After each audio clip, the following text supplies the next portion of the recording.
Hey guys. This is part 2 of What If Naruto Was the Mouse of Konoha. Hit like and subscribe if you like this one, and also please check the author in the description. Let's start.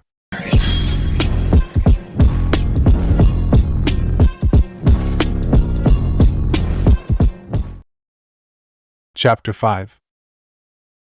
A mile with the mouse. Like all ninja, especially a kunoichi who specialized in infiltration of enemy countries and, if necessary, seduction of important people within the country's power structure, Mitarashi Anko could and in the past had woken at the sound of a piece of rice paper falling to the floor.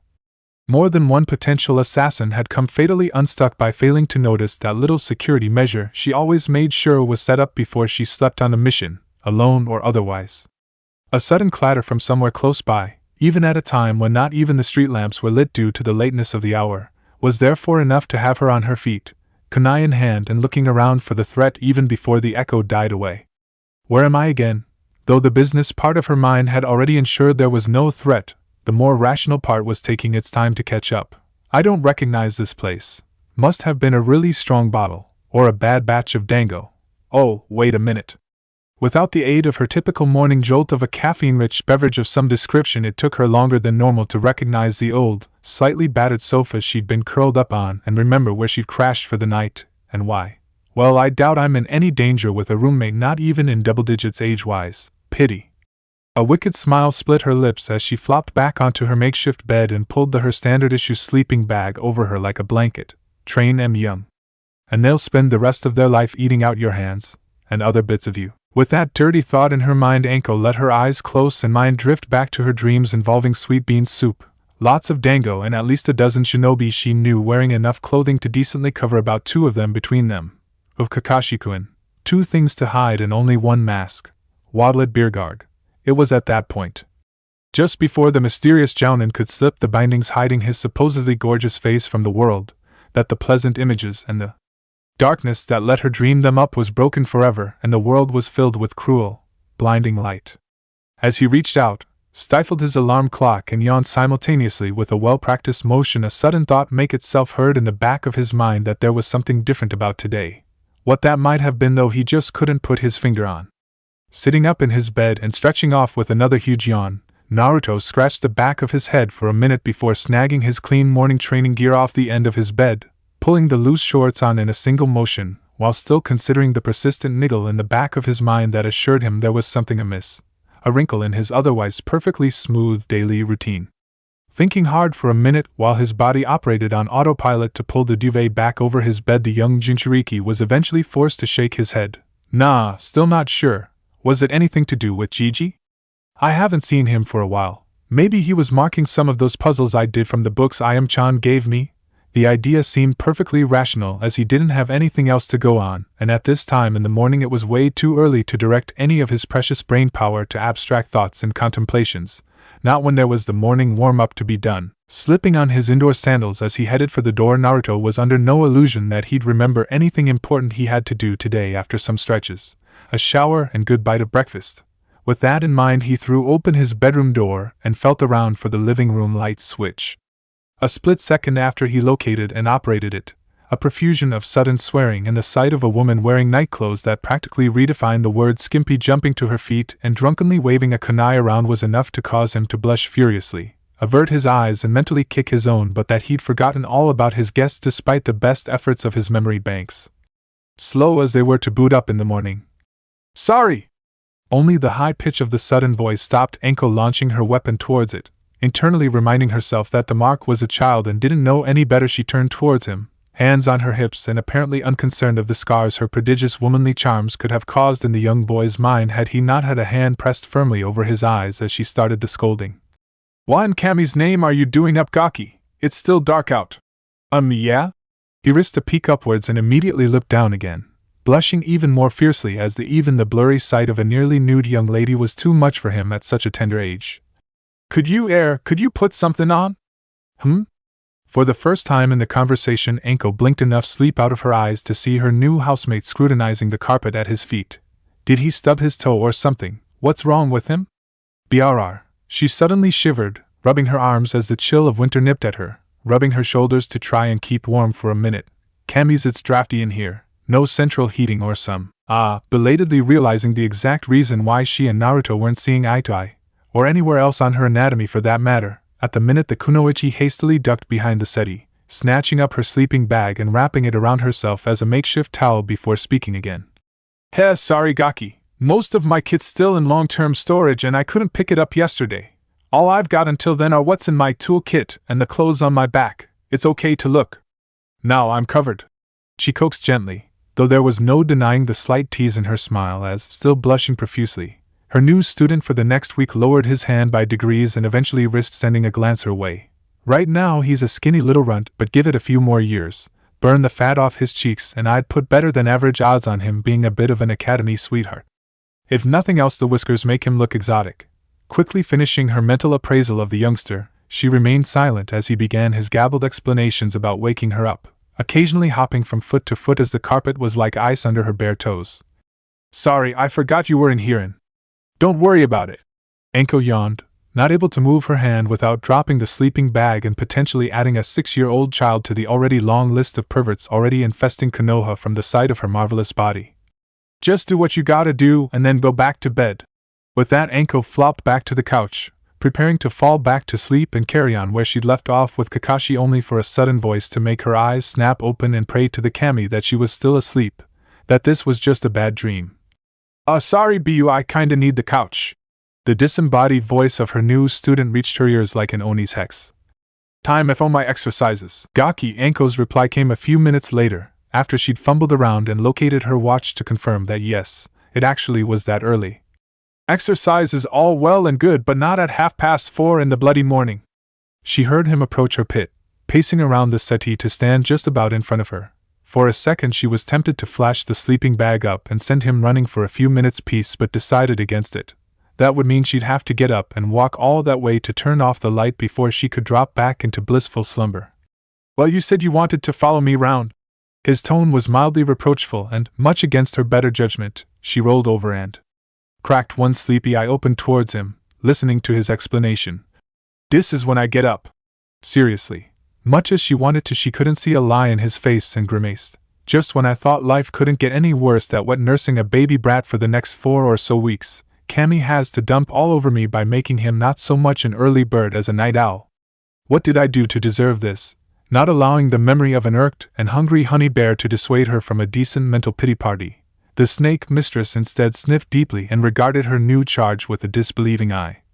Really? You get up at 4:30?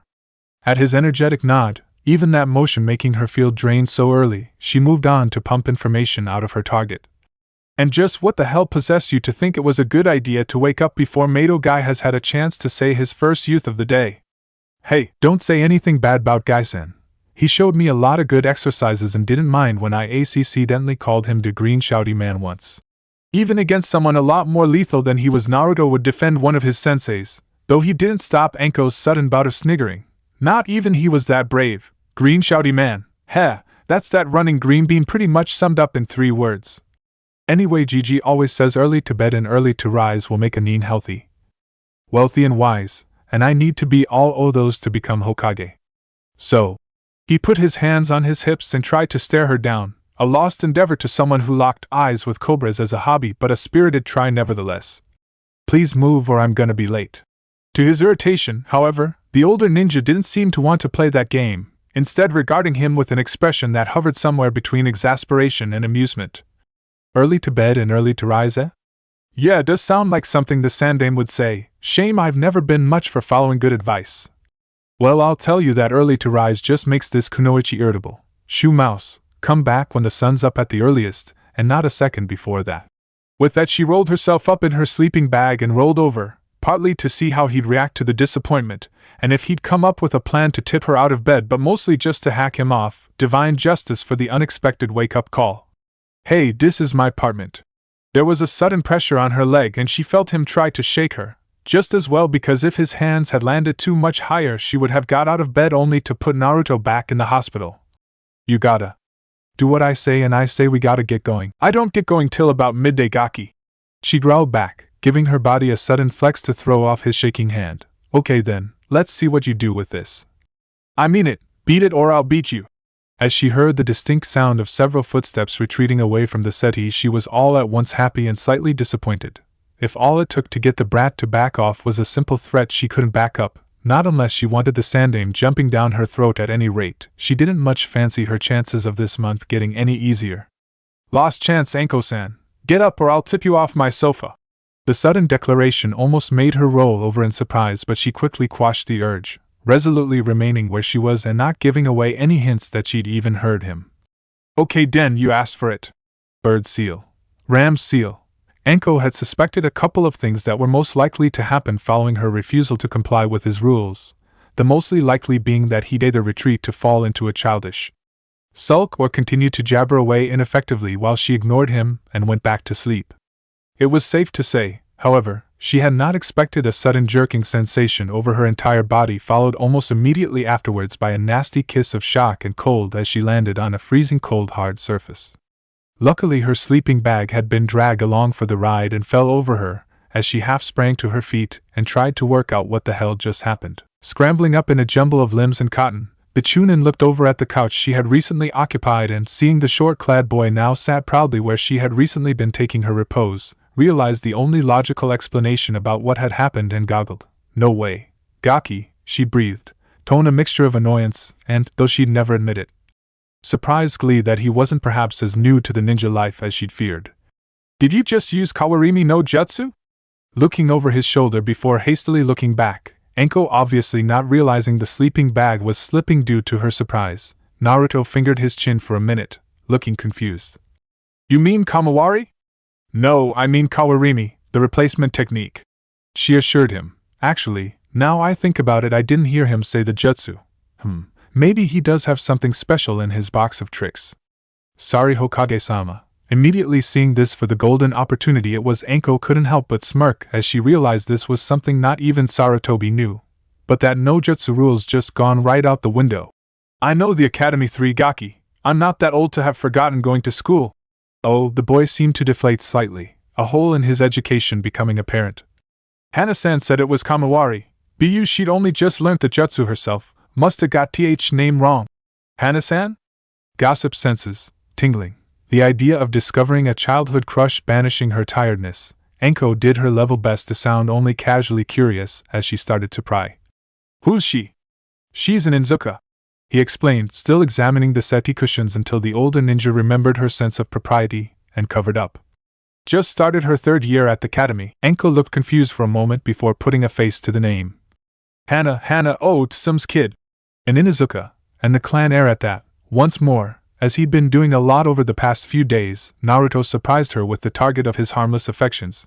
He's got guts, I'll give him that much. There's more than one reason Inuzukas get called man-eaters. Wow, you can't half-pick them, Gaki. You do know that if you put a toe out of line around Hana, her mother will bite it off and spit it back at you? I've worked with Tsum a couple of times, and she's not the head of House of Dogs for her good looks alone, I'll tell you that much. As he leant over, limbering up his arms in preparation for the stretches to come, the question made Naruto look over his shoulder. Hana's mum's the clan head of the Inzuka. He digested this bit of information, ruminated on it for a couple of seconds and then casually dismissed it. After all, Hana had taught him the jutsu she said she would, so it was all square between them as far as he could see. She never said that. Anyway, cause of her I can do the Kamawari, or whatever it's supposed to be called. Is it Kawarami? Kamariri? Kawarimi, Anko supplied helpfully, now even more intrigued at the same time as a little disappointed she'd lost an opportunity to tease the small blonde. So if it's not a crush, how does he know Hana? It's not like she's old enough to go to the training grounds yet. Okay, so technically he's not either, but she's in the academy anyway. So how do you hook up with a girl like her? Isn't she like 7 years older than you? 6, and even then only just. Naruto corrected her, a little defensively, as he knew from Izumo that Hana had been born in September, not even a month before him. And I did her and a couple of friends of hers from TH Academy a favor after one of her puppies bit me in the bum. There was a minute's silence after this declaration before, in a stuttering tone that belied how hard she was having to fight a laugh down, the kunoichi's voice floated over to him. So, she began before breaking off, biting down on her lips as she imaging the orange-wearing mouse sprinting through the training grounds, shrieking his head off with a fluffy puppy being towed along for the ride, refusing to relinquish its grip on the prey's tender area. Not that I blame her for doing it.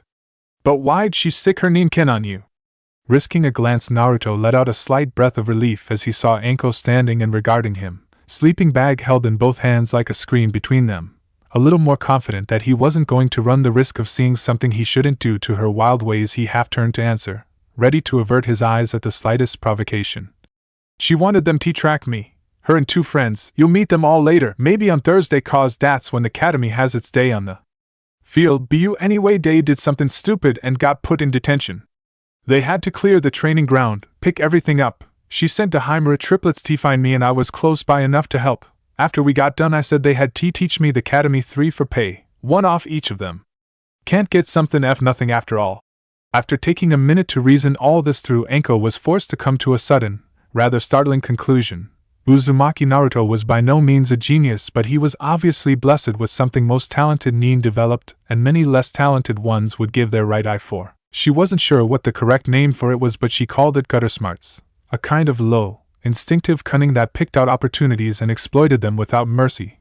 It was an eye for the deal, a nose for a bargain, and, most usefully for a ninja, an uncanny knack for being able to stick a blade in right when the enemy was looking the other way.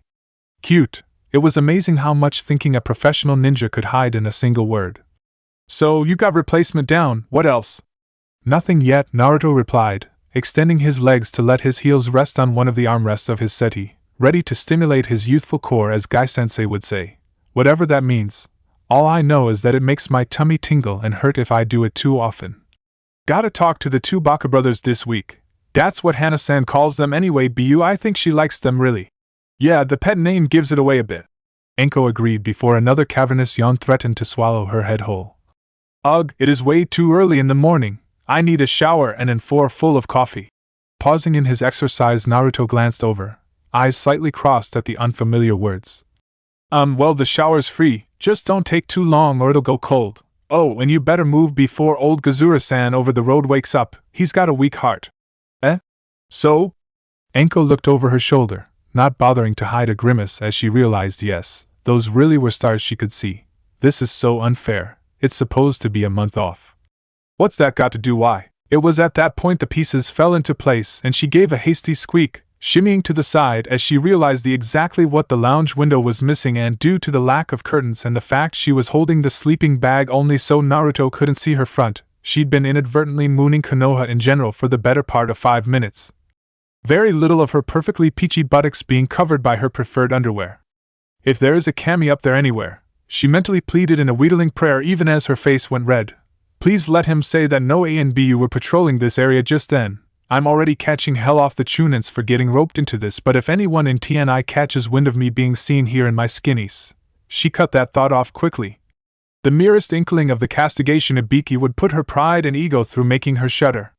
Without another word she scampered across the room, grabbed her discarded clothing haphazardly and bolted for the bathroom, not dropping her guard or sleeping bag until she was inside and the door very firmly shut behind her.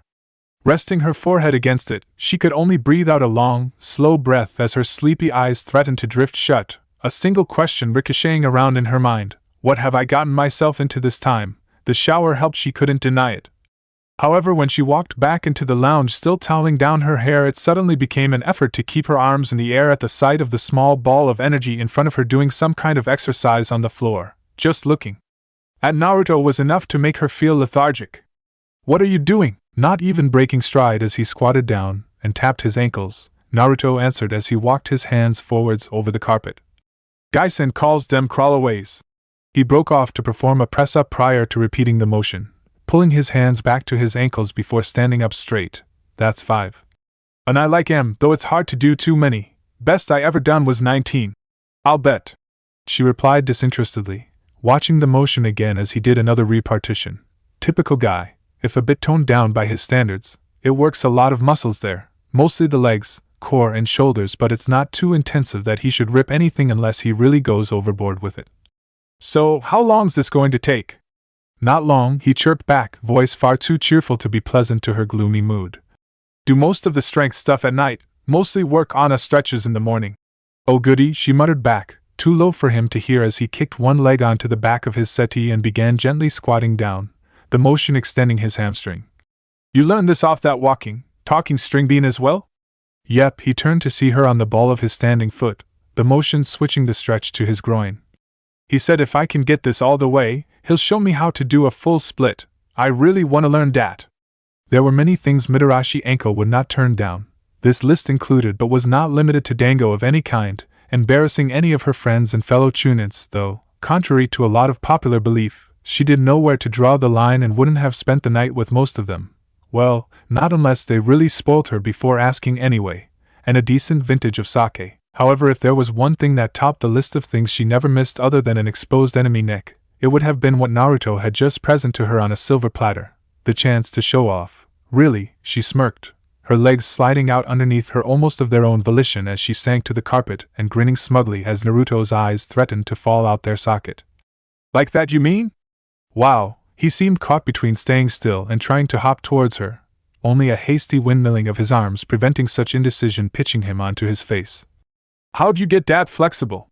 Depends who you ask, she replied delicately a second or two later as she hoisted herself back to her feet. And for the sake of your innocence and my ears, once Sarutobi found out about it and got hold of me, don't ask Genma or Rado for their theories. I've nothing against the Akimichi, but there's no way I'd ever volunteer to see if they can expand all their body parts. Just put the effort in and you'll get there. Right, sensei. Oh, Kami. The word just hammered home how horrible this situation really was, and she felt a little piece of her withered soul screaming in denial, begging for a release from this torment she couldn't grant without following her former tutor into dishonorable exile. Me as a sensei. That just sounded so wrong. It was true though, however much she tried to deny it. In fact, if anything, her words seemed to just encourage her temporary student, forcing her to suppress a groan as he immediately threw himself back into his training. Even the effort of watching him was too much for her sleep-deprived form, and, when she collapsed into the chair and started snoring not seconds later, she was exceptionally grateful that he didn't wake her up until he'd had a shower, made them both breakfast, and had a cup of something that might have been tea in his hand when he started shaking her shoulder. Because of all those factors and the thought that had gone into them, Anko decided the little gaki had earned the right to live another day. After breakfast, which was light but still pleasantly filling as Naruto assured her he always packed ration bars for when he went to the training fields, the two of them departed his apartment. It was at that point she Snake Mistress was beginning to form the first inklings of what made the boy so damned irrepressible. His stamina was ridiculous for a child his age and his recovery time virtually non-existent. He was darting down the streets trying to move like a ninja would, eyes alert and face shifting all over the place as though spotting for hidden enemies, while her sleep-addled mind was being unfairly overtaxed just by making sure the half-zombified body it was currently directing didn't walk into things or trip over the curb. There was still a light dusting of snow around, though none had fallen overnight, a fact Anko was very grateful for even as the cold helped wake her up. To her slight surprise, the gate guards simply waved Naruto through, letting him pass without even asking for his permit. Bit of bad practice that. He can't have been doing this job this long, surely? Though in that orange. Maybe it was understandable the two other ninja realized the little Jinchuriki wasn't a potential spy trying to wriggle his way out the village. There was only one Uzumaki Naruto in Konoha, and pretty much all the serving ninja knew who he was. Which of course, though either of the two chunin on the gate said anything to as she followed in the mouse's footsteps, she could all but feel their gazes boring into the back of her trench coat. Explain a great deal about why my name is currently Mud. Okay then, he spoke more to himself than her, though she tuned in as much as she was able to. Training ground 3 should be empty today, so that's the first mark. After that we'll see if anyone's around FO trading. Looking up at the still black sky, Anko felt obliged to ask a pertinent question. And assuming there is anything on the training ground, how in the name of the Sandame's wrinkled ass are we going to see it? Scowling at the language used to describe his Gigi, Naruto swung his rucksack off his shoulder and unzipped the back of the top flap. After digging around in the recess for a moment, he gave an excited hiss as he snatched his hand back, something dangling in his hand that he hastily strapped around his forehead like a protector. Trying to see what it was, only a fortunate blink saved Anko's developed night sight from total destruction as a bright light burst from the head torch. Not noticing the fact that he'd almost blinded his impromptu partner, Naruto gave a thumbs off before looking back towards the training ground. This ought to do it. Murata-san got me one after Panda-chan said how dark it was, so then. He toddled off determinedly, never knowing how close his life had come to ending in that moment as Anko's already strained patience gave way with an almost audible snap. Only the fact she was feeling too drained to even throw a kunai straight stopped her, giving his brain a little air via a shiny new hole in the back of his skull. "Please go and hunt some scrap!" Almost a week later, as she lay awake in the camp bed she'd brought and pitched up on the living room floor, counting her blessings that though Naruto had his flaws, snoring wasn't among them, she gazed at the ceiling as though hoping the answers would be written there for her. "I have to report to the big man tomorrow, tell him how this week's gone, and what I intend to do with his little gaki over the next 3 weeks.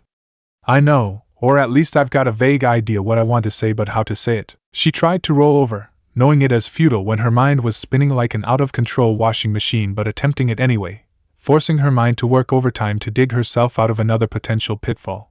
"This is getting me nowhere." After a few more minutes tossing and turning, Anko finally gave up and threw the covers off, standing up noiselessly and pacing through to the kitchen for a drink, trying to ease her building headache. Scooping down a glass and running cold water into it, she took a sip and perched herself onto the countertop, cooling her mind, centering herself as she tried to recall exactly what she knew so far. Start at the start. It was the only logical place to begin. Without knowing where she'd come from, she had no hope of realizing where she needed to end up, so, after taking another deep breath and sip of her drink, all the time wishing her latest mark was old enough to own a drinks cabinet she could raid, Anko closed her eyes and remembered what she'd learnt about Uzumaki Naruto so far. The obvious place to begin was his routine, and, though eccentric for a child, it was basically simple enough. Over the course of the past few days, Mitarashi Anko had slowly, very slowly in the case of Monday morning, begun to get an idea of what and who made her new student tick, and though she wouldn't admit on pain of death or dango deprivation, the more she saw, the more she found she started to like what she saw. The strange thing was that most of the time the morning routine didn't change all that much regardless of what day it was. He got up stupidly early, she did her best not to kill him and play along, he hunted around the training areas for scrap, split up what he found into things he could trade and things he couldn't, and then went in search of ninja to trade with. The afternoons of the week seemed to alter somewhat compared to the relatively rigid layout of the mornings. After about 3:30 to 4 o'clock every day, Naruto would leave the training grounds and head back to the village. His actions there varied from day to day, but on most days he could either be found in the Hokage's office helping to file paperwork, the Hasawada weapons shop, or the Ichiraku ramen bar, eating or washing up, though at least he doesn't eat there all the time.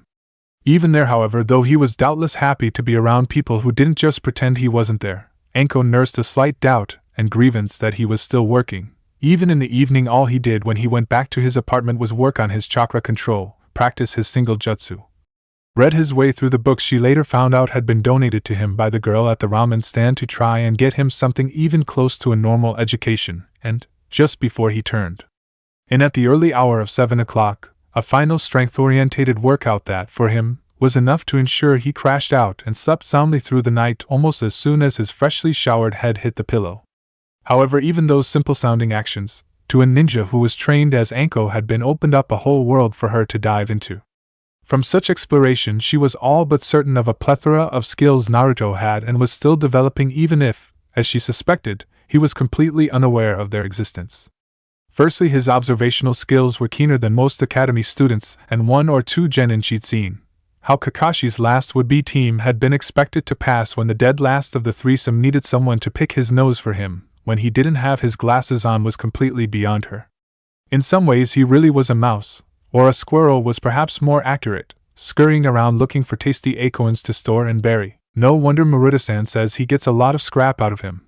Watching him hold another battered weapon, this one a length of snap chain that looked like it had come from a misfiring trap mechanism, to the morning light to examine it, the snake mistress had grudgingly accepted that the weaponsmith had been right in one regard. By the time he's gone over the training grounds, the genin can't find anything. Like a field of corn after the locusts have gone through.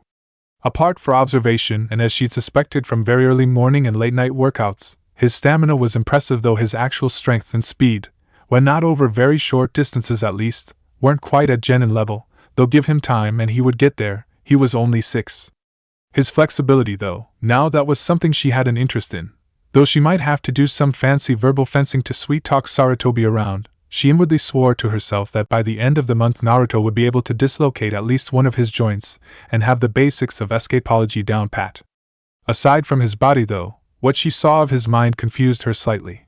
When at work, and even when getting some training with the nin he met on the field, some of whom she knew and some of whom were strangers to her, he seemed pretty much like a regular kid talking to an adult. He was attentive, asked a lot of questions, and was occasionally happy-go-lucky and a little hyper, especially if he managed to do something right.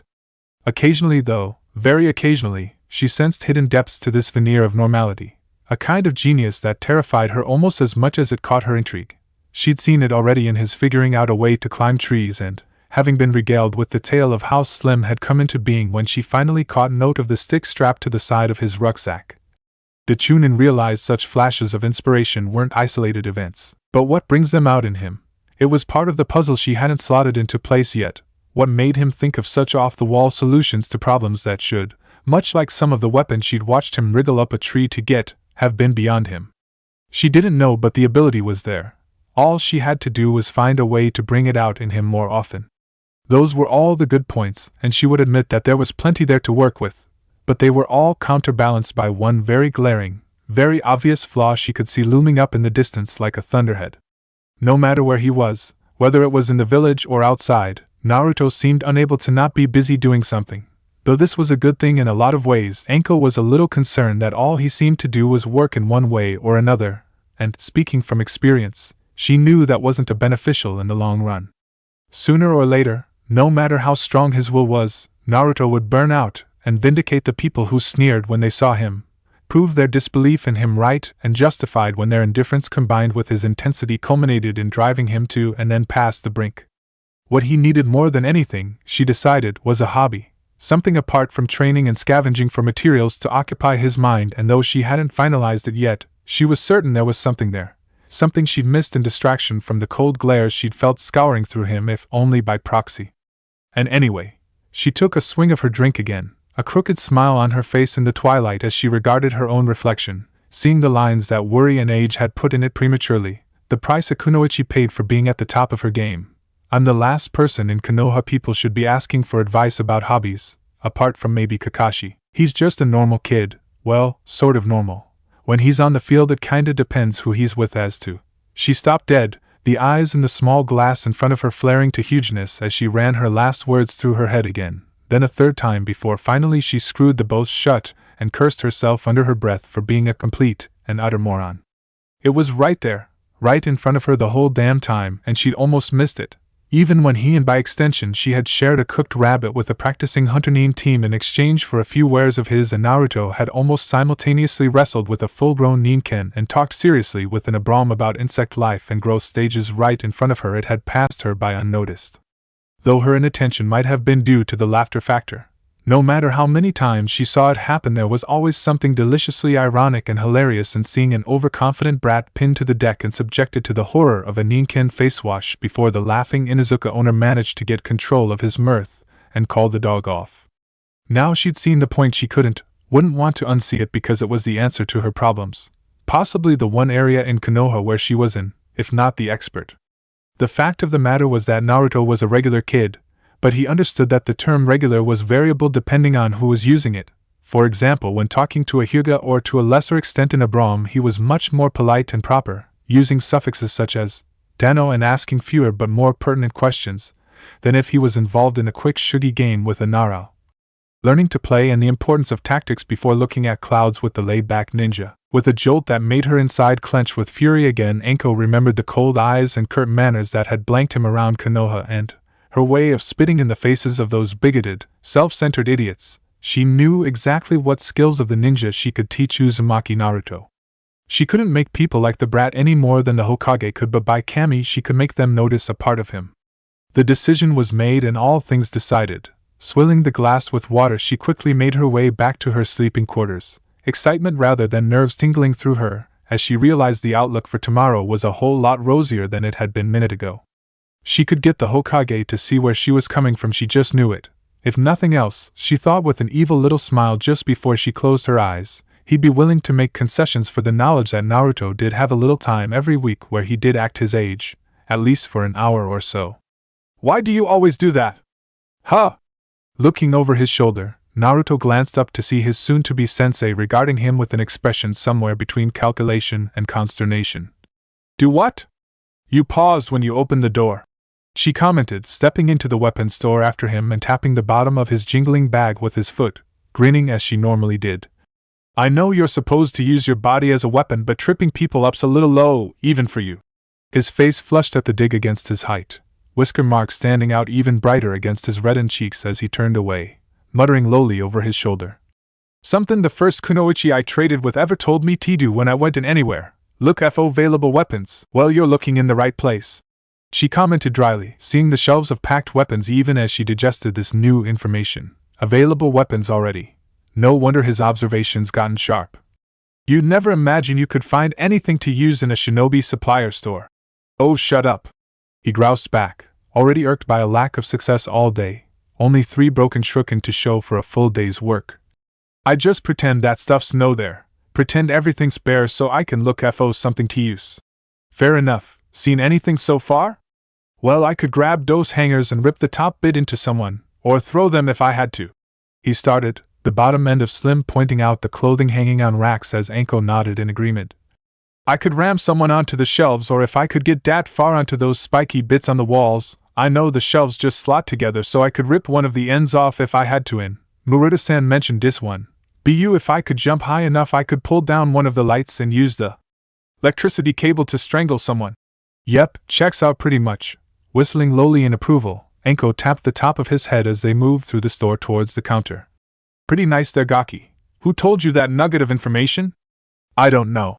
What do you mean? Something big.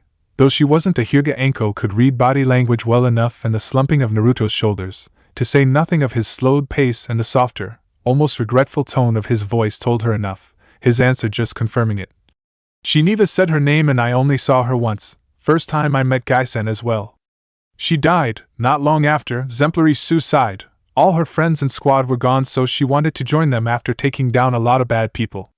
I got some incense I'd burn, every day on the day she passed away. Say thanks for teaching me the 3 lessons she did. 3 lessons. Must have been important to warrant remembering her every year, though I guess she was his first customer. What were they? With a humorless chuckle, the memory of the woman who smelt of sweat and rich loam painful and bitter to him even now over a year after the event, Naruto kept his eyes forwards as he spoke the words etched into his memory for all times. Trust your team, use available weapons and never fight fair. Lessons all good shinobi should learn by rote. The sudden voice made the child jump, Anko startled as well by the shop owner's sudden appearance from the rear of his store, though she was able to hide it better. Now, good to see you, Mouse-chan. Anything special for me today? Nah, been a skinny week. The trader replied, all sadness in his tone scrubbed away and replaced with the merest hint of regret, such a seamless transition adding more fuel to a fire that had not yet been properly lit in Anko's mind. No got much, but you got a few good lessons out of it. A few minutes later, after sifting through the metal wreckage Naruto had depositing on his countertop, Muruta settled his weight back on his rear leg and, coming to a decision, nodded. Okay, Ruto-kun, I see your point about the grounds being barren. Still, enough here for. His eyes perused his wares for a minute before finding what they sought. Here we are, 3 spurs of wire, 3 brace of shuriken fresh off the forge and a lesson with the little Pandaheim. She's out the back waiting. Yippee!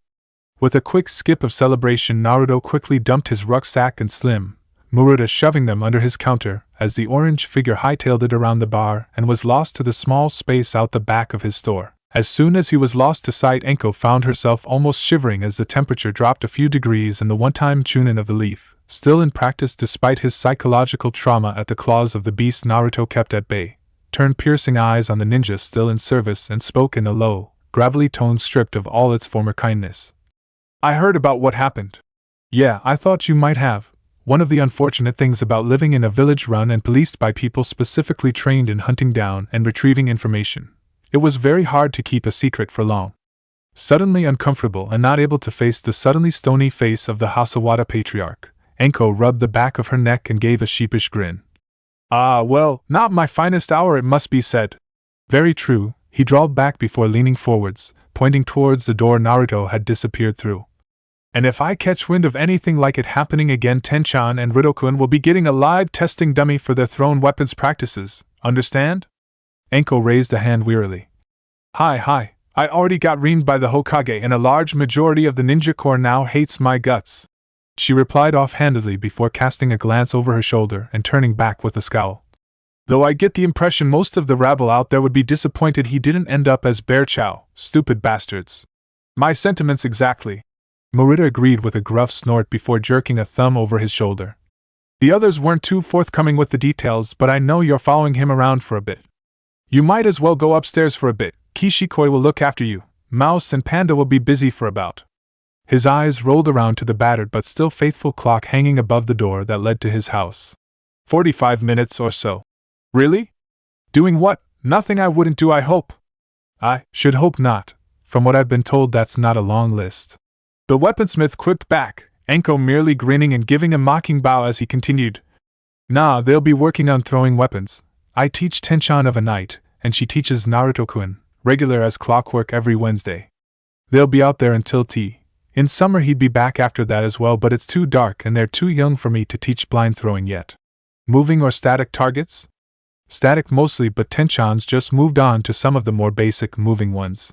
Morita stated, his tone tinged with fatherly pride as his little girl was turning out to have quite the marksman's eye, and I can only hope that one day she eclipses my own meager fame. I see Ruto when I can and he's not half bad, gets a sticking hit in the target more than half the time, better than I did at his age. Better than a lot of people do at his age. Enko admitted, a more businesslike tone in her voice as she mentally chalked another markup on her list of things to do over the next 3 weeks or so. That said, I've not seen him use these things, just pick them up. I'll say it now that you were right, he is a hard-working little rodent, and his eye's not bad at picking stuff out. The older man snorted gruffly at that, stepping aside to let the woman pass as he returned to the counter, looking over his little business with a fond eye that, even as it roved, immediately picked up what needed replenishing and what could be replaced. A fact for which I'm very grateful, and I imagine several of the Nin are too. Tell Kishi-chan I'll be up with the little UNS as soon as I've locked up. With a nod and a last wave, Anko let herself in through the door he indicated and walked up the stairs, chakra in her ears picking up the soft, rhythmic thumps of weapons striking home into wood from close by, the accompanying excited squeaks and exclamations of disappointment from a pair of children bringing a small but genuine smirk to her lips. Ah well, at least he's got one friend in this place. The fact she's got a father who might just skin him alive if he looks at her wrong when she gets older, on the other hand. Seeing the muscles in Murita's arms and the killing glint in his eyes of steel made Anko simultaneously shiver and snicker with excitement. Bagsy a front row seat for the day, the little gaki asked Hasawada Tenten out on a date. Tea wasn't Mitarashi Anko's first choice of drink, but scenting the aromatic steam that coiled up from the cup before her, she wasn't shy about scooping it up and taking down a generous measure before nodding to the woman before her in gratitude. My thanks, Hasawada-san. Excellent tea, and your husband will be with you as soon as he's shut up the store. You're welcome, Mitarashi-san. Please call me Kishi. Anko, the purple-haired woman, replied in kind, taking another sip from the saucer as Kishi sat down, still hearing the sounds of her children, for she did consider Naruto as much her child as she did her priceless Tentenheim, audible even through the closed windows. Hi, just to get business out the way. Glancing over, the snake summoner felt a now familiar sinking feeling in her gut as she saw the older woman glare over the table at her. Regardless of what my husband doubtless threatened you with, if you are ever so stupid as to pull a trick like that with any child, but especially with Naruto, I will hunt you down and make you endure things even the most fiendish minds in the torture and interrogation department haven't thought up yet. Considering the fact I know and am thought of as being one of the most fiendish minds in Tien, I consider them safe. Though if I ever get that stupid again, I deserve them. Anko agreed smoothly, throwing the other woman off slightly as she'd been expecting a fight. I'll tell you what I told Sarutobi-sama. I thought he was just some run-of-the-mill brat who'd forget me as soon as he got home and a hot meal inside him. Just my luck to run into the one gaki in Konoha who not only breaks that mold but thinks my boss is his grandfather into the bargain. Take it from me, Kishi-san, being stood in the same room as a seriously pissed-off Kage is not good for your health or your heart rate. I'll take your words for it, and don't use language like that where the children might hear you. The tone was so maternal and scolding that Anko looked down by reflex, still fearful of motherly wrath despite her own childhood being lost forever under the manipulations of another, much more sinister mind. Tenchan's already training like a ninja, Naruto-kun too, come to think of it. The last thing I want now is them picking up the language that goes with it. I can understand that. The kunoichi agreed after a minute of contemplation and, more importantly, making sure she wasn't going to smile at hearing such a civilian concern. Believe me, if the academy's anything like I remember it when Tenten starts, their language will be the least of your worries. They'll be hiding smoke bombs in her backpack every other day, and black eyes and bruises become part of a way of life, the ninja way. I'll tone it down. Kishi turned a stern eye her way, scrutinizing her for a minute before, eventually, it softened and she relented. Good, I'd hate to have to get Maruta-kun to cut your tongue out. The blasé tone made Anko splutter into her cup, face dripping with lukewarm tea as she fought to stifle her laughter even as Kishi's smirk told her it really was meant as a joke. Still, what are your plans for Naruto-kun this month or so? Okay. Perhaps for the first time Anko had an idea of just how well-known the mouse actually was to everyone even related to ninja in Konoha. Is there anyone in this village who doesn't know how much crap I'm currently in? Nothing concrete yet. She managed to reply in a semi-level tone. Got a few ideas, but this week I'm hanging back, seeing what he already know before I make any decisions. Good, just as long as he gets the training he deserves. He's going to be Hokage after all. Kishi smiled before standing up and moving to the kitchen. Anko was about to ask why by a sudden thunder from the stairway answered the question for her. Looking over just as the door burst open to spill Naruto and another girl she assumed was Tenten into the Hasawada living quarters, Anko watched the two children rush towards the little television she could see sat on a small table in the living room. The rush of the girl checked suddenly by her question, "Hey," looking over. The youngest Hasawada saw the woman Naruto had told her was his sort of sensei for a while and sketched a quick bow, conscious of the time as Naruto made it to the TV. "I take it you're the Panda-chan Nagaki mentioned?" Seeing the girl's face redden at the name, Anko had to suppress a smirk. So cute when they're angry. And the fact she might beat the Gaki up for me is a definite plus. "I don't look like a panda." "Sure, you do." Before she could blink, the taller woman was behind her, running her hands over the top of her characteristic twin buns in a way that made the 7-year-old giggle a little. "These are your ears, all big, black and fluffy. You've got a little button nose." A finger snaked around and lightly pressed the aforementioned organ, making Tenten laugh and blush even more as the kunoichi went on, having too much fun teasing to stop now. "So all you're missing is a cute pair of black Anko-san, leave Tenchan alone." The call made her look up and allowed Tenten to wriggle free, jumping into the seat next to Naruto just in time. The opening credits were starting to show and that was one of the best bits. "We gotta watch this, it's a two-parter." Intrigued by the picture she could see, even if it was in black and white and there was a line of static going across the top of the screen, the snake mistress sashayed closer and tried to sound dismissive rather than curious as she looked over at her student. "Okay, I'll probably regret asking, but what's this supposed to be?" "Kaminari Nikos," he answered as though it were obvious. "It's awesome, always on Wednesday and Kishi-san doesn't mind me watching it here." "Yeah, it's really cool." Tenten took up the explanation as the episode name flashed up. "Yes, haven't seen this one before." "See, these are the goodies. Their home got blowed up and..."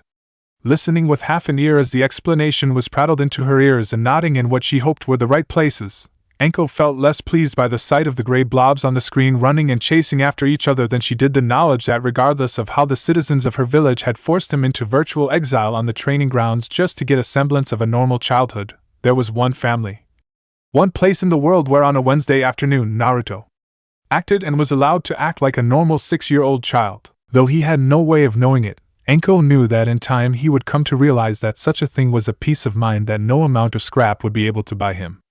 After kicking her heels at the apartment for several hours as she was certain not even the Sandaime got up as early as his surrogate grandson, Anko hopped over the roofs of Konoha for the first time in days, Naruto already aware that she had prior business for the rest of the day and wouldn't be dogging his heels on a Saturday. The Gaki lived in the south area of Konoha, closer to the wall than the mountains, but, as always, the tall, thin pinnacle of the Hokage building was her guide and she hopped towards it with no fuss, not even having to look to know when to stop or accelerate to avoid mid-air collisions with other ninja heading in the same or opposite direction to her. She'd picked her timing well and, unusually for her over this past week or so, had seemed to have gotten lucky. She had no more than a 10-minute wait for the weekly council session to come to an end and, after giving the Sandaime a further 5 minutes to cool down from whatever trivial matters the civilian council had heaped on him, she nodded calmly to the secretary before letting herself into his office. The old man glancing up as she stepped inside. "Hello Hokage-sama, sensei extraordinaire." Midarashi Anko reporting in. So I see." Taken a little aback by the entrance and, as he looked closer, appearance of his former student's abandoned protege, Sarutobi nevertheless found himself smirking as he appraised the slight lankness in her usually vibrant hair and the deep bags under her eyes. "Though I must say, pardon my rudeness, you don't seem to look all that extraordinary at the moment, Anko-chan." "Should I? Hasn't she suffered enough?" Now, once more that little impish demon of mischief seized the reins and cracked the whip on the Hokage's tongue. Keeping you up all night, is he? She cringed. For the first time in what felt like years, she cringed at the insinuations of another, the embarrassment made worse by the knowledge that trying to throttle the Hokage would result in pain at best and messy discombobulation at worst. Against the god of shinobi, not even the flames of feminine fury could prevail. Erokage, now I see where Jiraiya-sama gets it from, she complained waspishly, folding her arms as the Sandame tried not to look too pleased with himself. And for you? Information, no, going to bed's not the problem. It's the fact he keeps getting me up in the morning that's doing the damage. Oh, a white-flecked eyebrow rose, and with a sinking feeling Anko just knew what was coming next.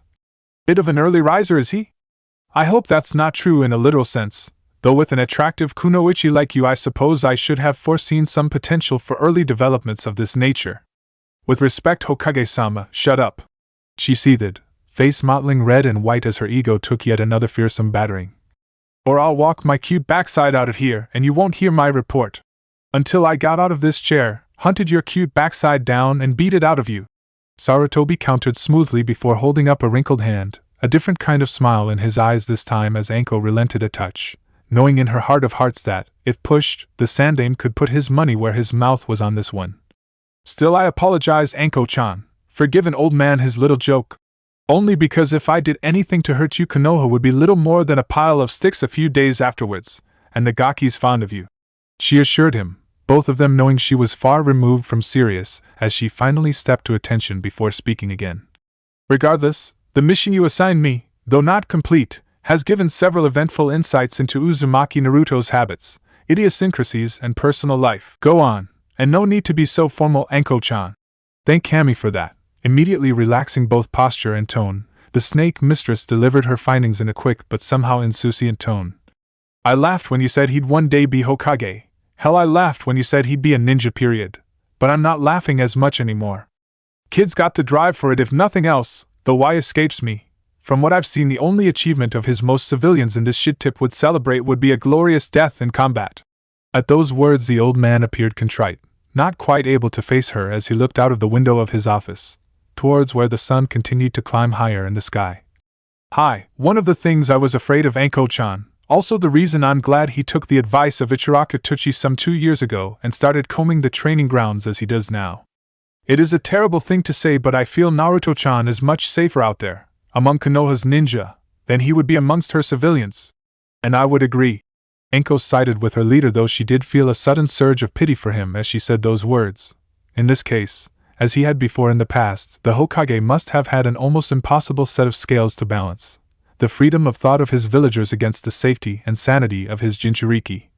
The resultant compromise of his decree concerning Naruto's status, unable to keep the poisoned chalices completely level. I doubt they'd try anything, but, anyway. This is beside the point. Apart from that, like you said, Hokage-sama, the Gaki's not stupid. He knows which side his bread's buttered, and he's taken steps on his own to keep it that way up. Because of that and the training he's done, I would stake what's left of my last mission pay that he could outrun, outstretch, and outmuscle any other 6-year-old in this village. Not only that, but he's well aware of several truths about ninja life that some chunin haven't caught on to yet, and tries, where he can, to abide by them. And these are? Don't fight fair, trust no one but those that share your symbol, and everything around you can be used as a weapon. She outlined quickly, the words making the old man's eyes flare up. Yep, shocked me as well when I heard him say them. Pretty sharp lessons for anyone to know, and he's good with them. Points out weapons to me when he gets the chance. Okay, he's not perfect, but for 6, he's not too shabby. I see. Digesting this information, the Sandame ruminated for a moment before looking up at the kunoichi again. So, anything else I may have missed from my time with the mouse? Anko gave a nod. Hate to say it, but plenty, Hokage-sama. For a start, he's got his chakra and figured out how to use it. I guess you've heard his little trick for getting up trees. Seeing him nod, the snake summoner took a metaphorical deep breath and plunged onwards. Well, here's one he's been keeping quiet about. Day I first crashed over at his and disagreed with him about the correct etiquette for getting up in the morning, he ended up replacing me off the couch with a Kawarimi jutsu. And? Without having to say its name either. To his credit, only a slight widening of his eyes and a soft swallow gave away the fact that such news had even touched the Hokage in any way. He was silent for a moment before leaning forwards on his desk, calculating eyes on the woman before him as he spoke calmly. And did he tell you who taught him this jutsu? I did ask for him not to be given access to jutsu just yet. Chakra and chakra-based exercises yes, jutsu no. Enko snickered a little at this, assuming he wanted to dish out a slap on the wrist to some poor schmuck and a little dismayed that she had to be the one to disappoint him. Heh, well, sorry to burst your bubble, Hokage-sama, but you can't go breaking heads this time. The culprit was Inuzuka Hana, Academy 3rd year.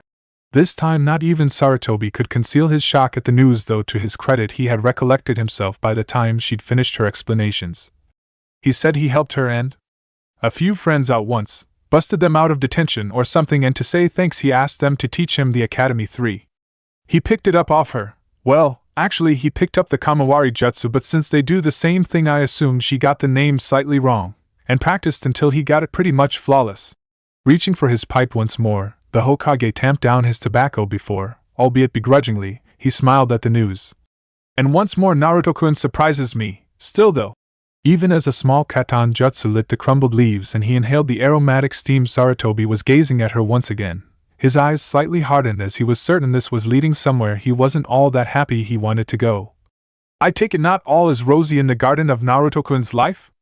At this loaded question Anko sighed as she had no choice but to put the loaded barrel to her head and squeeze the trigger, almost hearing the gunshot as it echoed around the office. Much as I wish it were otherwise, I'm afraid you're right, Sandaime-sama. My main concern, odd as this might sound, is that the Gaki's working too hard. In all the time I was with him I counted maybe 3 hours, if you exclude sleeping and eating, where he wasn't doing work of some kind. He mixes it up all right, on the training field, throwing kunai targets at the back of the Hasawadas, helping the Ikarakas clean their ramen pots, or in here acting as a living filing system for you. But either way he never stops, not entirely. My main concern for that would be burnout, regardless of how much energy and stamina he's got. She raised a hand, forestalling the older ninja just enough to get the rest of her point across at the same time as let him know she was aware of the benefits of his prisoner in extending the abilities of both his chakra and his physical body. I'm worried that his work rate, combined with the vast majority of the population caring more about the well-being of sewer rats than him, might push him to snap. Added to that fact, any training he's received has by its nature been somewhat scattergun in both how it was taught and its applications. He's never had a proper tutor, if you like. As you said earlier, Hokage-sama, truly inspiration could strike at the most opportune times, Anko suddenly recalling what the older man had told her earlier that very week. He needs hands to guide him on his path, but just this once, he could use someone to drag him along and find out properly what he knows and what he needs to know to make his life a little easier. And, after a long minute of regarding the face of the woman in front of him to the point where even Anko was starting to sweat under her chain mail, the Hokage spoke. I assume you have an idea of what he needs to know. At these words Anko smiled, a little darkly perhaps, but as she took a seat and began her explanation, Sarutobi, though he had to correct 1 or 2 more extreme measures of her training, suddenly felt a lot more confident about Naruto's chances in Konoha over the next coming weeks. Hey Gaki. Looking over from where he lay prone on the lounge floor, Naruto shook his head and sighed in despair as he watched his house guest twist her body through the newly opened window. Can't you use the door? Nah, coming in through the window makes me feel like an intruder. Intruder window, get it? Ah, never mind. Obviously concepts such as humor were a bit beyond him at the minute, but, regardless of that, Anko had some news to give him and nothing was going to stop her. Okay Gaki, I'll give it to you straight. I've seen you around this week and decided what I'm going to be teaching you. Hear me out. Having seen the book snap shut and Naruto spring to his feet, Anko held up a hand to forestall the coming explosion before it could gather too much momentum. You start jumping around like a frog on a hot plate, and I will jump out that window and you won't see me again, got it? With a visible effort Naruto managed to get a handle on his excitement, and, after screwing his face up for a second, managed to glance up and nod, not trusting his voice at the minute. Excellent. After a minute of ensuring his silence, Anko carried on. Right, well, first things first, I'm off out tonight with friends of mine, so that means 2 things. 1, you are not getting up stupidly early in the morning unless you want one of my snakes to finish what that bear started, and 2nd, I will be paying for breakfast in the morning. I'll tell you the plan over some nice warm dango. Sound about fair? Naruto seemed to consider this, holding his chin with a hand and tapping his finger on his cheek before, to Anko's relief, he nodded in acceptance of their plan. Yeah, sounds about fair to me. Just one thing about tonight. If he asks me not to drink, forget it. Though she knew he had no reason to think fondly of Sake, Anko felt she denied herself far too long due to her new duties. Since last Saturday was a complete damp squib, I've overdue a real big blowout. Can I come? The question, asked with all the innocuous innocence of a 6-year-old child, was enough to tear Anko right down the middle, not sure if she wanted to break down laughing or gape in astonishment. Her shock was so great that she failed to answer, and taking her silence as consideration, Naruto set about explaining his reasons for wanting to go. I know I'm not old enough to drink, and after last weekend I never want to again. I want to see what other ninja do when they're not on missions. I won't be any trouble and I don't go out much anyway. Not the puppy eyes, not the puppy eyes. Seeing the pleading expression she used so well was a bitter taste of her own medicine. Must resist, damn it, chibi overdose. If I got a neen like you looking out for me, no one's gonna throw me out. Sides, whoever threw dat sake down my neck a replacement and cause your cash I can afford to buy a drink. Gaki, now I have to say those are all good points. Anko managed to stutter out, reeling from the succession of crushing logical punches. But I can't take you to a chunin bar. For a start, you're not even a ninja yet. Trying to steel herself, she forged on in the teeth of Naruto's folded arms and the suddenly stubborn set of his face. And yes, I know you know a lot of chunin, but no, it just wouldn't work. Don't look at me like that, she warned him, taking a step back as Naruto's bottom lip started to quiver a touch, his blue eyes widening even further than humanly possible. She was sure, must be due to the Kyuubi, an inhuman chibi defense while he's still a cub. I just can't, not in all good conscience. Gaki, you are not coming out on the town with me tonight. Don't say a word. As Naruto scrambled onto the nearest stool and looked along the bar proudly, Anko growled the threat under her breath as she slumped against the wall and started massaging her forehead, forcing some of her so-called friends to duck under a table to hide smirks that had blossomed at the sight of the snake mistress being half dragged into the smoky atmosphere by the excited form of her pint-sized temporary student. Do not say a bloody word. It was a lost cause from the outset, but at least they managed to make it past 5 minutes before, as she knew they would, someone opened their big, fat mouth and forced her to slam her fist straight down it. So, with a quaver in his voice, Aoba was the first to snap, already looking apologetic even as he was forced to vent the comment that was burning up his insides, desperate to be said despite the pain he was sure to receive in payment. What's a classy date like you doing in a place like? He was just quick enough to duck the sake cup before it shattered on his forehead, Ginma just behind him catching the saucer before it smashed on the back wall as Anko, all but breathing fire by this point, slammed her hands onto the table and leant over at the other ninja, glaring. That was your one and only warning. The next one of your jokers who mentions anything to do with Shada's boyfriends or anything even remotely close to me and the Gaki having anything other than a sensei student relationship will die a quick but horribly painful death. As the others leant back, she palmed a kunai, smirking evilly with a dread promise that everyone present was almost certain she'd back up. The one after that I take my time over. At that declaration and killing intent that rolled over and started to smother the entire bar, it was no real surprise that there was little argument to the kunoichi's point being made. Silence shuffled forwards with its hands up in the air until, with a shattering sound, it was broken by arguably the person who had the least to fear from the enraged ninja. Anko-sensei. She whipped around and almost flayed him alive with her eyes as his quivered before pointing to the barman with a trembling finger, the man blanching as he went on. Please see, could you tell this man to let me buy a juice? He says he can't let me buy anything while out an adult. He's with me, unfortunately. She called over irritably, turning her back on the younger boy with a sigh even as the other ninja present were replacing their fear with disgruntlement at her casual dismissal of her student. Before any of them could register their displeasure, however, a lanky shadow detached itself from the rear wall of the bar and strode one, a book already in his hand as he glanced lazily over the top of it, Naruto cocking his head as he tried to read the title over the top of his glass. Was that the book Ebisu-san was reading? Anko-chan. Though the ninja's face was covered by a mask, Naruto thought he could tell the man was smiling by how his eye crinkled up. You know you don't mean that. Teaching is good for the soul after all. Just as well you don't have one then, isn't it, Cyclops? Anko muttered back, apparently unaware of their underaged audience, as she grabbed the bottle Aoba and Ginma had been sharing and poured herself a generous measure. What is it now? 4 genin teams in a row you've failed. 3-inch. He corrected her before looking over at Naruto and giving that weird eye smile thing again. Naruto wasn't sure he liked that look, but before he could dwell on it too long the man had carried on.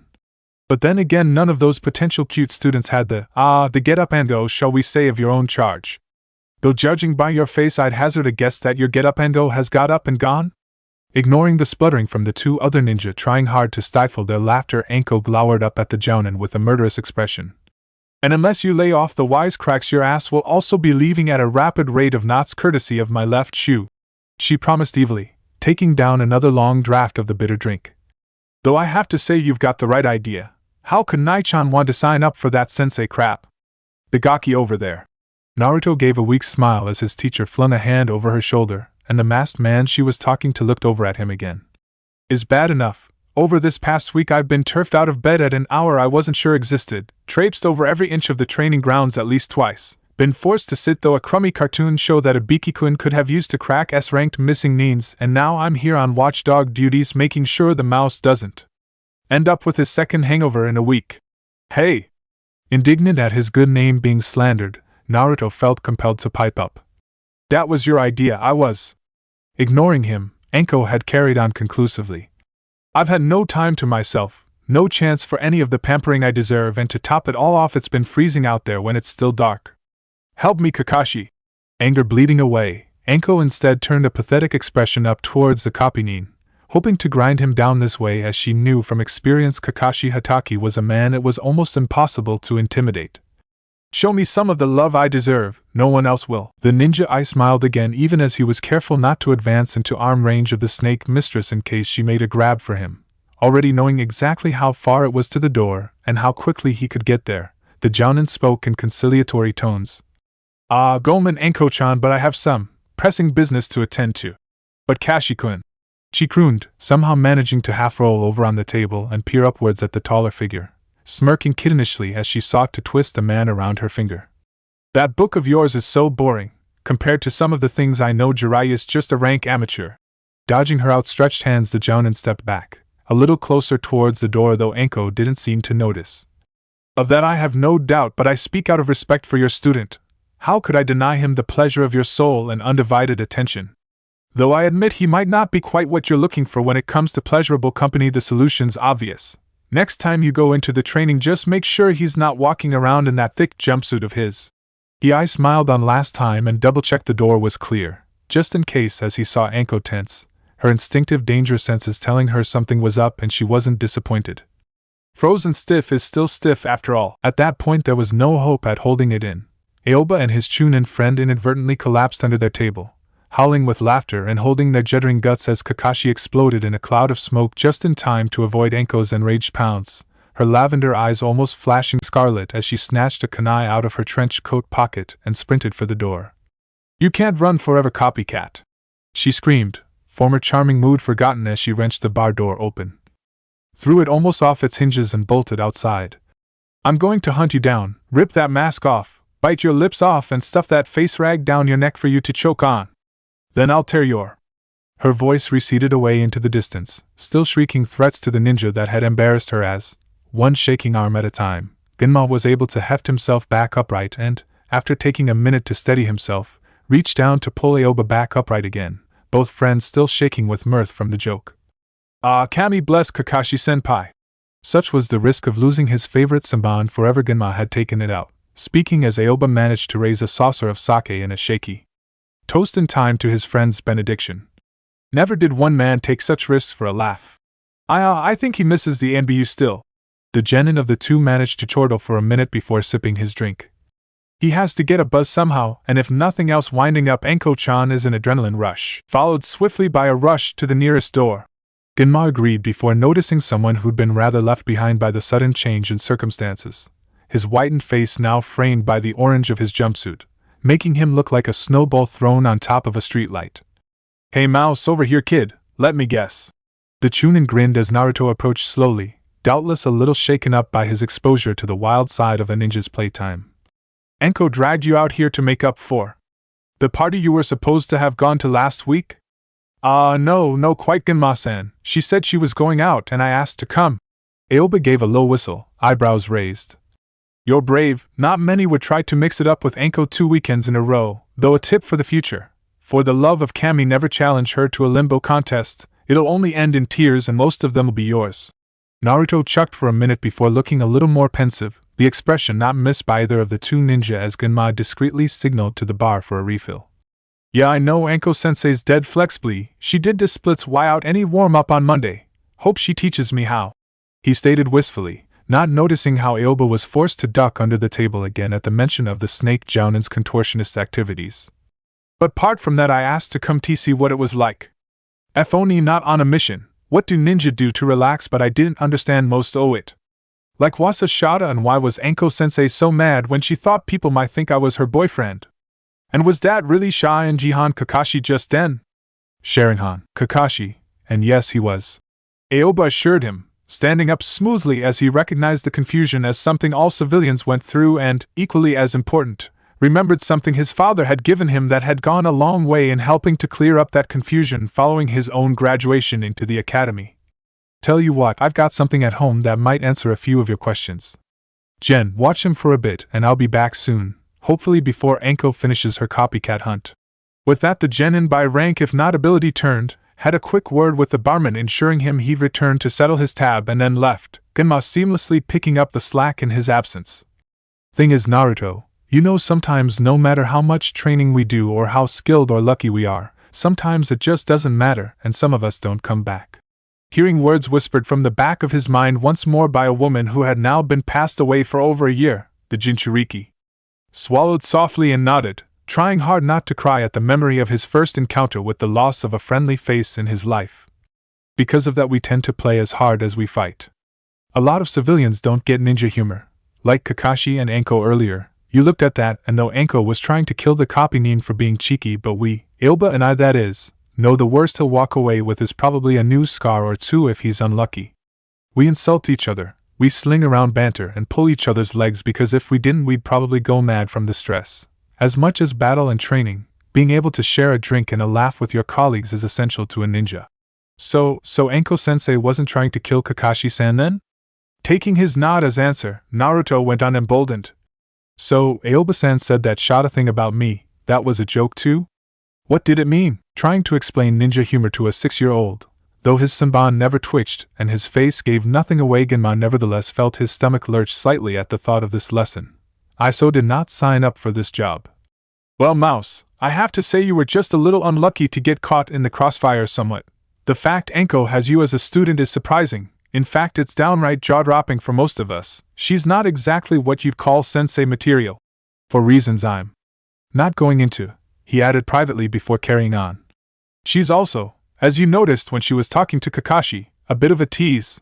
Likes to use her body to fluster and confuse men then laugh about it. It's her way of playing and letting off steam. She knew, or at least suspected, nothing was going to happen. He knew the same thing but played along anyway until he could make a joke of his own. Where you entered into it was as a shada, or shotokan. This is a young boy who an older woman finds cute and wants to make her boyfriend. By Kakashi saying what he said, he made the joke that Anko wanted you as a boyfriend. Naruto thought about this for a minute, silent for quite a while as his brain digested what he was being told until with a virtually audible ping, he made the connection and snapped his fingers. Oh, and Dad got her really wound up, he blurted out, so wrapped up in his excitement that he failed to hear the door open behind him. So cause of dat joke she got real mad and chased him, so Kakashi-san 1th joke. That's enough to be getting on with for now. Relieved that he'd come through that explanation relatively unscathed by awkward questions, the Chunin glanced up and tipped his senban to his friend, Aoba having just settled his tab before heading over to the table. That's one way of looking at it, Ruto. Unfortunately, the rest of this lesson. The youngster jumped up as a weighty book landed in front of him, tossed over his head by Aoba as the genin retook his seat. You'll have to learn yourself. Glancing across and emboldened by the taller man's nod, Naruto picked the book up carefully with both hands and read the title, stumbling over some of the words.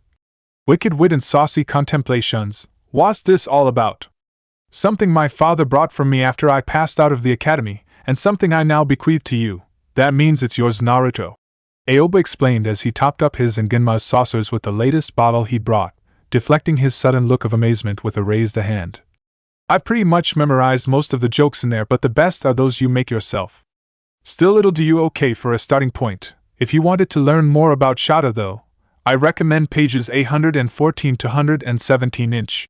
After looking between the two of them for a moment trying to work out if them were making fun of him or not, The child quickly thumbed through the book until he recognized the number of the page Aoba had suggested to him, and, after blushing at some of the language involved, recalled what Genma had told him about playing as hard as he fought and started to read. As the bar door banged open again, Naruto had just enough time to clear the evidence off the table and onto his lap before Anko stalked in, face as black as thunder, as she snatched up the sake bottle from the table and took a generous measure without using a saucer. Neither of the other two ninja present complained, a very wise move on their part as it turned out, as both knew from previous, painful experience that an Anko frustrated in a chase was a vindictive, vengeful Anko who wasn't too picky when it came to looking for a target for stress relief. Only when she replaced their flagon of drink on the table with a hefty thunk did Genma dare to take his life in his hands and ask, so. He quailed as she whipped a burning gaze towards him but persevered anyway. Any luck? She gave a gruff, humorless snort of laughter, pulling out a chair for herself and flumping down into it. What do you think?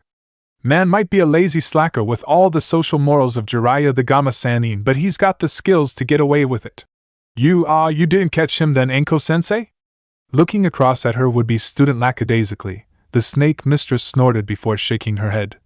No, Gaki, I did not get him. He got away before I could get a few of my friends to play with him. Oh, I see, friends of yours. Okay, this sounds like a line I might be able to use, just don't let her know what your plan is. To this end Naruto did his level best to sound casual as he continued. These friends of yours would be more interested in Kakashi-san than you? Shaking her head somewhat at the odd question, a pair of lavender eyes glanced over at him, narrowed in confusion. What? Are you sure these two bozos didn't slip you some of the strong stuff this time? I've got better things to do with my morning than wet nurse you through your first real hangover, brat. I've got a mountain of dango to eat. Right, I can work with this. Crossing his fingers for luck on top of his new book, Naruto gave his widest grin and delivered what he hoped was a killing line. But I thought nurses were your thing, Anko-chan. Those purple irises widened comically, suspicion replaced with numb disbelief at the words that had just come out of his mouth. Her mouth following suit a second afterwards as he delivered the second punch in his combo. Besides, if you didn't like taking care of people, why'd you wanna be the uke of a Shotokan? Do not laugh. It was pure survival instinct that told Genma that much as Anko continued to goggle at her student, Aoba to the side of him equally as dumbstruck by Naruto's outbreak of sheer nerve and outright gall to come out with a peach like that to an already irked snake summoner. Laugh and she will find somewhere to hide the body. Luckily for him at least, all her attention seemed to be on the small orange figure across from her, face pale but grin still in place as the kunoichi glared at him with an expression that would have made the Shinigami himself back down. What did you say? Something had obviously gone wrong along the line somewhere. Still filled with the belief that honesty was the best policy, Naruto answered as simply as possible. It was meant to be a joke, maybe I didn't say it right. Oh, you said it right, all right. Anko stood up, something in her expression that made the kid suddenly very nervous. I might not look like it, but inside I'm dying. Still, it's getting past your bedtime, little Gaki. Suddenly the whisper was replaced by a tone of pure light that nevertheless conveyed depths of utter venom, though Naruto couldn't get clear fast enough as she reached out and grabbed the shoulder of his jumpsuit, suddenly clinging onto his new book for dear life. Come on, little koi of my heart, time to go home now. Hey, wait, wha? The room tilted dizzyingly as, showing a strength that most would have believed beyond her, Anko smoothly lifted the child from the chair to her shoulder, as though he weighed no more than a pillow. Help, put me down. Abuse, this is abuse. There was a sudden sharp slap and a yelp of pain silenced his cry, buttocks suddenly stinging worse than when one of the Himura had sunk their teeth into them as Anko turning to the door with her student still slung over one shoulder, toned still that same airy voice that whistled through the ears like the wind just before the painful impact. Don't tempt me, Gaki, and anyway it's not abuse yet, unless you like to play rough, that is? Guess we'll just have to experiment. At this pronunciation Naruto redoubled his fruitless wriggling, panicked expression locking on to his only source of possible hope in this dire situation. No, don't do this, help guys help, she's crazy. We know, Genma assured him, swallowing harshly as he watched his fellow Chunin kick the bar door open and stride determinedly outside, the mouse still slung over her shoulders and shrieking his head off for mercy and demands to be put down. Sorry kid, but you dug your grave yourself this time. It was a killer line but not worth dying for. Spell of paralysis seemingly broken by the slam of the door cutting off his panicked yells, Aoba grabbed the sake jug mechanically and poured out a long measure with shaking hands. The Chunin looked up, still chewing the end of his samban nervously. Am I wrong, or did we indirectly encourage Uzumaki Naruto to read up on adult jokes? You're not wrong. I can't quite believe, though, that neither of us lifted a finger to help him when he cracked a joke at Anko's expense. You know she'll brutalize the little guy for that, right? Yeah, the genin looked over mournfully at his slightly older friend, voiced the epitome of wretched misery as he lamented the awful truth. By Kami, we must be the worst human beings in the world. Much as he'd have liked to deny it, Genma was forced to agree with this damning assessment. Yeah, we must.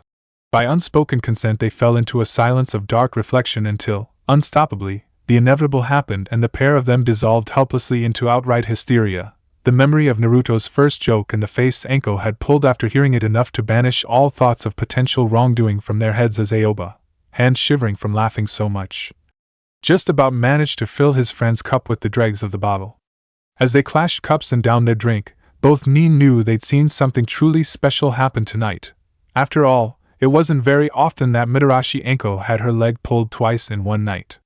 Of course, they also knew that they could never tell another living soul what had happened in this bar tonight on pain of Anko finding out whose lips had loosened and finding a way of ensuring the owner of those lips never had a repeat of that problem again. But both of them considered it to be a fair enough trade for the laugh Kakashi and Naruto combined had given them. As soon as he felt his feet touch the floor of his apartment, he made to bolt for it. Stay where you are. Only for the sudden command to fix his feet to the floor as surely as though someone had nailed them there. Slowly, as sweat streamed down his back like a miniature river, the Jinchuriki twisted his head to look over his shoulder just as Anko pulled the door shut behind her and gazed down predatorily. So, the little Shada thinks he can mix it up with the big girls then, does he? Naruto wanted to deny it, brush it off as a joke, do something to save himself from this nightmare, but his throat was drier than the deserts in Suna and he couldn't choke any words out before she carried on, bending down towards him as he finally managed to move, squeezing his eyes shut so he wouldn't see his end coming. Well, there's only one thing to do with such a cheeky little mouse, isn't there? The fact he was expecting the pain made it so much worse when it arrived, twin spots of agony flaring up in his forehead and sending him to the floor. Ow! Rubbing the sore spot, he glared up at the purple-haired Chunin before hastily looking away. Before he'd seen it from this angle, he never quite realized just how short her skirt was. Nice one, Gaki. She smirked before reaching down and tugging Aoba's book out the pocket he'd hidden it in, reading the title before flipping it open to a random page. Haha, some good ones in here, a little dated perhaps, but it's better than nothing. I was worried you were going to turn into one of those ninja who did nothing but eat, sleep, and kill, but I admit it, you got me good in that bar. Guess you must have a sense of humor in there somewhere. One of the other two clue you in what a shada is? Absolutely stunned by this turn of events, Naruto stopped rubbing the spots where she'd flicked him on the forehead and, realizing she wasn't actually mad at him, dared to answer her question as he stood up. Yeah, Genma-san told me, a boy older women wanna have as a boyfriend. Close enough, that was one conversation with details even she wasn't going to touch with a 10-foot pole. So, something else I've gotta add to that list of what to give you a grounding in. How to joke around like a ninja. You're really not mad? His naivety made her chuckle. She wasn't that scary, surely? Hell, no. She assured him, going too far as to flick his forehead again, though this time a lot more softly. You made up a good line. I'm only glad it was just two of the awesome foursome in that bar tonight, and they're all too scared of me to tell anyone. If Kakashi had heard it, I could guarantee it'd be all over the village by tomorrow, and we wouldn't be having this conversation. Who are the awesome foursome, and why not? Genma, Reito, Hate, and Aoba. The awesome foursome who all passed out the academy in the same year, though Aoba's unlucky in that he hasn't had the chance to get Chunin yet. And this conversation wouldn't be happening because you'd be dangling upside down from the Nidame's nose wearing a nappy with a sign saying Shada for hire around your neck. The vision, as well as the knowledge that Anko was the kind of person who could and would do exactly that if he pushed her hard enough, was enough to make him shudder. Okay, won't do that again. Smirking again, Anko walked past him shaking her head. Yeah, you will. It's as much of a battle skill as a way to unwind. If you can get your enemy so pissed at you he loses his head, you've already won that battle. A sudden vision of Gai-san saying how he'd once beaten a missing nin using unyouthful words made a sudden reminder in his brain, and, enlightened, Naruto spoke. Fighting filthy. It's a way of fightin' filthy. You got it, Gaki. Just remember though.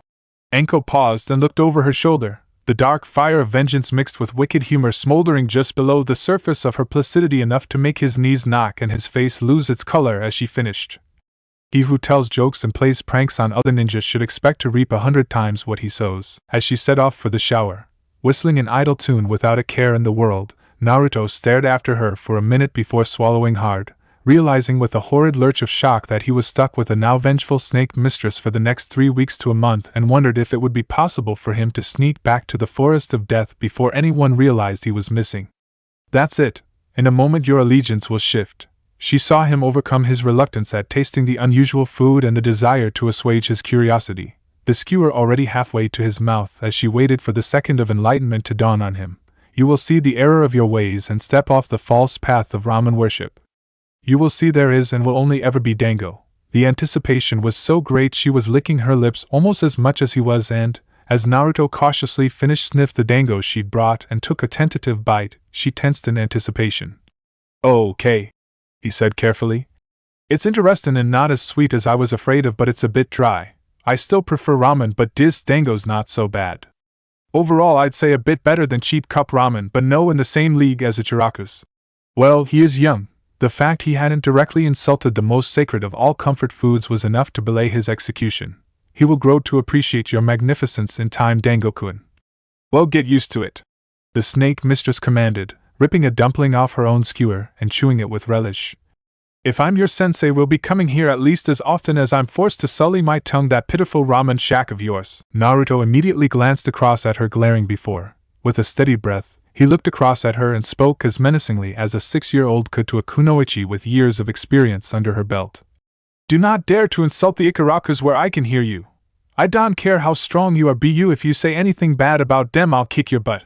He looked up for a second, obviously considering something, but before Anko could ask he seemed to come to a decision and nod, glancing over at her cunningly. "Know your place, Yuke. He's brave." Anko respected guts where she saw it. Incredibly dumb but brave with it. "Wah, the big bad Sema is scaring me." In the face of her mock-crying, Naruto's composure deserted him, and he all but fell off his seat trying to comfort her, the chilly worm of self-disgust and loathing rearing up and lashing around in his belly as she sniffled and looked up as though petrified of him. "Would you really hit a lady, you boot?" No, Anko-san, I'd never." Sucker, as though it had never existed. Anko's terror and sobs were gone, usurped by a superior smile as Naruto was left gaping at the speed of the personality switch. "Told you last night, Gaki, what goes around comes around. And anyway, if you want to be a ninja you'd better get used to the idea of not just hitting, but killing and stroke or sleeping with women to get your missions done, though with any luck that'll come a lot later into your career. Still, forget all that," she commanded, realizing she might have laid it on a bit thick and wanting to keep his mind off those potential pitfalls. "And just as luck would have it, I know just how to do that. We're here to discuss your training over the rest of the time I'm lumbered with you." That got his attention as she'd known it would. Dango, forgotten the Jinchuriki, looked up, face a picture of eagerness as Anko, drawing out the tension to tease him a little just as he had her, took a slow sip of her tea and spoke leisurely. "So, overall in the time I was forced to follow you, well, I've seen worse, not many worse admittedly, but some." The look of eagerness soured slightly into discontent, but at least he kept his mouth shut. "So, first thing on the list is for the next few weeks. You're going to have to kin your little mouse act, everyone knows." She held up a hand to forestall the forthcoming explosion. "I spoke to Hasawada while you were chucking knives around with his daughter. Ninja training serious business, Gaki. You either put your all into it or you don't show up." Though he wasn't happy to hear this, Naruto was able to reason that he was getting serious training at last. Surely it wouldn't be too hard to leave the training grounds for a little while, right? "Fine, sensei, no scrap collecting till we're done." Taking another drink, the snake mistress nodded. "Good, so first thing on the list is taijutsu. I know Guy said he wouldn't train you until you hit 8, but that's because his taijutsu, Iron Fist, is very direct and hard on the body. Hurts like an SOB if it connects, and effective as hell in the hands of a master, but he was right. Teaching it to someone your age would be stupid and dangerous. Can't form hand seals with broken fingers after all. My style though." She smirked and jerked a thumb at herself, glad for the chance to talk about herself for a bit. "Is a lot different, and it should be safe for you to learn provided you're not completely inept. Some hope, I know, but better than nothing. It should help with your flexibility too. Impress me with that, fat chance, and I'll show you the ropes of escapology." At that idea her smile deepened darkly and she leant slightly over the table, reaching over to pinch one of his whiskered cheeks. "Guess the tide will have turned then, Gaki. We'll see how much of a seme you are tied up like a hog roast." Shivering slightly at the thought, Naruto tried to change the subject. For some reason, the image of Anko in a chef's apron sprinkling his trussed-up form with pepper with an oven flamed up in the background, refusing to leave him and making his skin prickle.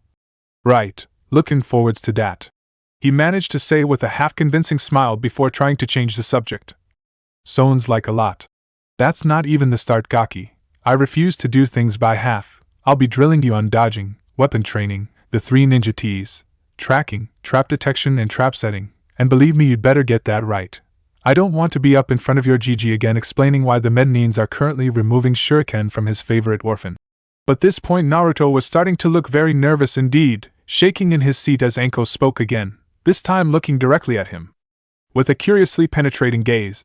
There's one other thing I can teach you, arguably the most important thing you could pick up from me other than an unrequited love of Dango, but I'm not decided if I want to yet.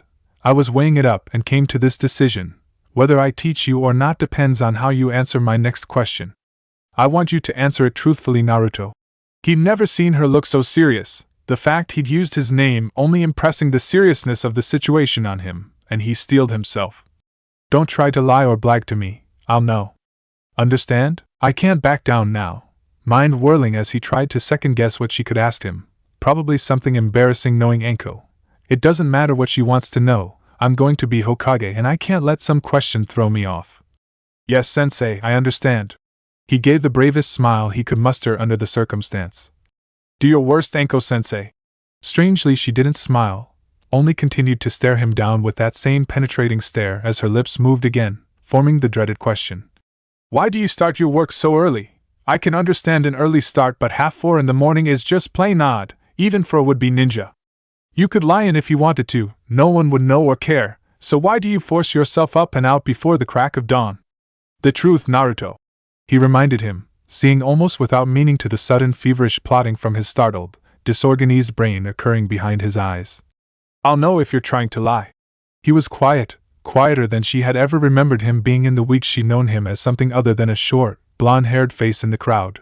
The pregnant pause stretched on so long she was half worried he wasn't going to answer at all before. With a sigh, he glanced up and forced his lips to move. I know they don't like me. He couldn't quite bring himself to look across the table at her. Instead, his eyes diverted towards the side of the Dango shack about a foot or two to the side of her face. I don't know why you most people here don't like me. So I figured out if I'm not here, get out village early. They can't shout at me or stare why those fish eyes. Just try and wish I wasn't there. I don't know if it's running away, but I don't know what else try and do. He gave a bit of a shrug, smile still in place but pain still visible, easily visible to even a civilian who dared meet the eyes of Konoha's monster for more than a second.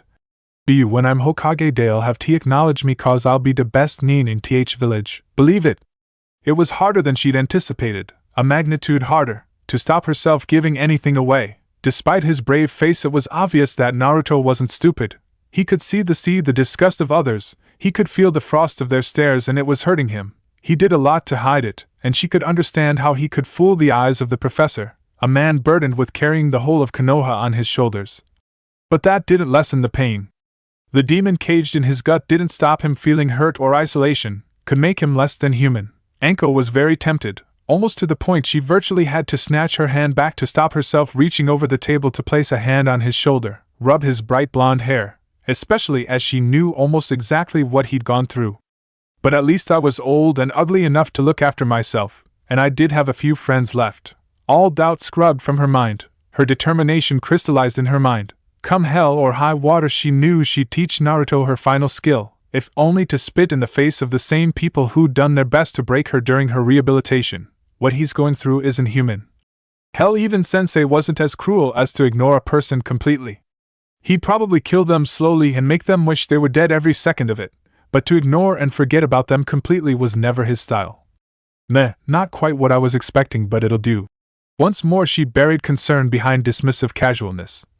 Right, in that case give me about an hour, go wait at home. I'll catch you up there. Leave me, she commanded, already devouring his leftover dango with her eyes. I have an old relationship to consummate.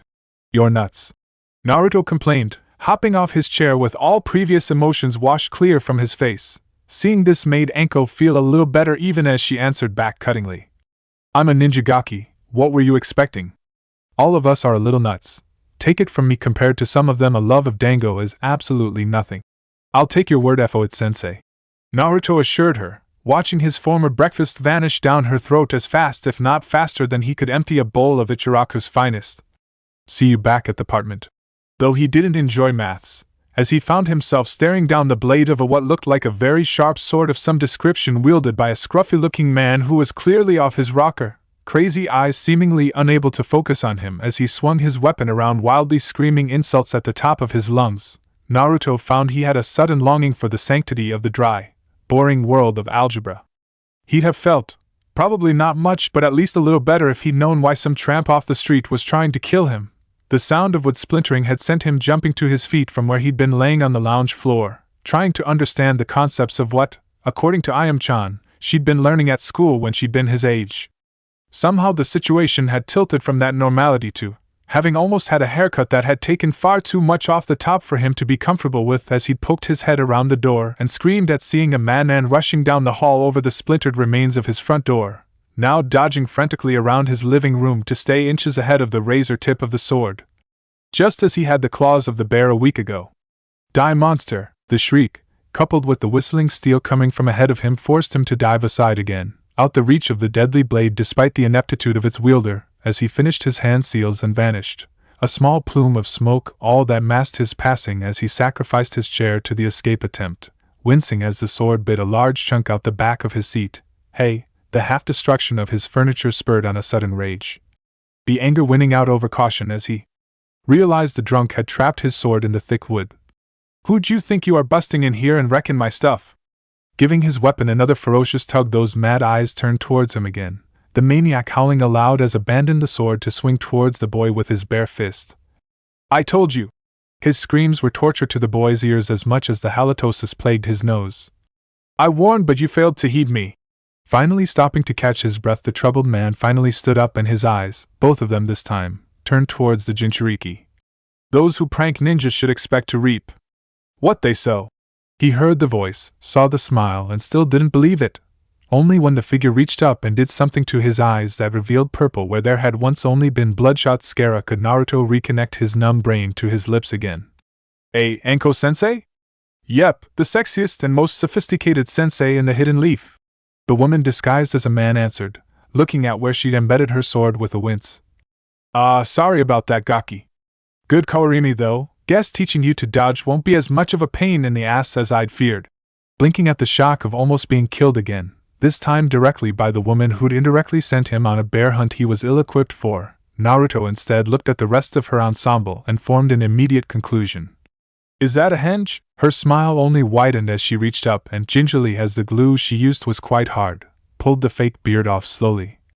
Henge is cheating, Gaki. If you're going to learn from me, you're going to learn right. Most ninja get taught that technique, get lazy and get knifed in the back because they couldn't see a proper disguise. I've stuck the knife in before myself, pretty much the reason I'm one of the best infiltrators Konoha's got. All the skills in the world isn't worth squat if you make sure they can't see it coming. Unless you're up against a Hyuga. She mused, recalling more than one incident where the all-seeing eye had caused her to come unstuck. Hard as hell to take one of them by surprise. Looking over the clothes she was wearing, how she'd stood and attacked him, he realized he'd been really well had. But for some reason he wasn't upset about it. Instead he found himself excited. This was something he could really get his teeth into and wanted to learn. This looks really cool, sensei. He reached up, stroking the beard she held in one hand as she rubbed the remainder of the glue off her face. Damn, not dry yet. I'll have to wash it off before it starts peeling my skin off. Bets. It's fun too, jumping out and scaring people like that. He'd been expecting a jibe or comment of some kind for that, but, to his surprise, Anko did neither of those things. Instead her face softened and she went to one knee, meeting him at his eye level as she smiled softly. True, Gaki, it is fun, but there's more to it than just that. She explained, remembering his words that, though he'd said them an hour ago and she'd had dango since then, still echoed clearly in her mind now. I've seen how people look at you, kid, and believe it or not I've had the same. Not to the same extent, but there was a time when most people wouldn't give me the time of day. Don't ask why. She cut off the curiosity before it could be aroused too much, as always aware of the cancer on her shoulder that was an everlasting reminder of the pollution of her soul. That is private and I won't go into it. Anyway, we're focusing on you now. I can look after myself. Much as I'd love the chance to have a go at it, I can't teach people to like Uzumaki Naruto. Once more her eyes were on his own, but they were different. There were eyes that had for a second opened themselves fully to the boy and allowed him to see her hidden anguish, the one thing she kept hidden from the world behind a veneer of whimsy, of flirtation, and if all else failed, a haze of sake-induced oblivion. Naruto saw, and unlike most other children he understood, saying nothing but nodding as she stood up, not quite looking at him, just as he had been unable to allow anyone to see the secret heartache for more than a heartbeat as she spoke again, something akin to the love child of a vow and a promise escaping her lips this time. But what I can do is teach Uzumaki Naruto how to be somebody else. Chapter 6: Masks of the Mouse. The next morning Naruto awoke to a distinctly pleasant tingle in his belly, the thought of getting some real training from a serving ninja, albeit one who he was sure had knocked some pretty important screws loose somewhere along the line, enough to have him leaping out of bed almost before his clock started ringing. Quickly donning his typical morning gear, the would-be ninja headed for the bedroom door, only for something unusual to give him pause. Was it just him, or was there something small and white hanging there? Nope, not just me. Wonder what sensei wants? Too excited to put too much thought into a guess, he instead ripped the note off the back of his door and held it close to his face, trying to decipher the small but surprisingly neat handwriting in the gloom of his bedroom. Gaki, since I know you won't be able to stay in bed and I need my beauty sleep, I've got a job for you. First part of assuming a decent disguise is to have a decent backstory. This is the past of the person you're trying to be. It's usually easier if you're trying to pretend to be a real person, but then again, easy is boring. So, your task until I can be bothered to wake up is to sit down, shut up and try to think, difficult as that might be for you, of someone you'd like to be and come up with a decent backstory for him. Think about things like where he was born, who his parents are, job, dreams, etc. Write it all down. I've left paper on the kitchen table, and I'll read it when I get up. Don't be surprised if the first thing I do is rip it up. I'm expecting you to make a hash of it, but I just want to see how creative you are. Well, that's your lot. I'm not holding your hand on this. Get cracking, maggot, and if you wake me up in any way before at least 9, we'll start dodging practice early. Sensei Enko. After he finished shuddering at the last sentence, the sight at the bottom of the note of a drawn chibi Enko giving a massive smile and a peace sign with one hand, while a little across from her a cartoon mouse with crossed eyes lay on its back with several kunai in its chest only underlining his unease, he started to think hard. Who did he want to be? Well, the obvious answer to that was Gigi. He wanted to be Hokage, but that was thinking way too far into the future. He should lower his sight a little to get the best out of this. Gently nosing open the door and hearing the slow, rhythmic breathing of who he assumed was his sleeping sensei, the ninja in training decided discretion was the better part of valor in this case and, as though he was walking on eggshells, tiptoed his way towards the kitchen. So focused was he on walking quietly and so dark the room he was sneaking through, he never had a chance to notice, for a moment, the small smile that slipped over Anko's face as she realized her first lesson was going well. So it's true, fear is a great motivator and teacher. Hearing the, to her, heavy footsteps recede into the distance, the tone of Naruto's tread changing as he moved from the carpeted lounge to the lino of the kitchen, she rolled over slightly and smiled again.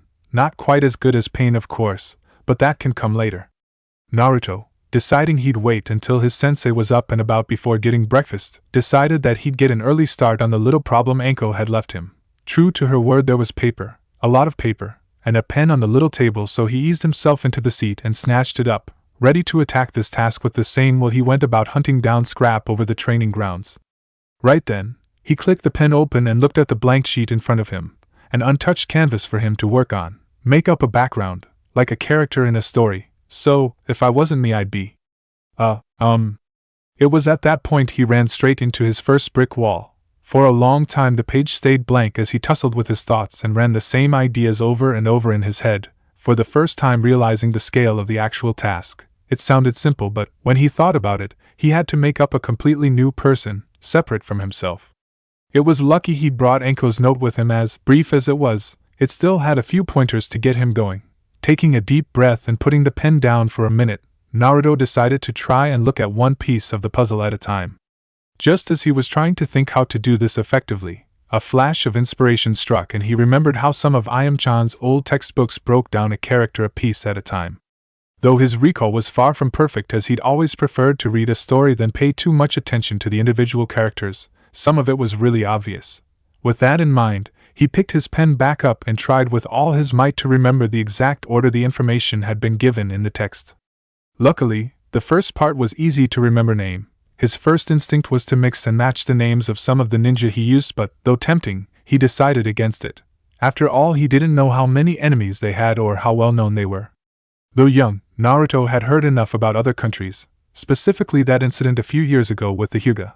Something about Cloud wanting to target the clan head by kidnapping his daughter, to know that a lot of them weren't above hurting a powerful ninja by targeting his family. Taking the name of clan or ninja of great repute, therefore, would be the equivalent of sticking a target worse than his orange jumpsuit on his back. It would probably be better to come up with an original. So, from Uzumaki Naruto, he scribbled his own name down at the bottom of the page, reciting it over and over in his head, not willing to run the risk of waking Anko up by speaking out loud. Uzumaki I like the sound of, but it's too obvious. Maki makes it sound like I came out of hell, but if I drop the M, and the U as well. His pen scratched through the two letters. A rising excitement pounding through him as he gave a triumphant grin. Yeah, I like that, and since I already get called Mouse a lot. It was decided, and with a flourish, he completed the first of many steps in creating his new person, name, Zaki Momoru age. This one was actually fairly easy. He'd always wanted to be a bit, but not much older, specifically so he could learn taijutsu from Gai-san. Because of that, he wrote down that he was 8 years old. Hair color. Much as he liked his own bright blonde locks, he knew they were too distinctive, way too much of a giveaway. Though he couldn't think how he was going to change his hair color, he decided his hair was going to be brown. Eye color. Much the same as his hair. His deep blue eyes were unusual for Fire Country. They would need to change as well. Hope Anko-sensei teaches me how to change my eye color, and I hope it doesn't hurt. The thought popped up in his mind as he wrote down pale green. It was actually simple once he got on a roll. Though he had no way of realizing it, Naruto was no longer thinking about Uzumaki Naruto becoming Zaki Momoru. Instead, he was thinking of who Zaki Momoru really was. How much overlap should there be? Despite his best efforts, Naruto doubted he'd ever be able to overcome his love of ramen. Anyone he wanted to be would have to partake of that addiction at least occasionally. Would it be okay for Zaki to love hiking when he, Naruto himself, just saw it as a means to an end? Annotating the words he wrote with questions for his sensei, the Jinchuriki didn't even notice the time slip by as, after thinking about what he was good at and the skills he had, he gave a small chuckle and filled in the job he thought Zaki Momoru would be best at. It was a sign of how absorbed he'd gotten into his task that it was only when the shower started going that he realized with a jolt that his sensei was actually awake. Realizing her arrival was imminent, he took a brief second to skim through what he'd written so far, nodded as he thought that was about as good as he could make it in the time he had left, and instead went to flick on the old kettle the Hokage had brought for him. Though he didn't like hot drinks, Gigi was fond of the odd cup of tea. Anko was too, he noticed, though she much preferred sake for some unknown reason. Even now he could still taste that foul swill on his tongue like a mouthful of wood smoke, and gagged. Hearing things out with his ears, he timed it as best he could to pour out a generous measure into his best mug and have it on the table for when Anko walked in. Unfortunately, he mistimed it slightly, resulting in him being sat at the table with only a steaming mug of liquid for company before the snake mistress made her belated appearance, still wringing out her damp hair with a towel. So, she drawled, looking down at the sheaf of parchment in front of him. You got my message then? Yep, and you gave me more than enough time to do it, he replied, tone caught somewhere roughly between pride and exasperation at her tardiness. Though as he recalled one of the lines from the joke book he'd carried on reading before he went to bed, he found himself smirking. Have a care, Anko-sensei.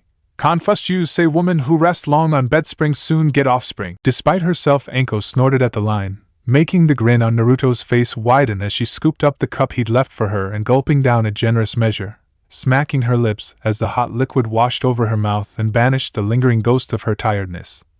You can dream, Gaki. The only chance of me getting offspring in this place is you switching me off the couch again, no matter how cute a shota you are. She grinned as she whipped her fingers forwards, Naruto yelping as she pinched his cheek hard. And it's pronounced Confucius, you brat. He was a famous philosopher and a font of wisdom. At least honor his name while you're mocking up his teachings. Rubbing the stinging side of his face, Naruto gave his best glare as only the reminder of a very dead cartoon mouse prevented him sticking out his tongue.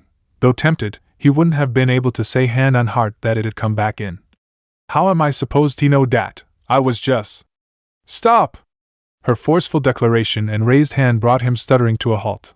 looking up as Anko closed her eyes for a second before centering herself and carrying on, her explanation to the point as she pointed out the first of many, many flaws to her student. Right, first thing we're going to change about Yugaki. I know you're 6 and don't have a lot of people to talk to, but as far as I'm concerned, that's no excuse. Proper pronunciation. It's that, not dat. It just sounds lazy and too much of a kid thing to say, and if you're on a mission, little things like that are too easy for the enemy to pick up and remember. Besides, you didn't hear Tenten saying things like, did you? Before he could think too much on it, she'd carried on relentlessly, intent on hammering home her point even if she wasn't sure herself how the girl talked. No, she doesn't, not to the same extent at least. I was listening while you two were stuck in the genjutsu cast by the Hasawada television. Her grammar skills are far in advance of yours and I'm not standing for it. I'll be listening to you very closely from now on, Gaki. Every time you slip up, I'll be waiting. The flash of predatory explanation that rippled across her eyes and seemed to seep into her smile was enough to make him shudder, the sight of the skewered cartoon mouse from the corner of his eye only enhancing his sudden wariness as he looked up at his sensei and nodded meekly. Satisfied she'd won that particular argument, Anko sat down on her seat, Naruto looking the other way as she crossed her legs casually and snatched up his paper. Okay then, let's see what you came up with, Zaki Momaru? Naruto did his best to try and look accepting as the Chunin looked over at him with a calculating eye. It was a real struggle not to sigh too loudly when her stern visage broke and she chuckled a little. Yeah, I can see that in you, it'd work. It should be workable. Okay, you'd be even more of a runt than you are now, but you might be late in hitting your growth spurt. Circus performer. Her exclamation made Naruto snigger a little, the older ninja present looking between the paper and himself, trying to figure out if he was somehow making another joke. I was expecting something like ramen taster or ramen chef or, dear Kami in heaven above help us, Hokage. This is a little off the wall even for him. Okay, Gaki, I'll bite.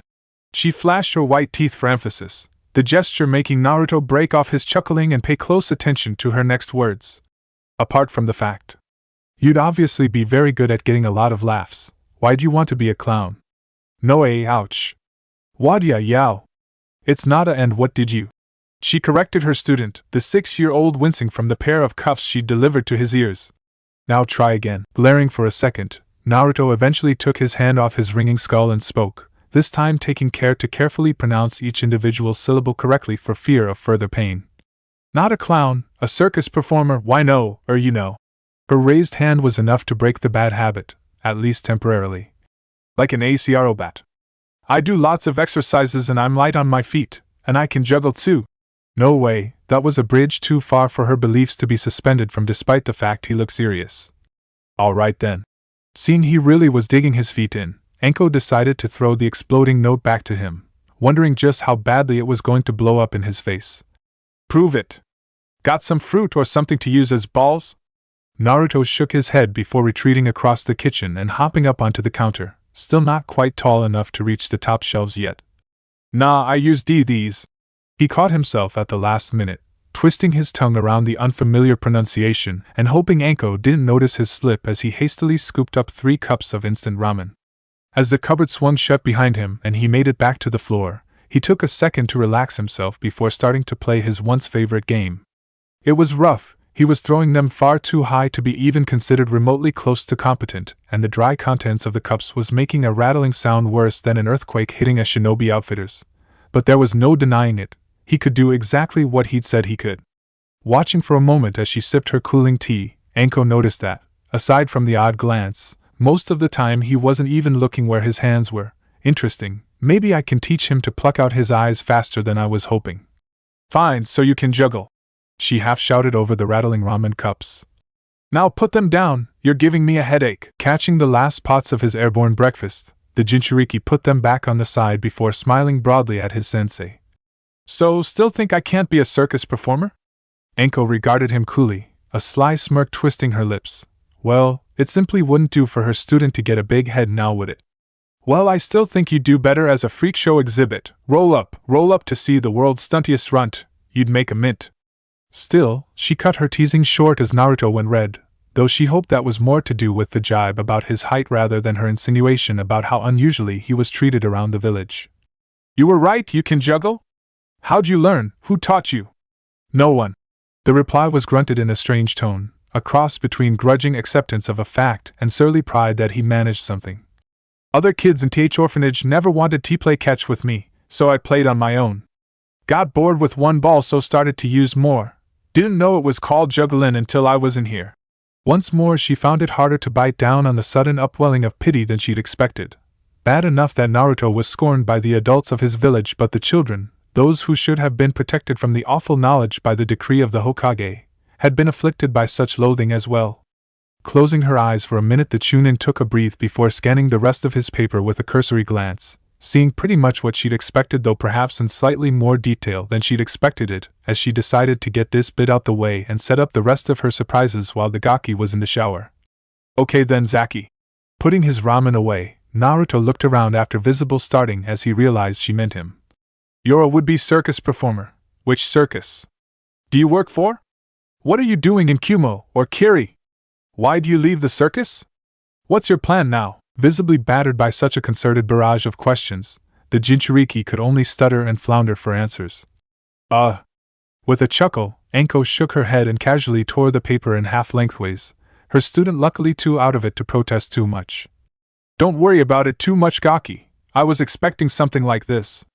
You've got a good imagination if nothing else, but you need to remember everything as though you were on a mission. Believe me, when you're in deep in a different country and the local Kage's getting suspicious of an information leak, not being able to remember basic information in a heartbeat can be a very serious and often fatal mistake. So, after digesting this, Naruto cast a longing look at the bifurcated remains of his past hour's work. Why did you rip it up like that? 2 reasons, and before you say anything, it's not because I'm a cold-hearted bitch who likes to watch others suffer. She waited for him to scoff at this, but it didn't happen. Instead, he seemed to be hanging on her every word, much to her amusement. First reason is to get you used to the idea of each persona, each disguise being a one-shot thing. Once you've been a certain person, that's it, no going back. It's harder than you might think to do, Gaki, especially if you've been masked up for a long time like I have in the past. More than one ninja's been caught because he or she got too attached to their mask and tried to stay in it for too long after the enemy recognized it. Masks? Why mean yo? As her student rubbed his sore head again, Anko sighed. Getting him to a standard level of speech might take longer than I thought. No, not a mask as in a mask you'd wear on a carnival night. It's kinda hard to explain, so bear with me. When a shinobi masks up, it means he or she completely changes who they are into someone new. For instance, once you've gotten a backstory I'm happy with. Good luck with that though, Gaki. I will let you mask up into Zaki Momoru. It's a lot more complicated than just slapping on some makeup and changing your voice. You have to completely forget Uzumaki Naruto and become, not just act as, your circus-performing alter ego. It takes practice, Gaki, a lot of practice, to come up with a deep cover mask, and you took the first step towards that earlier. We'll be doing this every morning. You write down about your Zaki Momoru and I'll read over it, and rip it up until I'm happy with it. That way you'll learn what you need to put into a mask, and, because you'll be rewriting it every day, the information should sink into your tiny brain and stay there, ready to be used when you need it. Right. After thinking about her words for a few minutes, Naruto eventually puzzled out what the kunoichi was saying and snapped upright, the sight of his broad, eager smile almost making Anko wince for a minute. Dear Kami, was I ever this young, stupid and eager? Yes, the answer came back to her a second later, a dull, stabbing pain from her shoulder forcing her to bite down on a wince. Yes, I was. If anything, I was worse. Sensei? Sensei? Huh. Her introspection had made her take her eye off the kunai. Sorry, Gaki, lost in thought. Eyeing her up suspiciously for a minute, the blonde Jinchuriki shrugged it off and repeated his question. So are all masks this hard to make, Sensei? Sounds like a really hard job to make all these fake people. Hard, but that comes with the symbol. Anko told him in no uncertain terms, tapping the scuffed metal of her forehead protector. If being a ninja were easy, I'd be out of a job. I am one of the best at what I do, and it costs me blood, sweat and tears to get there. Apart from that though, the answer to your question is no. She didn't miss the look of relief that flashed over Naruto's face. What you're doing is making up the harder kind of mask. This Zaki Momoru you've come up with is what we'd call a deep cover mask. You'd stay in this mask for anything up to years at a time, getting into an enemy country and staying put to filter information back to the leaf, or waiting until you've got a chance to hit that country's bigwigs right where it hurts. Before you get back and bury that mask. Bury it? Oh, you mean like that one-use-only thing? Anko nodded. Exactly. Say you've used a deep cover mask for over a year. it's going to be very recognizable to people from the country you infiltrated, isn't it? So you can't use it again. It'd be foolish and you might well get caught. Even if you go to a country the other end of the elemental nations, karma's probably going to stick her oar in and you'll get spotted by someone who knows your mask just visiting their sick aunt or something. Nah, best not to run the risk. Hold a small funeral if you have to, but make sure that when you're done with the mask that's it, it's never used again. Luckily for you though, the mask I've got you working on is the most difficult one of all to make, and with any luck you'll never have to make one. Compared to that we'll be coming up with after you've had a shower is an absolute breeze. It took Naruto a second to realize what his sensei had just said and gave a wild whoop of glee. His excitement was so obvious that even Anko couldn't find it within her jaded heart to dampen it with a well-timed cutting remark or flick to the ear or forehead. Well, he's got a better head on his shoulders than I gave him credit for. Looking down at the torn parchment again, Anko sniffed before scooping it up, scrunching it into a small ball and tossing it with unerring accuracy into the kitchen bin. It'd be a shame if I knocked it off them too soon. Naruto had always been quick in the showers, mostly through necessity, as the hot water to his apartment had a nasty tendency to vindicatively cut out just as he was starting to enjoy a warm shower. However, with the excitement of Anko's lesson being dangled in front of him like a worm on a fishing hook, it was a quick shower even by his usual standards. He barely slowed down long enough to dry himself thoroughly before he had his training gear back on and rocketed back towards the lounge of his apartment, just about catching his breath just before he rounded the corner, and, after grinning at his sensei, he found himself bamboozled by the strange things laid out on the floor in front of him. What's all this, Anko-sensei? These gaki are the secrets of a disguise, she explained slowly, beckoning him to come over and kneel beside her, as she finished sorting out the items she'd unsealed from the scroll she'd brought with her. If you can use all these properly, you'll be able to pretty much walk into any village anywhere in the elemental nations. Most ninja never bother to learn this, as I said. They pick up henge, maybe a few other techniques as well, but that's as far as they go. In my book, that makes them stupid. You're not stupid, are you, gaki? The sudden question caught him slightly on the hop and he shook his head quickly, inwardly giving a relieved sigh at the sight of Anko's pleased smirk. Good, I hate teaching stupid ninja. They tend to end up dead before they can put the lessons into practice, she stated nonchalantly, reminiscing for a minute before shrugging and carrying on as though nothing had happened. Now, as I was saying, these are the basic tools of disguise. Anyone who can use these, even a civilian, has a chance of infiltrating an enemy installation or village. Using these makes what's called a minute mask because, as the name suggests, you should be able to put it on in a minute, hopefully less. Using these props usually isn't suitable for maintaining a deep cover mask, though they can be used to give it a few extra features that can make it harder to see through, but you can, well. She broke off teasingly, Naruto having to virtually steel himself away from falling into the obvious trap and opening his mouth. Act well and you'll see what they can do later. Now, ready to get into the meat of the lesson, the snake mistress pointed out some of the more basic equipment she'd brought with her. You might think that the only people who wear wigs are demented old women who sit at home with about 50 cats. Make one smart comment about that and me and you'll wish you'd never been born gaki. But the truth is they're actually very useful and, if you put them on right, quite comfortable. The wigs he understood, the hair dye he was actually looking forwards to having a go at as long as he didn't get it in his eye, and he was virtually rhapsodic when Anko pointed out there were props he could use that would actually make him look taller. Though she did explain these took some getting used to as they fitted over the legs and feet and were uncomfortable unless specially tailored for a specific person. However, when confronted with these latest articles, peering up at him from their container in a way that almost made feel ill, he had to raise a protest. So, the idea made his skin crawl. You actually put those in your eyes? Yep, useful trick, but when you're using them don't try to look someone in the eye for too long, Anko cautioned, recalling with painful clarity the moment she'd been impaled on that particular spike. And I would have gotten away with it if that damned Hyuga hadn't flashed those white eyes of his to find his towel just as my contacts started to steam up. I didn't see a thing, and it was a chance to get Kakashi without his mask on. Because they're not your real eyes, they can't contract or expand around the pupils. A real giveaway to someone who knows what to look for. Yeah, but, even hearing the explanation, Naruto was still looking uncomfortable. In your eyes. Doesn't that hurt? At this, Anko did laugh. Hurt? Nah, feels a bit weird at first, but overall. She whipped her fingers up to her lavender eyes, keeping them open by force of will as she removed the lenses she'd been wearing since her last mission ended, having become rather attached to the color even if she ditched the rest of her mask. You get used to it. Fighting down his rising gorge at the sight of what appeared to be a grown woman poking her own eyes out, Naruto steeled his courage to look up at the face of his teacher again and narrowed his eyes at what he saw. "Your eyes are brown." "They might be, or I could be wearing 2 pairs of contacts," she commented, declining to mention that, while not impossible, wearing 2 pairs of contact lenses one on top of the other was very difficult to pull off and could be uncomfortable if not done right. A mask within a mask, wearing a disguise on top of a disguise. If it gets to the point where you're having trouble remembering what you look like, you can guarantee the enemy won't be able to figure it out. Still, placing the contacts she'd been using on a tissue waiting to throw them away, the Chunin decided she'd given him enough of an introduction. "I'm a big fan of learning on the job, so here's what we're going to do for the rest of the morning." The store was relatively quiet and could use a customer or two, but, after hearing the bell of the shop tinkle and seeing the short form that strode in confidently, the assistant was immediately suspicious.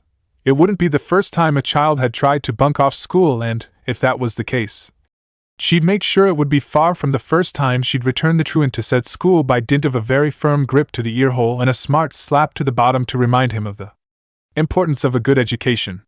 Still, she held her peace for a moment as the youngster looked over the stores of her small family shop, picking up a few items here and there as he looked over at a small list in his hand. After about 5 minutes or so, he gave the shopping list one last look and, seemingly satisfied, he moved towards the counter where the assistant was sat, needing to use both hands to hoist his basket onto the counter. So, as she began scanning the prices of the items and totaling the bill up in her head, the storekeeper cast a beady eye over the boy in front of her. "Why aren't you in school today?"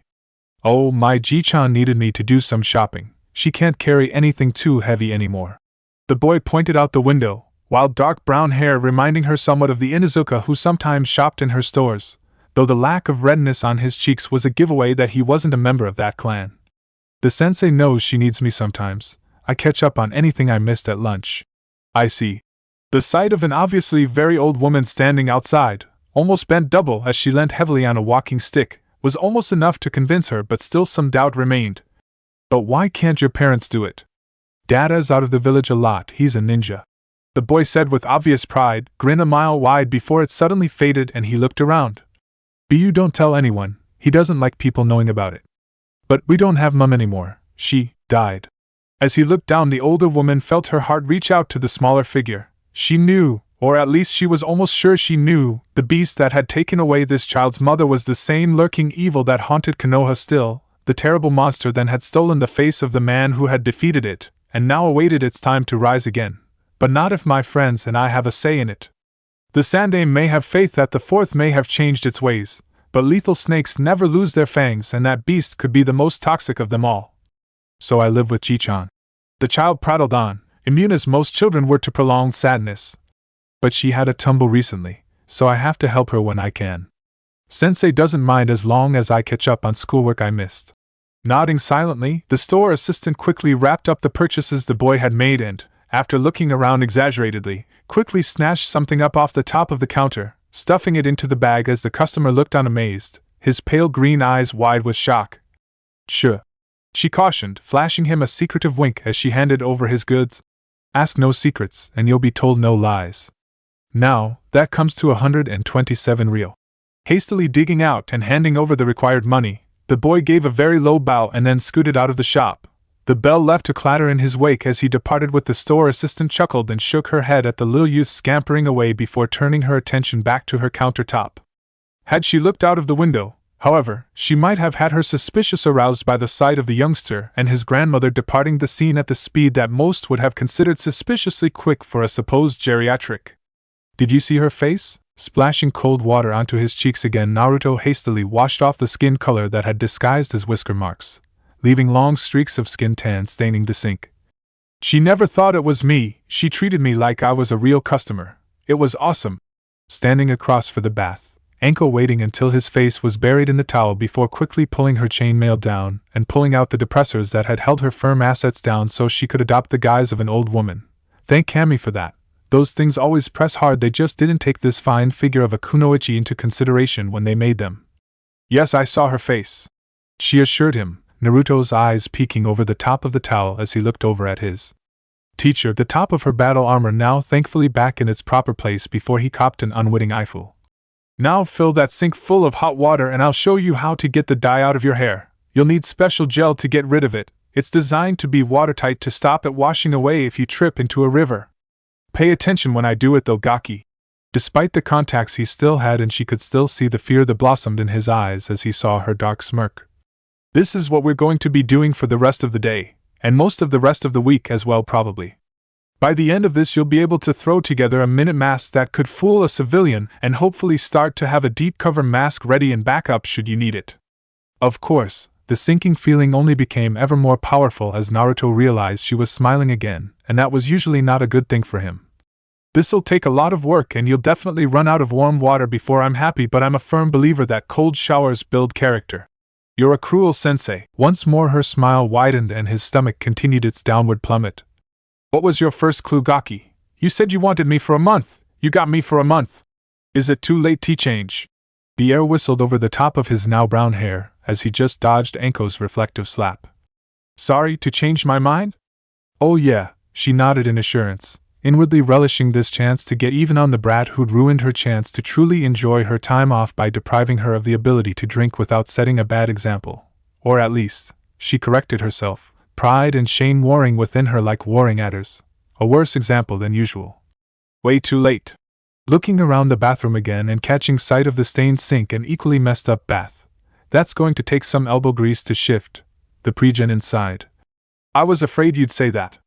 Ducking under the heavy beam that led to his shop forge, Muruta glanced around to see one of his regular customers and let a broad grin break over his rugged, not even Kishikoi would got so far as to call her husband classically handsome, features. Ibiki-san, here for your order? Hi, the special jounin, recently promoted to the torture and interrogation department from what Muruta had heard on the grapevine, nodded once slowly, his mouth its usual grim line as Muruta was almost sure the burly man hadn't smiled since he'd been hit by the dual loss of his younger brother and his personal experiences at the hands of Konoha's enemies. I'll handle any modifications that must be made to these saban prior to their use. You have my thanks, Hasawada-san. As the scarred veteran, old before his time, pulled the required money from one of the pockets of his black trench coat, the weaponsmith quickly rang up the cost and supplied his customer with the change, bowing briefly as the bandana-clad special jounin turned to leave. My thanks for your patronage, Ibiki-san. No need, Hasawada-san. Any store with the Hokage's approval will do for me, thanks. He grunted at the figure of the small girl at the other side of the door who, having seen him coming, quickly moved to the side and pulled the door open, allowing the ninja through unimpeded. Muruta watched him go, thoughts of pity for the man held safely within his head as he knew Ibiki would never accept such feelings before suddenly realizing the door had taken longer than he'd expected. Huh, who's this? Ah, Gomen. The sudden shout made the girl who'd slipped inside the shop following Ibiki's departure look up as though startled. Didn't see you there. Have you come to pick an order for someone? If not, I'll have to ask you to leave, little one. You can't be in this store without a parent. A sudden fear made concern rise up in the new father like an ocean wave, and he hastily tacked another question on to his previous words. You're not lost, are you? No, her voice was strained. She's not holding back tears, is she? The suspicion made Muruta step out from behind his bar and head towards the small child, his conscience stung by the thought of how he'd feel if Tenten ever wandered away from the shop and ended up missing. Despite her repeated boasts that she was a big girl, now she'd started her 3rd year at school. Muruta doubted either he or Kishi would ever be able to see her as anything other than their little pandaheim. Before he could get to the smaller figure, however, the girl looked up and gave a slight smile. I'm not lost, she repeated a little more confidently, though she sounded like she had a sore throat before. As the weaponsmith came close enough, she suddenly narrowed her eyes and hissed under her breath. Muruta-san, it's me, Naruto, short of the girl before him, pulling a wet haddock from under her kimono and slapping him around the face with it. Muruta doubted he could have possibly looked more surprised than at that moment. For a very long second his brain was simply unable to compute the difference between the voice in his ears and the sight before his eyes. Naruto, or at least the Naruto that Muruta knew, was shorter than this girl before him and a little broader as well, though how much of that was jumpsuit the shinobi supplier couldn't have said. Even above all of that, however, the face, eyes and hair were completely different to the little boy the Sandaime had introduced to his what felt like a lifetime ago. When Naruto was unmistakably blonde with periwinkle blue eyes that, he was almost sure, some girl would someday be lucky enough to drown in. And as long as it isn't little Tenten-chan, good luck to him. Friend of the family or not, nobody goes after my daughter. This little creature had a long ponytail of strawberry blonde hair cascading down her back, the knot of the hairstyle stopping in the small of her back. Her eyes weren't blue as he'd first thought, thereby disrupting his first guess that she'd been a relation of the Yamanaka clan, but rather a light gray color, while her face, while still chubby with the roundness of youth, was completely bereft of the whisker marks that adorned Naruto's cheeks like the slashes of some wild animal. It was only when the child tilted her head up to look at him and her eyes suddenly flashed from the light overhead that he understood what he was seeing and fell back a step, grunting in amazement as his longtime customer stepped forwards. "Yes, it's me. Shock to the system, I'm sure, but can I please get upstairs?" There was a plaintive tone in his voice, no longer disguised as he breathed in sharply, changed face letting an expression of severe discomfort flow over it as he tugged at part of the basic kimono ankle had allowed him to borrow for this exercise. "How do girls do this every day? These bindings are murder." It was at that point that Naruto well and truly lost it. Trumpeting with sudden laughter, the retired ninja staggered back to his counter, half collapsing against it as he waved Naruto through, unable to keep the sniggering contained as the boy dressed as a girl shot him a dirty scowl.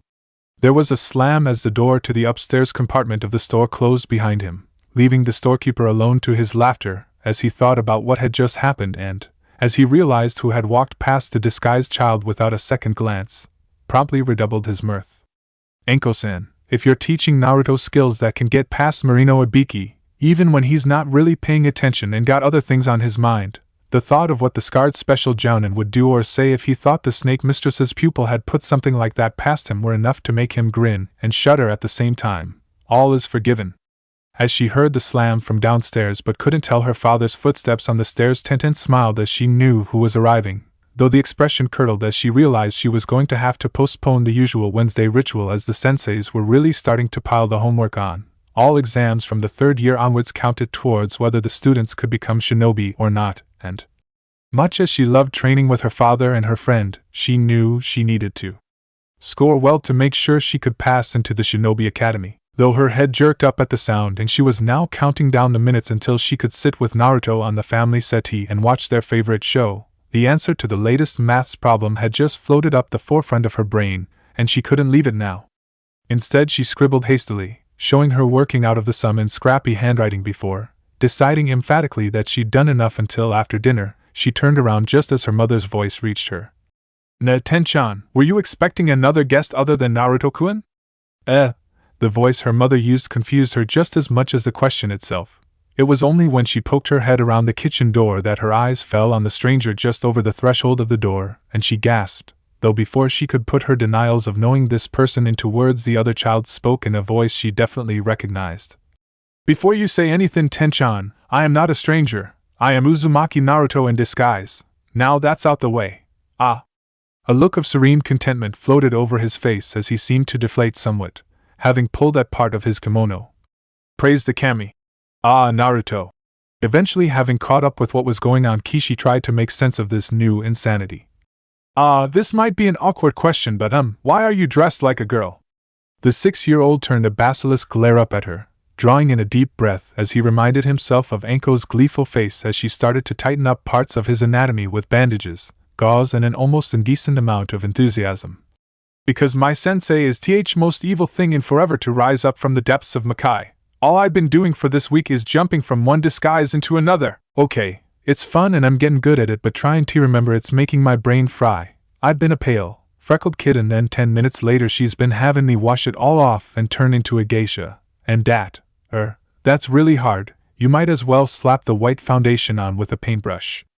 I swear, if I have to have one more shower this week, never mind the makeup, I'm gonna get washed down the plug hole." His tone, to say nothing of the fact that this was Naruto dressed up in a kimono belatedly catching up and beating on her sense of humor repeatedly with a very large hammer, was enough to break Tenten down just like it had her father. Only the kitchen wall stopped her sinking to her knees, and his sudden imperious glare wasn't helping at all. Her mother, while forced to cover her lips with a dainty hand, was at least able to speak in a relatively level tone as she asked a couple of questions. "So Naruto." She almost lost it for a second before regaining control, just as well as she imagined Naruto was on his last nerve as she could faintly hear her husband downstairs still laughing in the quiet area of his forge. "What did you just do?" At that question he at last managed to give a gruff snort of laughter, loosening his kimono a touch and allowing both ladies to see a peak of white bandage wrapped tightly around his midriff. I just got myself a bit of breathing room. According to Anko-sensei from Mikai, little girls don't have potbellies.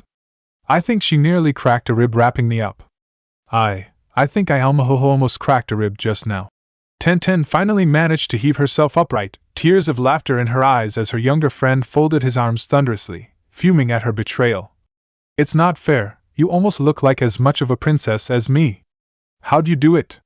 Wig, for the hair. Dye might have worked, but it's too short to style into a girl's hair. He explained, ticking of the points on his fingers as he remembered one of Anko's lessons. Start from the head down, you won't miss anything that way. Contacts in the eyes to dull the tone of the blue, watered-down white and beige mixed complexion on the face to hide whiskers and about a mile of wrap with a loose-fitting kimono over the top. How do you move in these things? It took me ages to work out how to stop going flat on my face every time. It's something you pick up over time, Naruto-chan. Hey, guess I really can call you a chan now.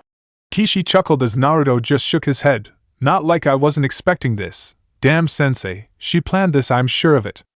Either I went out in this get-up or I ran the risk of missing our show while I took it off and got changed. Still, it looks very well done. How long did it take you to put all that on? About 9 minutes in total. Would have been less, I was running out of beige concealer. Had to use a darker shade and that took longer to mix with the white to get the right skin tone. And I don't think I used enough gauze with the wig.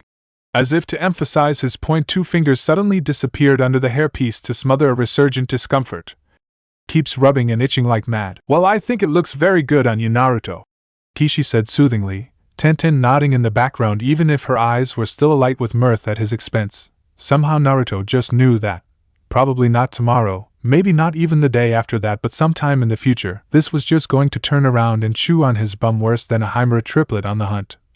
You've done a very good job hiding those birthmarks of yours, I must say, but a sudden problem that had plagued her in the past suddenly suggested itself to the woman and provoked her curiosity enough to ask. Won't it run if you sweat too much or it gets too hot? Naruto shook his head and immediately regretted it, his wig only itching worse than before until he could knead away most of the irritation with his knuckles. Nah, the stuff Anko-sensei got me was designed for ninja, he assured her with a hint of his smile.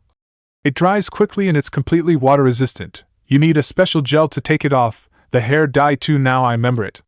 Mix the gel with water and it'll clean the stuff off, so that'll be another cold shower for me when I get back. Heating system still on the blink? It's not perfect. Naruto repeated himself as a phantom pain ghosted over his head. Great, my insane sensei's haunting me even when she's not around.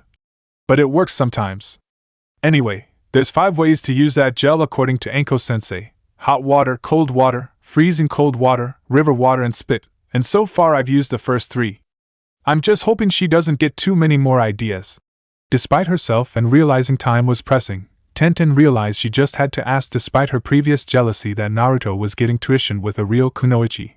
After all, it wasn't like he was learning loads of killer ninja skills, all he was doing was playing dress-up. Wasn't it? Too many ideas for what mouse? With a shudder, as he realized how callously old Father Time had turned on him, Naruto held the gaze of his oldest friend and gave a wobbling smile. The next 3 weeks. At that half-shrieked complaint there was no hope of Tenten holding it in. She slumped to her knees and burst into helpless laughter again, sinking so deeply into the giggles that she almost missed Naruto. By now so red in the face under the makeup it was a miracle the stuff hadn't hardened and cracked like thin cement, stomping over towards the TV and turning it on. She made it just in time, vaulting onto the end of the settee just as the title flashed up and she was able to catch a glimpse of the episode name. Though every time she turned towards the other girl sitting next to her she couldn't help but look away with a broad grin splitting her face in half. For his part Naruto merely suffered in silence, watching the show without comment and plotting all sorts of fiendish ways to get back at his evil sensei for putting him in this predicament, as well as outright denouncing his favorite cartoon. She'd rather be caught and tortured by IWA Ninja than forced to sit through another episode of some lame cartoon that a 5-year-old probably drew and animated, would she?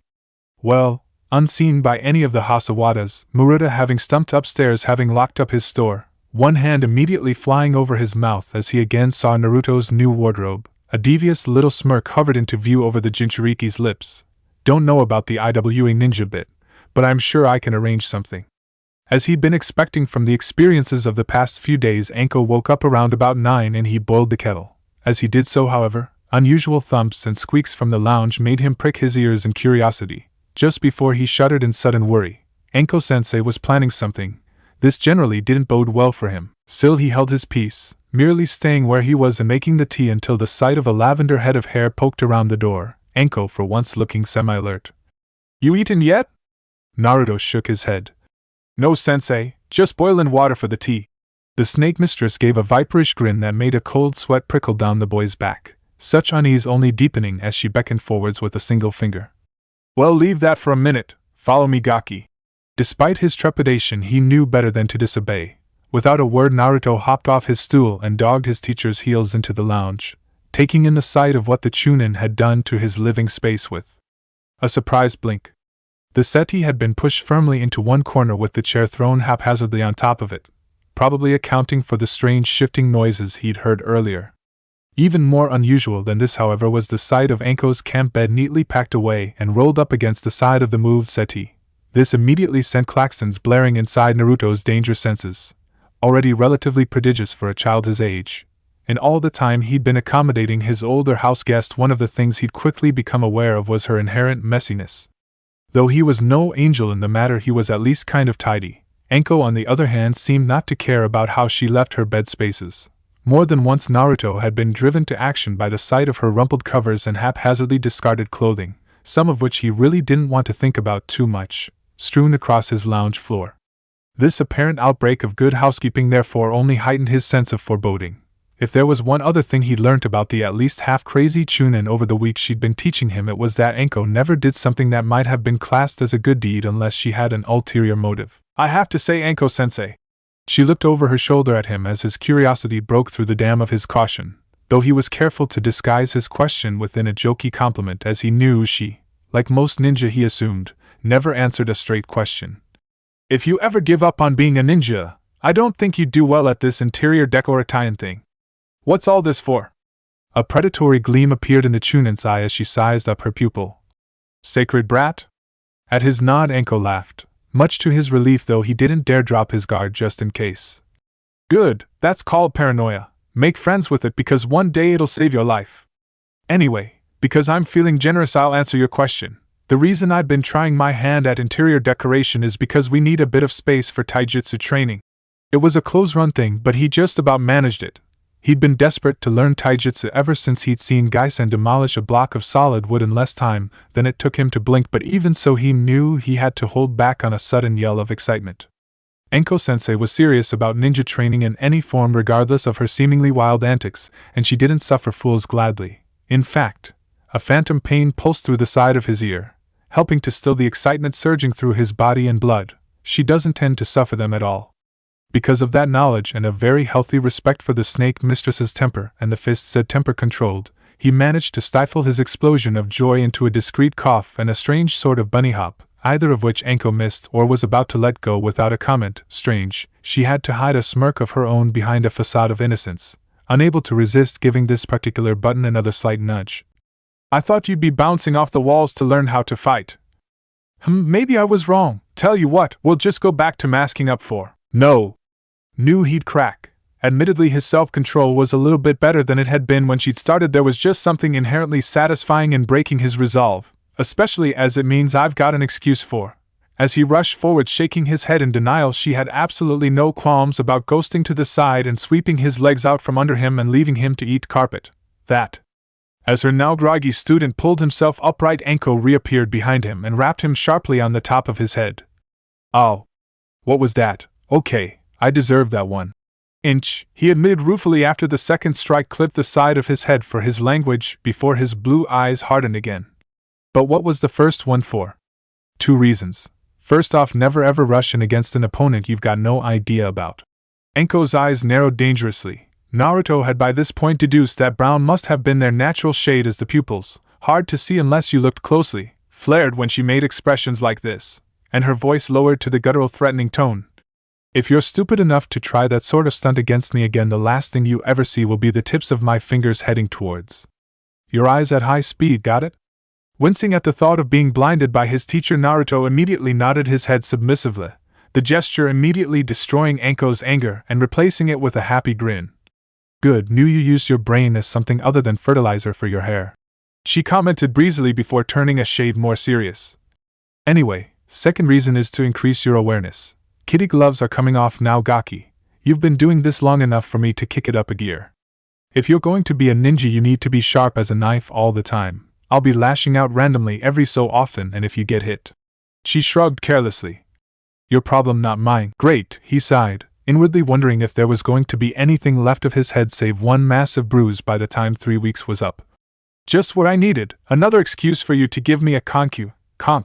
He tried to think of the word, but it continued to elude him. Conk.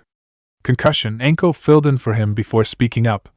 Right, well, regarding taijutsu, there are all kinds of styles, and, regardless of what the Hyuga or Uchiha might say, no style is intrinsically better than any other. All that matters is how good someone is at using them.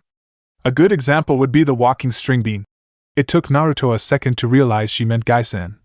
Though his taijutsu is actually relatively simple to learn, the insane amount of training he does means he's an absolute killing machine if he really gets going. Most Hyuga wouldn't fight Guy seriously regardless of how good they say their Juken is. Juken? Their taijutsu style relies on pushing chakra into someone to block their chakra flow. Anko explained quickly before getting back on topic. So, first point of taijutsu is that there's no such thing as the best style, it's all down to who strikes fastest, hardest, and in the right place. For that reason, always remember to strike hard, strike fast, and if you can, strike first. Got that? Hard, fast, and first. Naruto parroted before giving a huge grin. Okay, sensei, got it. Good. Now, second thing about taijutsu. In an ideal world where you were a perfect ninja, Kami, help us, if you were ever considered perfect, you'd never have to use it. Before you say anything. Naruto wisely shut his mouth at that point as Anko held up a hand. I'll explain. There are 5 basic types of ninja mission, more or less. Okay, there are exceptions, but the basic 5 are usually remembered as Seiri. That's short for sabotage, speaks for itself. Assassination, which is in kill out before anyone realizes you're there. Demolition, again, pretty obvious what that one's all about. Infiltration, get into a country and start sending info back for Konoha any which way you can, including seduction if you have to. Escort's kind of the odd one of the bunch as it depends on your client. But apart from that one, what can you tell me the other 4 mission types have in common? It wasn't a question he'd been expecting at all, but after a week with Anko, that wasn't all that surprising.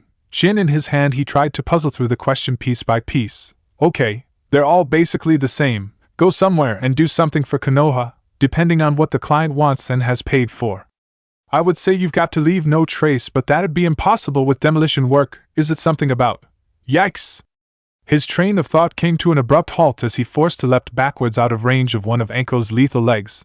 The kunoichi, having gotten bored, was standing there watching him. Hurry it up, brat. No enemy's going to let you stand there and think of something. Learn to think on your feet, or don't bother trying. Anyway, as I've got places to be later tonight, you can have this one as a freebie.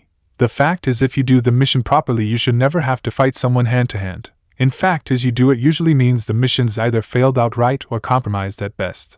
But that doesn't make sense. Naruto's first reaction was to remember that in all the books he'd ever read, ninja were warriors, striking down their opponents without mercy or pause in battle. How can you do that if you don't fight anyone? You need to learn to hide when you're thinking. The sound of his sensei's voice made Naruto look up, seeing Anko looking down on him with a sardonic smirk. A damn genin could read your mind through your eyes without even trying hard. Use your brain, Gaki. The main point of most missions is to never get caught. If the enemy doesn't know you're there, he can't fight you, so you never need to use taijutsu. A good ninja can outfight an opponent. A great ninja can outthink them. The best ninja, though, and only the very best ninja, can ensure they never have to fight an opponent. They think so many steps ahead the enemy's dead before they realize there's anyone there to fight. Her words made a switch flick on somewhere in Naruto's mind, and he snapped his fingers suddenly. You're talking about fighting filthy, aren't you? Anko blinked at this. Huh. Fight filthy. Look at Gai-san. I'd never touch him in a fight, but that wouldn't matter if I shoved a knife in his spine while he's asleep. That way I don't have to fight him because I outthought him. Taijutsu's useless unless you can get close enough to use it. Fight filthy and you'll never have to fight hand to hand. A slow smile seeped over the snake mistress's face, culminating in her giving a brief snicker of laughter as she placed her hands on her hips. Nice, Gaki, now you're thinking. Plan and do a mission well and you'll never have to fight once you get above Chunin. Believe it or not, the time you do most of your fighting should be when you're a genin. The jounin senseis are expected to give the kiddies a bit of battle experience, so they tend to go a little out their way to provoke a fight with bandits and things like that to make sure the kids don't freeze when it counts. Most ninja battles above genin rank are ended with one jutsu, one technique, or one stab. Everything before that just puts the enemy in position for that attack. When he gets the chance, any competent ninja will always go for the kill, and if his opponent happens to be eating with his family or hell, sleeping with a random hooker off the street when you take that opportunity, well, that just makes your life easier. Naruto went quiet for a minute and Anko braced herself internally, knowing by dint of experience that a question was coming. Just go with it. Seeing him look up, the kunoichi took in a slight breath. You'll be able to kick his ass again soon as he comes out with another dumb comment. What's a hooker? Catching her breath as she realized she might have given a little too much away with her last annotation, Anko was forced to run rapid damage control. Never mind, she told him sharply before gesturing him forwards, hoping to avoid him dwelling too much on that topic as she carried on. So, taijutsu should be unnecessary, but, as the fact I'm here teaching your sorry ass tells us emphatically, this is far from a perfect world. Because of that we, all ninja that is, need to learn taijutsu to some degree, even genjutsu types and med needs. Like all ninja skills, taijutsu is based around deception and control. You want to make or force your opponent to move where you want him and control how he moves, preferably by beating or grappling him from a dominant position. With me so far? Hi. Good. Well, as I said, there's all kinds of taijutsu styles out there of varying degrees of difficulty to learn, one of which is the style I practice, the Hibi style. I'm not going to have enough time in a month to show you anything other than the basics, but that's one of the hidden strengths of this style. It's a very free form. Know what I mean by that? Naruto screwed up his face for a second. I think so, he answered carefully, explaining himself further at Anko's nod. Do you mean it's not, oh, what's the words, rigid? You don't always follow up a punch with a kick like you would with a kata. You kinda make it up as you go along? Close enough. Not a bad way of putting it either. Hibi style works by being spontaneous and very hard to predict, even the red-eyed SOBs. Don't even ask what that means unless you really want me to demonstrate what this style can really do. Can't see it coming easily. There's very few actual strikes in the form. It's all about using proper movement to make sure you hit the enemy where it hurts. For this you have to learn the most fundamental truth of the Hibi style. The grin she suddenly favored him with was downright chilling, and Naruto felt a cold shiver run down his back as the Chunin gazed at him levelly. You have to learn to pluck out your eyes. To her slight disappointment, his only reaction was a brief shudder, not the outright cringe she'd been expecting. Hiding her slight dismay with the ease of very long practice, the kunoichi instead paced to the other end of the almost empty room and gestured to Naruto to stay put. Right, don't move, Gaki. Keep your eyes on me and you'll see what I mean.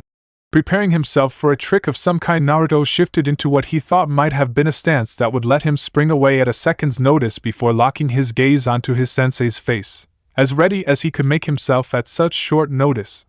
He didn't even dare to blink, keeping his eyes fixed firmly on Anko at all time, not even moving so much as a muscle as he waited for her to make her move. Unfortunately, all that tension managed was to make sure he leapt over his own head height when she suddenly flicked him on the forehead. Wah! As he finally managed to swallow his heart back down into his chest from where it had leapt into his throat, Naruto looked at where Anko was stood trying to hold in a laugh, then looked past here to where she had been standing and finally looked back before asking the obvious question that came to him mind. How'd you do that? You were over there, then you got here. How'd you move so fast? I didn't, was her simple reply. The Chunin shrugged as she walked backwards towards her starting point. Watch again. This time look at my feet and my eyes, flick between the two. Tell me when you figure it out. Forewarned this time, Naruto once more entered his sloppy stance and watched the taller figure, his eyes on hers before he suddenly darted his gaze downwards. Okay, she's not moving, she's not done anything. He looked up again, but Anko's face was unusually placid, perhaps even calm, as she met his gaze stonily. Nope, nothing going on there. When's she going to? Hey. His eyes had dropped again, and to him amazement, she'd somehow crossed a third of the distance and was still moving. How'd you do? He never finished the question, instead throwing himself prone to the floor and rolling to the side just as the heel of a well-worn sandal crashed into the floorboards by the side of his head, shattering his nerves even further, Anko's voice in his ears even as he tried to scrabble to his feet. Eyes on the enemy at all times, Gaki. Lose sight 1 second, lose your life the next. Good job dodging the attack though. sparing with praise as she was. Anko would give credit where it was due, and she had been expecting to clip her student with that last move. Still, you saw, I hope, what I mean by plucking out the eyes? Overcoming his shock with admirable haste, as after nearly a full week's exposure he was kind of getting used to some of his teacher's eccentricities and borderline psychosis, the Jinchuriki nodded. You were moving without me seeing it, because I was looking at your face? Close. Anko mentioned before explaining. Hibi style is basically a deception. Most ninja, and most other fighters, now I think about it, try to read what an opponent's going to do by looking for clues in the eyes. Hibi style, as you just saw, turns that trick against itself because you dissociate your eyes from your body. Here, try this. There was a blur of movement and Naruto was left fumbling as he just about managed to catch a pair of kunai Anko had tossed towards him negligently. Throw one at me, then as soon as you see me dodge, throw the second one where I'm going to land, got it? Naruto nodded and prepared himself, trying to reassure himself that he was only holding training kunai and wouldn't hurt his sensei even if she somehow made a mess of it, and even then it was highly unlikely she'd ever get tagged by his throwing regardless of how much training he did with Tenten-chan. Taking a breath, Naruto suddenly whipped his arm forwards. There was a flash of movement from in front of him, and his second knife flashed outwards, exactly the opposite direction to which Anko's body had moved. Blinking stupidly for a second, Naruto tried to recollect himself before the Chunin could, thinking through what he'd been told and what he now knew about the Hibi style. Pluck out your eyes, it's all a deception. I saw her head move left, threw the knife, and she went right. Did she read my movement before I threw? No, she couldn't have. She must have been moving out the way of the first kunai before she could fake me out. She deceived me, made me think she was going one way. With an almost electric jolt, the connection was made in his head, and to his surprise as much as hers, he managed to get his words in first. You moved your head one way and your body the other. As the snake mistress was stunned into silence for a minute, he carried on. I saw your head move, thought you were going to jump that way and through. But you never meant to go left, you were always going right. Once more she found herself a little surprised by his perception. It seemed he'd had another little burst of inspiration from somewhere, and figured out one of the secrets of her style after such a simple exercise. This bears thinking about. Perhaps she could push him just a little harder than she'd been expecting. It seemed he worked best when confronted with problems to actively solve rather than theory to study. Good, that means we get to dodging practice even earlier. Just about masking her inner glee at the thought, Anko glanced across at her charge and gave a brief nod. Nicely put, Gaki. Like I said, it's all based on deception. Show them one thing with your eyes and body language and do another with your body. So, that's how the professional does it. Let's see if we can't get the amateur off on the right foot. Casually retrieving the loose kunai, Anko stood back at her starting point with an expression that made Naruto feel very nervous. Your task, Gaki, is to move like I did towards me. Eyes on me at all time, don't look at your feet. This is the most basic move of the Hibi style. Walking in a straight line without the enemy realizing you're actually approaching him because he can't see your eyes move down to take in the ground. But an immediate problem presented itself. Wouldn't that mean I'd trip over? Only if you were exceptionally clumsy. The other things the Hibi style develops is peripheral vision and a photographic memory. Anko explained, holding up a finger and spinning a kunai around the end of it by the ring. One of the reasons I'm an effective spy, one glance at an area is all I need to know where my footing is and where it's safe to be. This is called the deceitful step, the first and most important skill the Hibi style uses, but, sad to say for you, one of the hardest to learn correctly. Still. She gave a casual shrug. No harm in trying, and it'll let you practice dodging as well. If I catch your eyes wavering, I'll throw these kunai like you did, one at you and one where I think you'll land. Unless you like bruises, you'd better learn how to fake me out properly. Your job is to get over here without getting perforated. Every time you get spotted by me, you go back to the start regardless of whether you dodge or not. Don't look so nervous. Somehow the snake mistress managed to sound reassuring and sinister at the same time as she belatedly noticed the sudden tremors running through her student. They're blunt and won't cut you, well, not unless you're completely incompetent, that is. And a great reassurance this team of language, Gaki, and remember to pluck out your eyes. Anko sked, retrieving two kunai she'd thrown as the second had tracked the young boy's leap to the side as though it had been connected to him by a wire, the impact to his sternum having left Naruto struggling to breathe for a minute. Look one way and go another. I don't care if you look left and go right or look up and duck or whatever, just make sure you get it right or this will hurt you a lot more than it'll hurt me. There was a gasp of disbelief from the floor, Naruto greedily sucking down oxygen as he heaved himself up to his knees. Hurt you? he panted, disbelief etched in his face. This won't hurt you freak. You're enjoying it. Hey, it's a dead town, you gotta make your own entertainment somehow. Anko countered smoothly, deftly making a kunai dance along the back of her fingers. Now, you going to kneel there like a Tenryo alley girl, or you gonna try to come over here? Heaving himself to his feet, Naruto tried to make his expression as blank as he remembered Anko-sensei's being before the first part of her question repeated itself in his head, and confusion masked his face. Sensei, why would a girl be in an alley, and what's Tenryo? Never mind, Anko cut him off sharply, once more internally wincing as at her error before another distraction tactic occurred to her. Just keep reading that book Aoba gave you, it'll be in there somewhere. Now, little Muselling. His eyes instinctively darted downwards, and she drew her arm back for the throw. Dance? Oof. I feel a headache coming on. Just a second, Anko-chan, let me get this straight in my head. The other Chunin grinned through lips smeared red with her favorite sweet bean soup as Kurenai kneaded her slim fingertips through against her forehead as though she could massage the news through to her brain. You're teaching him Hebe style? Only how to dodge. The other Chunin answered dismissively through a mouthful of dango. It's not all that difficult to pick up once you're used to it, but getting there is a long, painful process. Long for me, painful for him. Sighing in annoyance, the crimson-eyed Kunoichi took another sip of her tea and shook her head, her magnificent raven mane trailing over her shoulders as she put the cup back down and regarded her friend again. Just tell me there wasn't any blood? Nah, well, not too much, and it wasn't my fault. Anko defended herself as Kurenai's eyes suddenly hardened to bloodstones, boring into her longtime friend and silently demanding the explanation. The snake mistress duly coughed up. I threw a kunai at him, and he jumped into the wall to dodge it. Just a little bruise, nothing serious. I should hope not. You're already in enough hot water with Sarutobi-sama as it is. Kurenai countered, though her face softened as she realized that despite sounding barbaric, Anko's methods were relatively common in Konoha.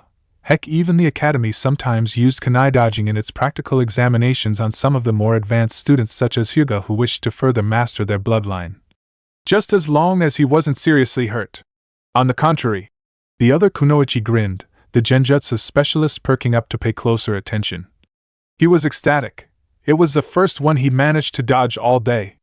I left him practicing the movements before I came here. He'll master it, I'm sure. If only so he can piss me off by asking me to teach him something else. Interested despite herself, Kurenai probed for a little more intelligence. Though she joked with the others and even Anko herself about the horrors the snake mistress would unleash if Sarutobi was ever insane enough to assign her a team of genin, she couldn't help but feel a little curious about how Anko was actually adapting to having a student in her life, least of all one as green as Naruto, so. She tried to sound casual as she fished for information, though as usual Anko was too busy mopping up the last of her soup to seem to notice. Apart from the fact that walls are more solid than he is, what other little pearls of wisdom have you bestowed on your pupil? And what have you got planned for the future? Oh, I don't know. Anko hefted her teacup negligently in one hand as she craned her neck to look at the ceiling. Drink an ocean of sake, eat a mountain of dango, skin my sensei alive and chuck him down a salt mine before he bleeds out, have a couple of steamy nights after tracking down a shinobi with a katana-length porkswa. You meant with the gaki? Only dint of long exposure kept Kurenai's face neutral and expectant until Anko cracked and grinned sheepishly. In all honesty, Nai-chan, I'm kind of flying blind on this one, she admitted, a little shamefaced as the genjutsu exponent softened her expression and tried to think if there was any way she could help her friend out. Before I nearly got the kid served up as a light snack to an opportunistic honey bear, the youngest person I ever spoke to on occasion was Itachi, and whatever else. The gaki might be, he sure ain't Itachi. Just as well, too. The memory of the pubescent anbu operative was enough to give even her the creeps. Though she wasn't doubting his prodigious skill in any way, there was just something inherently wrong with grown shinobi such as herself potentially taking orders from someone who wasn't yet old enough to shave. Weird kid that one is. Anyway, regardless of the latest Uchiha Scion, Naruto's just.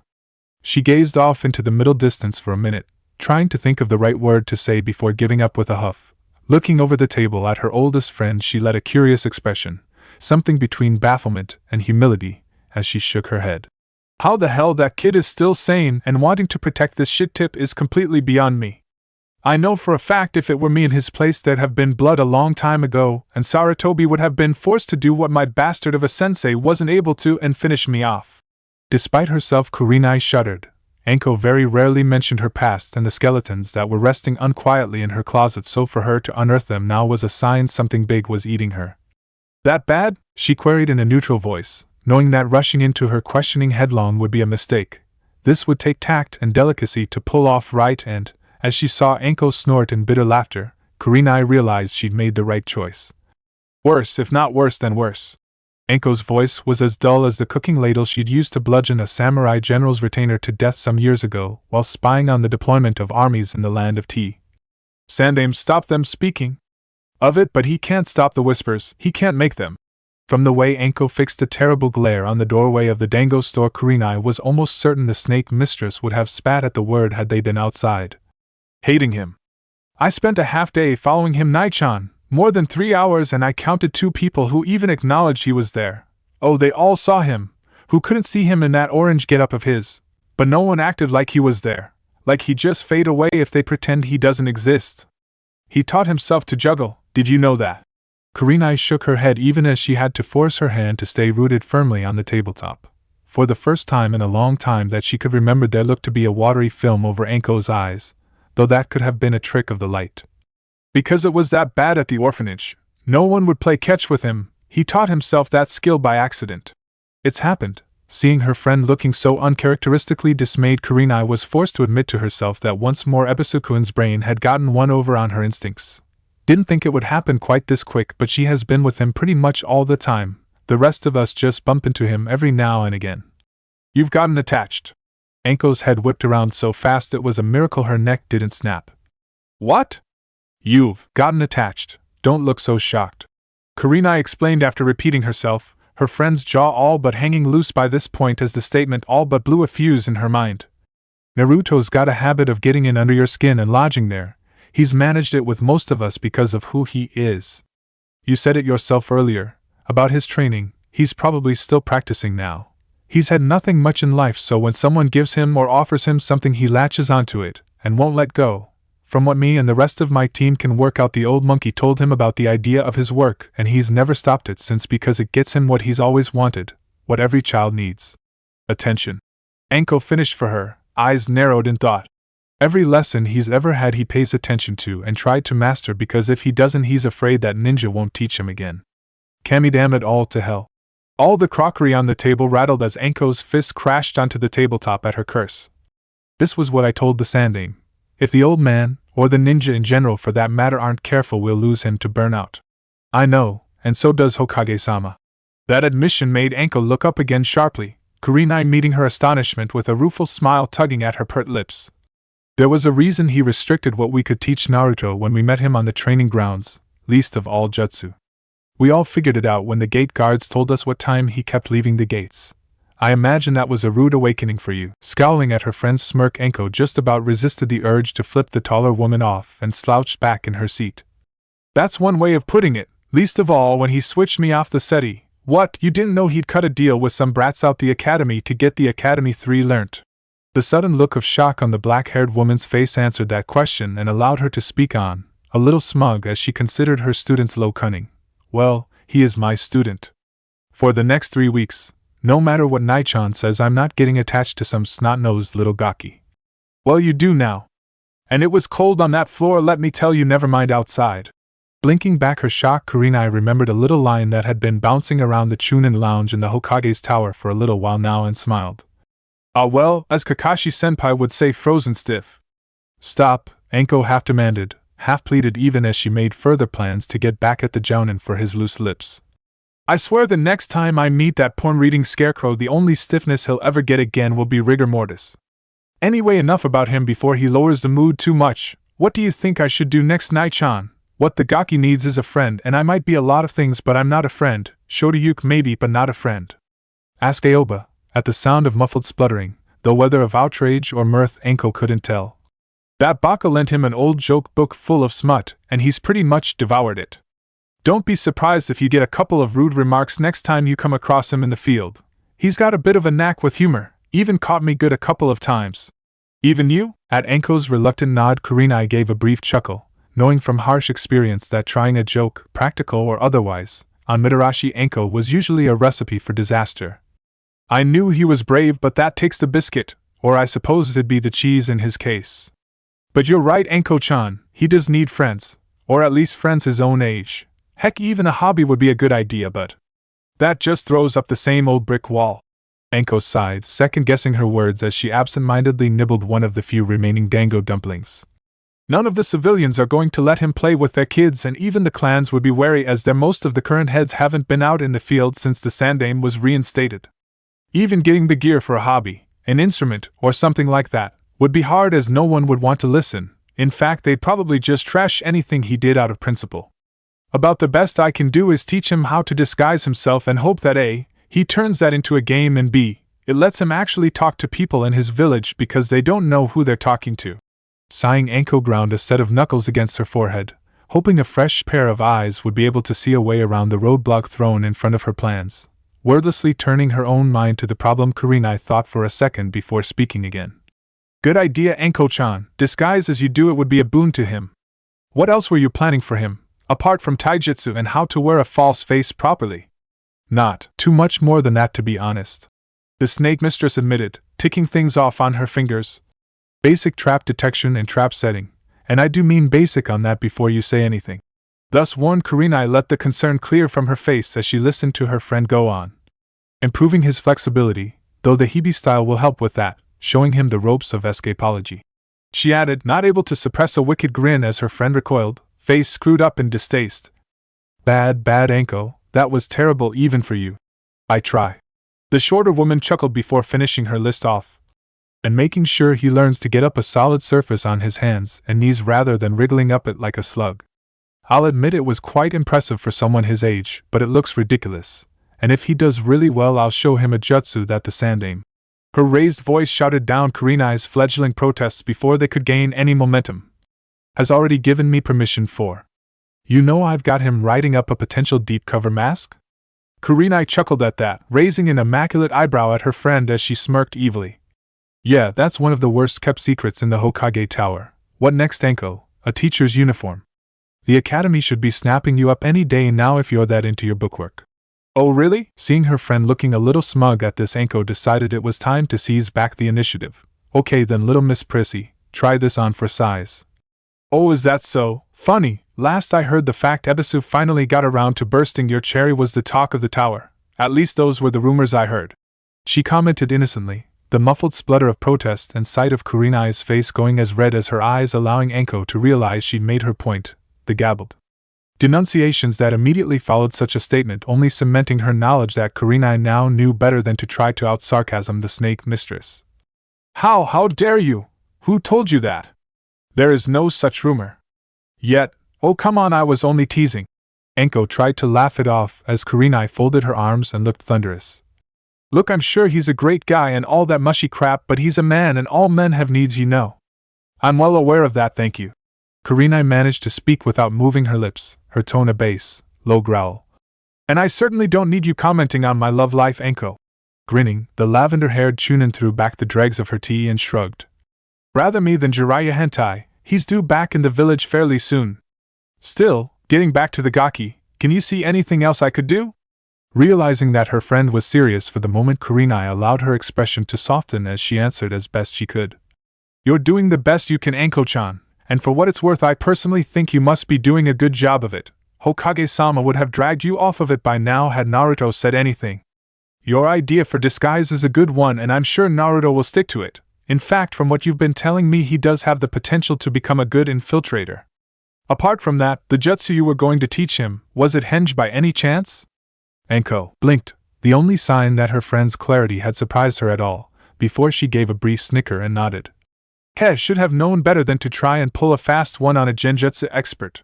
Yeah, the idea is that once I've gotten his deep cover mask up to speed, I'll teach him that jutsu to let him see what his mask should look like, then hammer home how important it is for us, ninja that is, to know how all disguise works and not just rely on that technique. You know as well as I do it's far from foolproof. Kurenai nodded before giving a chuckle of her own. Very true, remember what happened when Hate coughed just as Asumabaka was making the seals and he slipped up? I only hope the teacher didn't tell Sarutobi-sama what the resultant version of Enma-sama turned out. Lee. Anko-chan? Seeing her friend's eyes glaze over for a second, the kunoichi leant forwards with concern in her tone. Everything all right? Anko didn't reply for a moment, instead blinking and giving a little shiver before muttering words under her breath that the genjutsu user only just managed to catch. Evil witch, I'd never be that cruel, well, not all the time. Suddenly clearing her throat and raising her voice, the snake mistress looked over at her friend and looked regretful. Sorry, Nai-chan, but we'll have to leave it there for now. Something's come up and I'd better get back to the gaki. That desperate to see him again? Okay, the sight of a kunai peeping into view from the edge of the table was enough to make Kurenai raise her hands. Now we're even. What's happened? Clone I left with the gaki just popped. I left him with supervision, can't practice the Hebe style without it after all. Fair point, and that was quite responsible, Anko-chan. Are you sure you're not getting just a little attached to your mark? Scowling again, the shorter of the two friends shucked on her trench coat and stood up, looking at the door. Never, well not yet at least. Foreseeing the forthcoming question, Anko gave a semi-sheepish grin and headed for the exit. Apparently my clone got a bit bored just lobbing kunai his way and decided to shift the program forwards a little bit. Now I've got to go back and unravel the mess she's left behind. With that and a swish of her coat, Anko ducked away from the stand and was gone. Unravel the mess. For some reason a little shiver ran down Kurenai's back as she replayed those words over in her head. There was something there that she hadn't seen yet, and in all honesty wasn't sure she wanted to. But it must have been at least semi-serious. She left behind half a pot of tea, no dango though. Since only something immediately life-threatening would ever drag the snake mistress away from uneaten platters of her favorite food, the genjutsu user was relatively certain Naruto wasn't in any immediate danger. But before she could consider the matter any further, the sight of the waiter coming towards her with a small slip of paper in his hand dragged her back to the present and brought a curse to her lips. Damn it, Anko. That's another dango treat you owe me. Despite herself, a reluctant smile blossomed on her lips as she dug into her pocket for some money to pay the outstanding bill, knowing from long experience that Anko would settle her debt when their paths next crossed. And before you even mention it, you should know that tips on how to keep Ebisu-kun happy in bed will not suffice. His entire world was pain. He had aches in places he was certain even places shouldn't be, and even breathing was an absolute torture. Every heartbeat thudded in his ears like someone striking a temple bell with a hammer, and he didn't like the situation much. In fact, he didn't like it at all, but couldn't bring himself to move enough to do anything about his current sorry predicament. For how long he remained that way, twisted and wrenched around on the floor of his lounge, he couldn't say. Even when his front door opened and carried with it the promise of release from his agony, he couldn't even wet his lips enough to call out to for his salvation. Gaki, oh Gaki! There was a light, teasing edge to the tone that would have made him groan had he the breath or the energy to do so. Oh, so you want to play hide and seek, do you? Well, I'm game if you are. If I find you in less than a minute, though, you'll have to be the Yuke tonight. Oh. A shadow fell over him, and with her nerve-ending screaming in agony, he managed to roll over fractionally onto his right side, the familiar form of his sensei blotting out the light that had been left on ever since her clone had laughed so hard it had toppled into the wall and burst into smoke. Well, that wasn't much of a challenge, Gaki. You know, if I didn't know any better, I'd say you almost let me win. Sure you can handle being a sema all the time? Did you want to see how the bottom half lives for a change? Ike! It wasn't much of a comeback to be sure, but it was all he could come up with, blinking out the worst of the light to see the taller Kunoichi shaking her head at him while looking down, unfolding her arms as she saw the boy curled into the fetal position in front of her. Well, have you done any stretching off after that flexibility session my clone ran you through? Or she rather, warned you it'd be intense. So what were you expecting? Seeing him shake his head as much as he was able to, Anko moved into a lecturing tone. You need to stretch off before and after every session, or you'll either do yourself a mischief or end up, as you are now, stiff as a plank. Now, kick your left leg up to me. He tried, he really did, but the gelatinous mass that was all that was left beneath his waist could not be moved without overwhelming his pain receptors in a haze of excruciating agony. He tried to speak or shake his head again, but before he could manage either, Anko had taken charge and bent down. Now, Gaki, I don't like repeating myself, but I'm not totally heartless. I can see you're suffering so. His mouth shot open into an involuntary rictus scream, though nothing emerged save a dry croak as the snake mistress stood, one small ankle held in each fist as she dragged his legs upwards in spite of his protesting muscles. Let me give you a hand, and even a foot. Aren't you lucky you've got such a generous sensei? Before he could even try to consider an answer or even get his head on straight as he finally got over his legs being dragged upwards, Anko had delicately placed the ball of one foot in his crotch to keep him on the floor, and then given a sharp pull upwards. You, RRGGGHHHH. Oh, quit moaning. As she dropped the limbs she held dismissively, Anko gave a gruff snort of laughter. Praise Kami, it's not the men who have children or humans would have died out decades ago. You brought this on yourself, Gaki. You were the one who wanted to learn how to do the splits, and I told you I never do things by halves. Either all of you gets flexible or none of you does. And you've almost learned how to get those bindings off your wrists now, haven't you? Slowly rotating his shoulders gingerly and grateful that the motion yielded no more than a slight twinge of pain, Naruto looked over at his sensei with gritted teeth. Yeah, almost. He repeated her own word back to her as he stretched the last few aches and pains out of his body. Man, a week and a half of this and I still end up as sore as I was on day one. That wasn't strictly true, of course, but it sometimes felt like it. Ever since the Kaigebushin Anko had left to oversee his training had all but turned him inside out. Anko, the real one, had decided it was time to go outside again for some fresh air and suffering. Using his knowledge of the training grounds, the snake mistress had been spending copious amounts of time setting up basic traps and obstacle courses that her pupil had to run through before certain time limits, dodging the veritable hail of shuriken, saban, and an occasional snake with Hibi-style deceitful steps. He was doing slightly better at this, now dodging only slightly less often than he was tagged by the projectiles, and his body movement improving to the point where Anko was trying to get him to visualize the next step of the Hibi style, the ability to compartmentalize the body and use its movements to fool an opponent. For example, in their mock spars she could, and usually did, twitch her right hand only to bean him in the cheek with her left foot a split second later, his arm having moved to counter the punch he was certain had been coming. It was a frustrating thing to try and learn, made even worse by the fact Anko made it look so effortless, but he knew better than to voice his irritations out loud. If there was one thing Anko hated more than a foolish ninja, it was a bratty one. To his surprise, though, he found improvement had come slightly more quickly in the form of the deranged Chunin's flexibility training. Coming after dodging and taijutsu practice every day, there hadn't been a single night where he'd been able to walk home in a straight line due to the plethora of protests from various squeaking joints in his body. The snake mistress, of course, had no such problem tying herself into virtual knots, and, he now knew from bitter experience, trying to keep her restrained with anything other than a full-body cast of chakra-draining material was an exercise in tear-inducing frustration. Now she was trying to get the same to happen to him, starting with his shoulders more than anything, though, in the interests of fairness she had said she'd worked on the rest of his body as well to make sure he could share the benefit, and the pain. With a final groan and a soft click from his elbow, he let his arm drop, shaking it off as he faced his teacher again with a look of tired but not quite fully dimmed enthusiasm. Okay, sensei, about as good as I'm going to get. Without ramen, at least. Even as the thought crossed his mind, he knew better than to voice it, as Anko wasn't all that fond of his favorite dish, just like he wasn't hers, and mentioning it would be just the excuse she needed to deprive him of Kami's gift to man for another night. What's next? Up the tree again? Nah, you can do that in your own time. Just put a cushion under you when you go wall crawling just in case. The snake mistress replied with a slight shake of the head, inwardly a little proud of the fact that after a week's worth of supervised training and some extra practice when she hadn't been around, Naruto could now just about pull himself up nearly any vertical surface using chakra on his hands and knees, or, if he was feeling really adventurous and concentrated hard, his hands and feet. Instead, because you managed to finally get something right and I feel like a bit of a laugh, I'm going to teach you a jutsu. Once more, just as it had been prior to his first taijutsu lesson, the excitement that burned through him was almost impossible to stop completely. Only the memory of what had happened to him the last time Anko had shown him a jutsu stopped the celebration completely.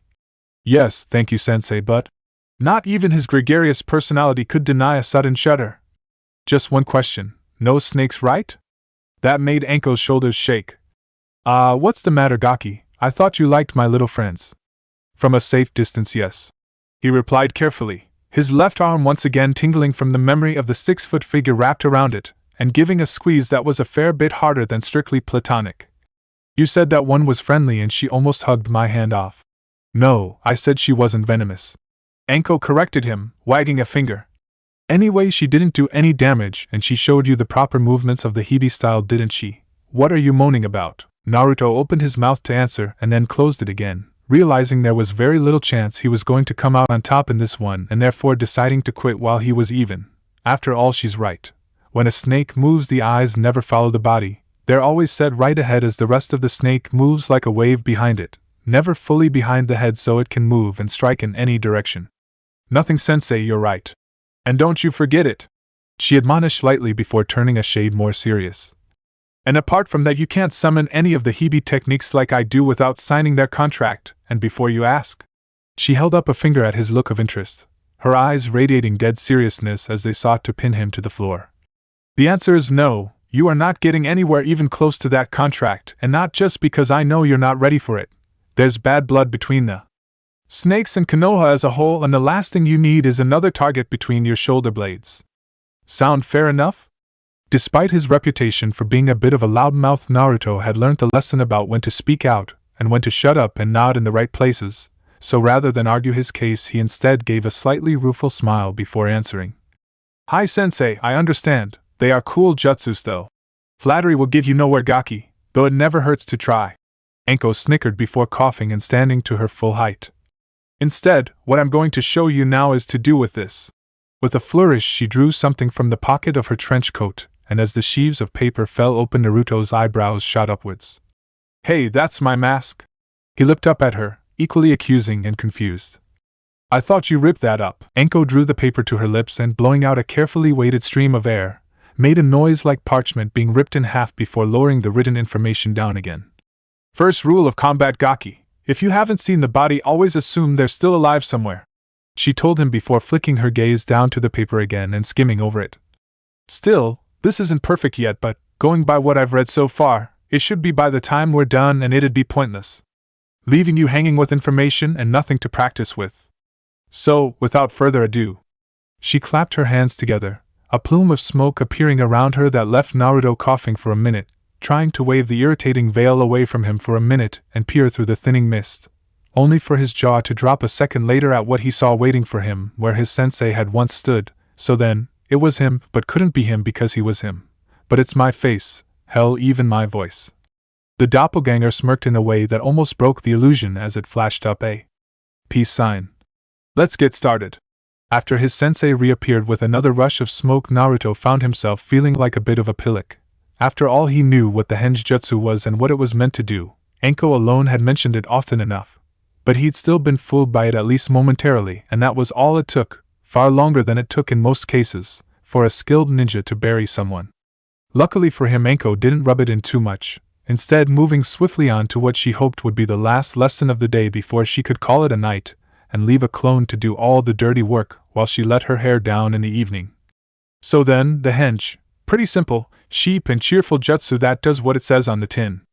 Makes you look like someone or something else but doesn't do anything for the voice or personality. You've got to come up with those when you're own. Well, that's the basics of it.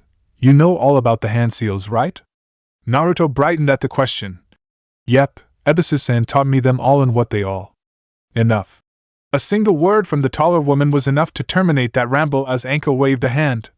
You say you know, this'll prove it or not to me. The seals are sheep, monkey, snake.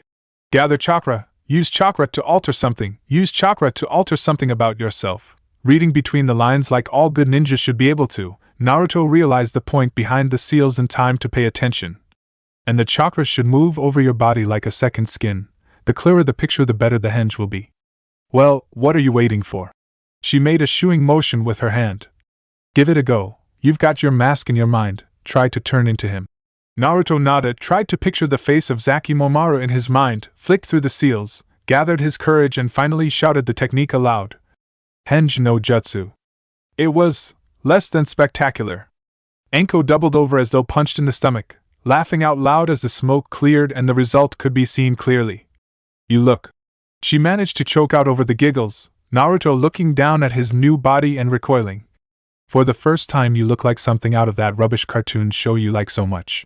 Flushing, though it was impossible to see it under his henge, Naruto dispelled his henge and tried to speak over his sensei's blatant sniggers. It's not funny. That of course was about as effective as trying to quench a fire by throwing oil on it. Anko all but on her knees as the sight of the kid with one green and one neon blue eye and hair that was half brown, half blonde slammed into her mind again. Damn it, let me try again. Reminded by his previous failures with the other jutsu he knew, the Jinchuriki decided to make a slight change with the seals and hoped it'd work as well as it had previously. Ram, monkey, snake. Henge no jutsu. As the smoke cleared for the second time, Anko managed to wipe the tears from his eyes enough to appraise the form before her with a more neutral expression than a smirk, pacing around the slightly taller form of her transformed student and taking in the details. Not bad, Gaki, not bad at all. Hair's a little too much like yours is normally, skin tone's a little blotchy, especially on the back of your neck, and there's a couple of other problems, but apart from that, a passable second effort. Something we can work on at least. So, that's the henge jutsu, and it's enough to cover for a poor minute mask, but be careful where you use it just in case. She drew her hand back, Naruto half turning around just as she let her palm fly forwards. Something like this happens. Ow! The impact hurt a lot less than the noise, a loud thump that disorientated him for a second. Crazy snake woman, what is it with you and hitting my head? You could give me brain damage or something. Sensei, seeing Anko's face for the first time in his glaring, Naruto looked slightly more concerned at her expression, her face frozen in an expression of wonderment and shock. You okay? Don't move, she whispered before gaining control of her voice again, lashing out and gripping the shoulder of the jumpsuit he was wearing, the garment now slightly too short for the taller figure wearing it. Don't speak, don't do anything, we're going on a little trip. Realizing she was deadly serious this time, a far cry from her usual teasing lilt, Naruto didn't move a muscle as she grabbed on tight, and the world disappeared in a blur of wind and leaves. It was a little-known fact that the Hokage's office was equipped with a very sensitive and refined array of seals that did, as one of its myriad functions, alert the occupants of the office to any incoming chakra source regardless of how the chakra was arriving. Though it gave a mere second's warning, this was more than enough for any Kage to be ready to deliver lethal force if necessary. For that reason, as the wind died down in his office, the Sandaime was quickly able to analyze the situation with the mind that had earned him the moniker of the professor, and quickly asked the pressing question. Anko-chan, a pleasure to see you. He spoke dryly, inwardly sighing as her shunshin scattered some of the paperwork he'd been stacking up over the past few hours. At times like this I could really use Naruto-kun back, if only for a few days. What bring you here, and who've you brought with you? Before Sarutobi could get a clear look at the boy, Anko have half shoved him behind her and looked up at him, all but gasping from the effort of using a shunshin to hear from the training ground coupled with the shock she just have. Hokage-sama, she stated severely, the lack of her usual whimsical tone alerting the Hokage to the fact that something was amiss more than her following words. There's been an incident. Chapter 7. A Mouse's Role. Model blinking as a feeling of distinct déjà vu fell over him, mostly involving the last time this particular chunin had massaged the truth a little. The Sandaime leant forwards in his chair to better look at where Anko had her hands on her knees panting for air, and the stranger she'd brought with her gazed around, a little disorientated at being taken for a spin via the shunshin technique. Clarify the incident, Anko-san, and where's Naruto-kun? Last I heard you were training him, unless this is an attempt to expand your little Shota harem? The glare the lavender-haired chunin shot him should have put the old man in an urn, but before she could gain enough breath back to answer, the boy by the side of her put a hand and waved, not happy about being ignored. Hey Gigi, Sarutobi's pipe clattered to the desk. The face might have changed, but the voice certainly hadn't. It's me. Anko-sensei taught me the henge jutsu, but there's something wrong with it. Look. Approaching the desk of the village leader, the henge Jinchuriki glanced around for a minute before reaching over and plucking a sheaf of paper for the top of the stack. Not a ripple passing over his false skin as he held it in both hands to scan the words before placing it back where he'd found it, and facing his Gigi again. It's not dispelling from me touching things. Sensei even hit me in the head and it didn't go down. Then she looked over at me and told me not to move, and the next thing I know we're both here. From this succinct summary, the Sandaime was able to instantly identify the most important facts about what had happened and directed his first question where it needed him to go. You taught him henge? I tried, but he did this. The snake mistress indicated the form in front of her, the green-eyed, brown-haired boy giving a weak smile as the village leader looked him over once more before giving his attention back to the chunin. Instead, I don't have a clue what he's done, Hokage-sama. I thought for a minute it was some kind of Kanpakina henge, but defeated by the apparent impossibility of what her student had done, the chunin shook her head. It's not that, and it's also not even close to a genjutsu.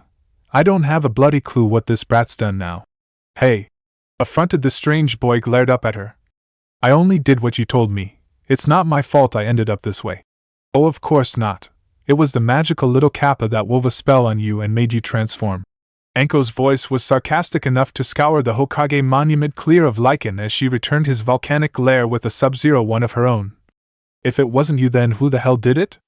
As visions of that sad, dreadful night for his village flashed before his eyes, Sarutobi had cleared his throat almost before he'd realized it, the two squabbling occupants of his office looking over at him as he banished the visions of hellfire and brimstone from behind his eyes and refocused on the conversation. I see. Naruto-kun, could you please dispel your henge for a moment? Perhaps if we can see the process from the ground up, it'll give an idea of what's gone wrong. Hi, Gigi.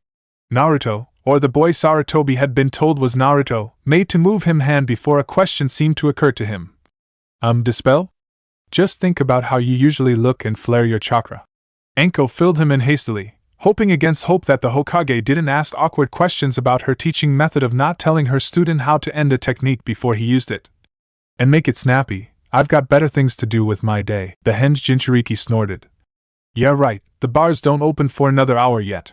He commented waspishly, though before the Chunin could clip his ears for him there was a puff of smoke and Naruto, for it was unmistakably the blonde-haired, blue-eyed boy who emerged spluttering from the chakra-laden mist, reappeared, while, he coughed, wafting his hand around to disperse the smoke of his technique. Little less chakra next time? You think? Anyway, get one with the seals like I showed you, the Hokage is a busy man. Just make sure you get them right. I don't want you turning into a jellyfish or something, actually. A smirk played about her lips suddenly as she cupped a hand to her cheek, thinking hard. That would be quite funny. Emboldened by the presence of his grandfather, Naruto stuck his tongue out before shifting his hands slowly through the required seals. However, as his fingers twitched into the snake seal, a sudden voice made him stop dead. Wait a minute. Half-standing Sarutobi peered over his desk, eyes narrowed as he looked over the seals his surrogate grandson had made. The sheep seal, Naruto-kun, it wasn't. Nah, it was ram. Every time I tried sheep with Kawarimi it never worked, so I used ram instead. Watch. Quick as a flash he flicked his fingers into the ram's seal and with a second puff of smoke replaced himself with Anko, the Chunin looking disorientated for a second before straightening up and, out of habit it seemed, cuffing her charge lightly around the head. Bit of warning next time? But that'd ruin the surprise. He shot back cheekily, ducking the return swing as the Hokage quickly masked his surprise. No bird seal either. Has he developed his chakra memory so much already? Even if he only has one jutsu to practice? To come so close to mastering after a mere 4 to 6 months would show great promise in a genin, never mind someone Naruto's age. Anyway, I do the same thing with henge now after the first attempt didn't work and… He made the appropriate seals, called the technique aloud, and his new alias appeared, though the voice that spoke was still definitely Naruto's. This happens. Any idea, Gigi? Far as I can tell it just means a punch won't make me change back to me. That's a good thing, right? Sarutobi didn't answer immediately, instead reminding himself of the seals for a jutsu he had been taught by one of his own students that would suffice for this situation as he stood up, his eyes on Naruto's new form at all time as he stepped out from behind his desk. For their parts Naruto didn't flinch and Anko shuffled back as the venerable god of shinobi stepped forwards and, with a barely audible hiss of effort, lowered himself to one knee before the child. It appears to be Naruto-kun, but as a ninja one must always look underneath the underneath. What appears to be a blessing at first may have aspects that appear to be a curse. As I fear you will one day discover, Naruto-kun, forcibly keeping thoughts of the nine-tailed monster the boy held at bay off. His wrinkled visage, the Hokage gently patted each of the henge child's legs and arms, confirming them to be solid. However, from what I can see and feel, this does appear to be a Kampakina henge of some kind. A now brown eyebrow squinted down confused. What's a perfect henge when it's at home? Sarutobi opening his mouth to answer, but seeing Anko take half a step forwards, wisely closed it again soundlessly to allow the infiltrator to answer. It's a B-rank jutsu that most nin get taught when they reach Chunin.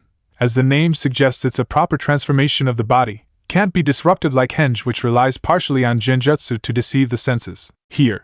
After pulling her trench coat tight around her as she knew from past experience, this jutsu only changed the user's body, not the clothes they were wearing, and inadvertently flashing the entire Chunin lounge was more than enough indecent exposure for even her for a while. Anko's hands flashed through seals at a speed magnitudes greater than her pupil could have managed, ending on the snake seal before, with a much smaller cloud of chakra smoke. Zaki Momara found himself facing a replica. Uzumaki Naruto, that horror of horrors, spoke with his voice from within the folds of the coat swaddled around him. This is Kampakina henge, see? She pinched her own cheek before sticking out her tongue. No fading or rippling effects, this baby is built to last. It was a slightly disturbing thing to be looking at another copy of his own face, but, as he took in the 6 whisker marks and bright blue eyes, he realized this really was the real deal. Wow! He breathed before a second realization sent tingles of excitement racing around his system. And that's a B-rank? I can do a B-rank jutsu. Not even he could contain a leap of excitement this time, though to his credit he calmed down upon hearing a chuckle from his Gigi, Sarutobi smiling as he held up a hand now flickering with a corona of what looked like pearly white energy. Not quite, Naruto-kun. I'm not sure what you've done yet, but we'll soon see. This. Noticing the boy's trepidation as he took in the glowing hand, the aged professor briefly explained the jutsu he was using. Is a jutsu created by one of my students when she was a chunin, just as she set out on the road to becoming arguably the greatest medical ninja in history. It's a technique that mimics the Byakugan of the Hyuga clan somewhat and allows the user to feel, rather than see, the chakra pathways of someone they touch. Don't worry. He soothed the slight look of panic on the boy's face, no longer striated with the whiskers he knew so well in this unfamiliar form. I've felt its effects myself many times and felt no ill effects. Now. He moved his hand forwards, the glow illuminating Naruto's new face in a ghostly opalescence before coming to rest on his shoulder, Sarutobi focusing on his jutsu as he felt the information coming in. Let's have a closer look at what you've done to yourself. Despite her outwards composure, Anko was slightly nervous about the outcome of this, so much so that she neglected to drop her henge. What if the Hokage blamed her for all this? Somehow she doubted she'd get away with a slap on the wrist this time. More likely to be suspension by the ankles and one of Ibiki's little playpens if she'd done something bad to the brat. But as the Hokage slowly removed his hand and asked the boy to dispel his henge calmly, she began to feel a little more at ease. Still, as she heard the village leader's request for his charge to assume a larger form, she felt obliged to pitch in a little. Never hurts to slap a bit of grease on the wheels. Henge into me, you'd better get it right though. She warned, though she accepted she didn't look nearly as intimidating as usual in this henge, standing as she did at a height of about 3 feet something and wearing clothes at least 6 sizes too big. Fortunately, Naruto neglected to comment, instead focusing on his jutsu until, with a plume of smoke, another form appeared before the Hokage. It was at that point, about 4 or 5 seconds after the thought would have been appreciated, that Anko realized there had been a slight flaw in her plan.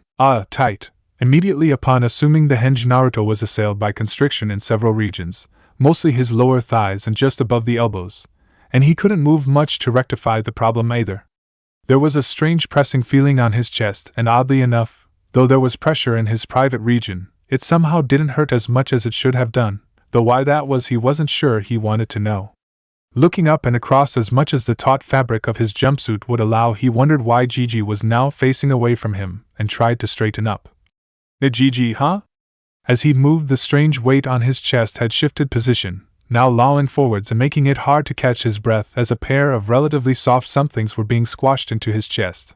Feels like I'm trying to hide 2 bowls of Tuchijiji's ramen in my jumpsuit. What the heck are? Don't touch those. Least of all because they're mine. Face suddenly reddening, Anko was relieved to say the least when his sudden shout stopped his potential exploration of his new biological assets. 6 or otherwise, this kid is way too young for a bird's and bee's speech, least of all from me. Quick, change back before you rip your jumpsuit anymore. Or give Hokage-sama a heart attack. Oh, okay. Naruto made to dispel his technique, wincing as he heard a sudden ripping sound from somewhere at the rear of the jumpsuit before he paused, his now brown eyes rolling down to the shorter form to the side of him and a smirk that Anko knew all too well on feminine lips. Before I go though. She could have dodged but for fear of losing her grip on her clothing didn't, instead wincing and shaking her head as she glared up at the taller figure evilly with a childish pout. What was that for? Because I'm bigger than you and I can. Plus I wanted to have the boot on the other foot for a change. Naruto told her, getting his hands in position to release his technique before pausing again and turning to meet the stern visage of his doppelganger. On a minute, does this mean I'm the Yuke now? Man, do I always look that gormless when my jaw drops? Better stop that now every time a ninja shows me a new trick. Even before he finished the thought, however, Anko had snapped his jaw shut and made a solemn promise as she made to return to her real body herself. You're gonna die, kid. Anko swore as twin plumes of smoke appeared and the 2 of them emerged as their regular selves, though with Naruto's jumpsuit stretched in a few places and Anko's clothing in state of rufflement even as she finished her promise. Slowly, violently, and with as much blood as possible, you're gonna die. Once more recalling some words from his new prayer book, these ones detailing one-liners about ninja living, Naruto merely waved a hand. Bah, since you started teaching me, I've had my life flash before my eyes so often I can blink to miss the boring bits. There was an odd noise from somewhere, and he looked around before figuring it was probably just Gigi stifling a sneeze. Speaking of Gigi though. So, any ideas? Not for the first time Sarutobi had reason to be grateful for his crimson ceremonial robes. When he turned to face the student and teacher once more, either of them noticed the spot of blood that dotted one of the sleeves, an unfortunate byproduct of nearly having had his eyes blackened as a result of standing a little too close to the expansion of Anko's impressive, if mightily restrained, womanly charms from his grandson's unique style of transformation. Looking serious, the aged Kage instead turned towards the two guests and steepled his fingers before him. Looking a little pensive before, to their combined relief, a smile spread over his face. Well, Naruto-kun, once more you show a talent for surprising me. From what I can tell, what you've done is not quite a Kampakina henge, not as it is performed in Konoha anyway, but that's mostly because of the chakra movement of the technique. Anko-chan, why don't you explain? Having had the hot potato drop suddenly into her lap, the kunoichi blinked for a minute before the sandaime explained his suggestion. You use this technique a fair bit more than I do nowadays. Though that's not strictly true, but what no one knows doesn't hurt them. Right, okay, hi Hokage-sama. Anko gave a brief bow from his waist before turning to her diminutive student. The Kampakina henge works by altering the shape of your chakra system. You know that everyone's got a chakra system, don't you? Good, nice to be reminded that you're not entirely incompetent. She commented before continuing on. Well, when you use that henge, most normal people reduce or increase the size of their chakra network, which as a result alters their size. Chakra is also used to suffuse the relevant tissues such as hair follicles and the iris of the eye to change color and length if necessary. However, you, being the awkward little sod that you are, have probably done something different. Am I right, Hokage-sama? The elderly warrior nodded before looking between the sensei and student. You are indeed Anko-chan. From what I could tell from my brief exposure to the jutsu, when Naruto assumed his henge form, his chakra network didn't merely rearrange itself. He paused, just for a heartbeat, but it was long enough to ensure they both paid attention to his next words. It seems to simply disappear. As expected, there was a great deal of confusion at this. Naruto immediately felt a cold sweat break out on his forehead as he recalled the very simple equation that no chakra basically equated to a painful death, while Anko simply failed to understand what the sandaime was saying. As far as she knew, there had only ever been one ninja in existence who had completely lacked a chakra network, and the knight-named Tsuchikage had been peacefully dead since before she was born. What? Her tone was a blend of disbelief and awe, though thankfully the sandaime didn't seem to notice as he carried on his explanation, looking to set the young Jinchuriki's mind at ease. From what I could feel when you assumed your new form, your chakra network dissolved, for want of a better word, into all the surrounding tissues, changing your appearance as it did so. When you assumed Anko's form, your chakra expanded within the tissues, engorging the size of your own cells and acting as replacement connective tissue to ensure your new body still worked. Compared to the standard Kampakina henge, your variant has a very large advantage, Naruto-kun. Standing to his fully height, the village leader looked down at his charge with a grandfatherly smile.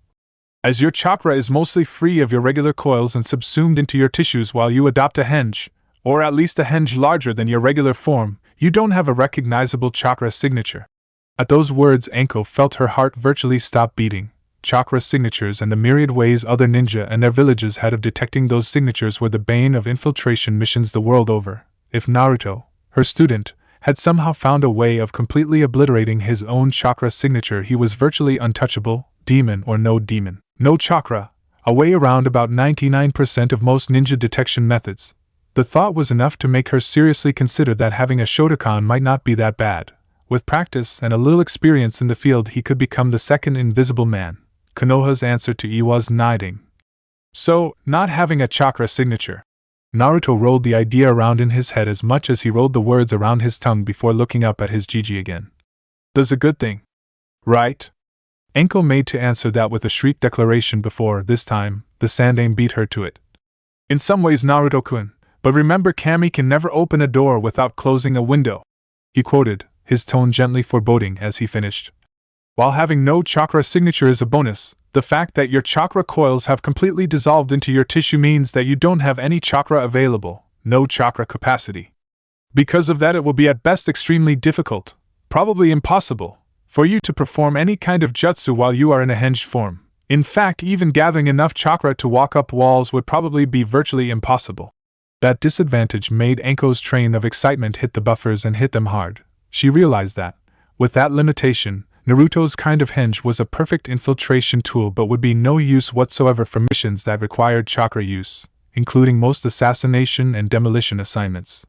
The henge to all intents and purposes made him a civilian, completely harmless to even the most basically trained ninja, but even then, the gears in her mind began to turn once more as she considered the problem for a different angle. Some civilians were potentially more dangerous than others. After all, an idea from one of her previous missions flitted to the front of her mind and made her crack a devious little grin as she realized how much more devastating her short-term infiltration could have been had she had access to Naruto's henge. In a hospital, who's going to notice if a few ninja die occasionally? Relapses aren't uncommon, and who would suspect one of the food suppliers slipping something a little stronger than a pinch of extra salt into the hospital food? Not like anyone would taste it. That gloop's always bad no matter where you end up. Oh yes, this definitely had a lot of potential. Ah man, that sucks. Of course Naruto didn't quite see it that way. So this henge isn't that useful then? Can I still learn the usual 1 GG? I doubt it, Naruto-kun. You were using all the right-hand seals aside from the ram, which you also use for your kawarimi technique, so this must just be something about you. And unless I'm very much mistaken, that something is the size of a warehouse with 9 large tails and answers to the name Kyubi. However, there are a few other things I'd like to find out about your new little trick. The venerable village leader smiled as he made a few seals and restarted his chakra sensing jutsu again. It's not every day I get to see something new after all. Could you please henge something smaller than you are? Naruto gave a small affirmative and a jaunty salute before a brief laugh broke in on the conversation, and both looked over to see Anko snickering with folded arms. Are you sure that's possible, Hokage-sama? Not sure there's anyone in Konoha smaller than him. Naruto stuck his tongue out again even as Sarutobi indulged the kunoichi with a smile before another puff of smoke signaled the arrival of Naruto's latest transformation. The old man had just enough time to see a small flash of gray nestled in his orange jumpsuit before there was a sudden high-pitched whine and Naruto suddenly reappeared, face white and tottering on unsteady legs. Naruto! The boy tried to look up at his Gigi, but even as he did the pressure became too much. Falling forwards, his mouth flopped open of its own accord and the floorboards of the Hokage office, pristine since the Shodame had used his own jutsu to grow the trees they'd been cut from, were splattered with the remains of his breakfast. Only Anko's hand fisted into the collar of his jumpsuit saved him from collapsing face first into the mess he just made. In the face of the crippling pain that had speared straight through every inch of his body at the transformation, his entire skeleton seemed to have turned from bone to jelly, and all the strength had gone from his limbs.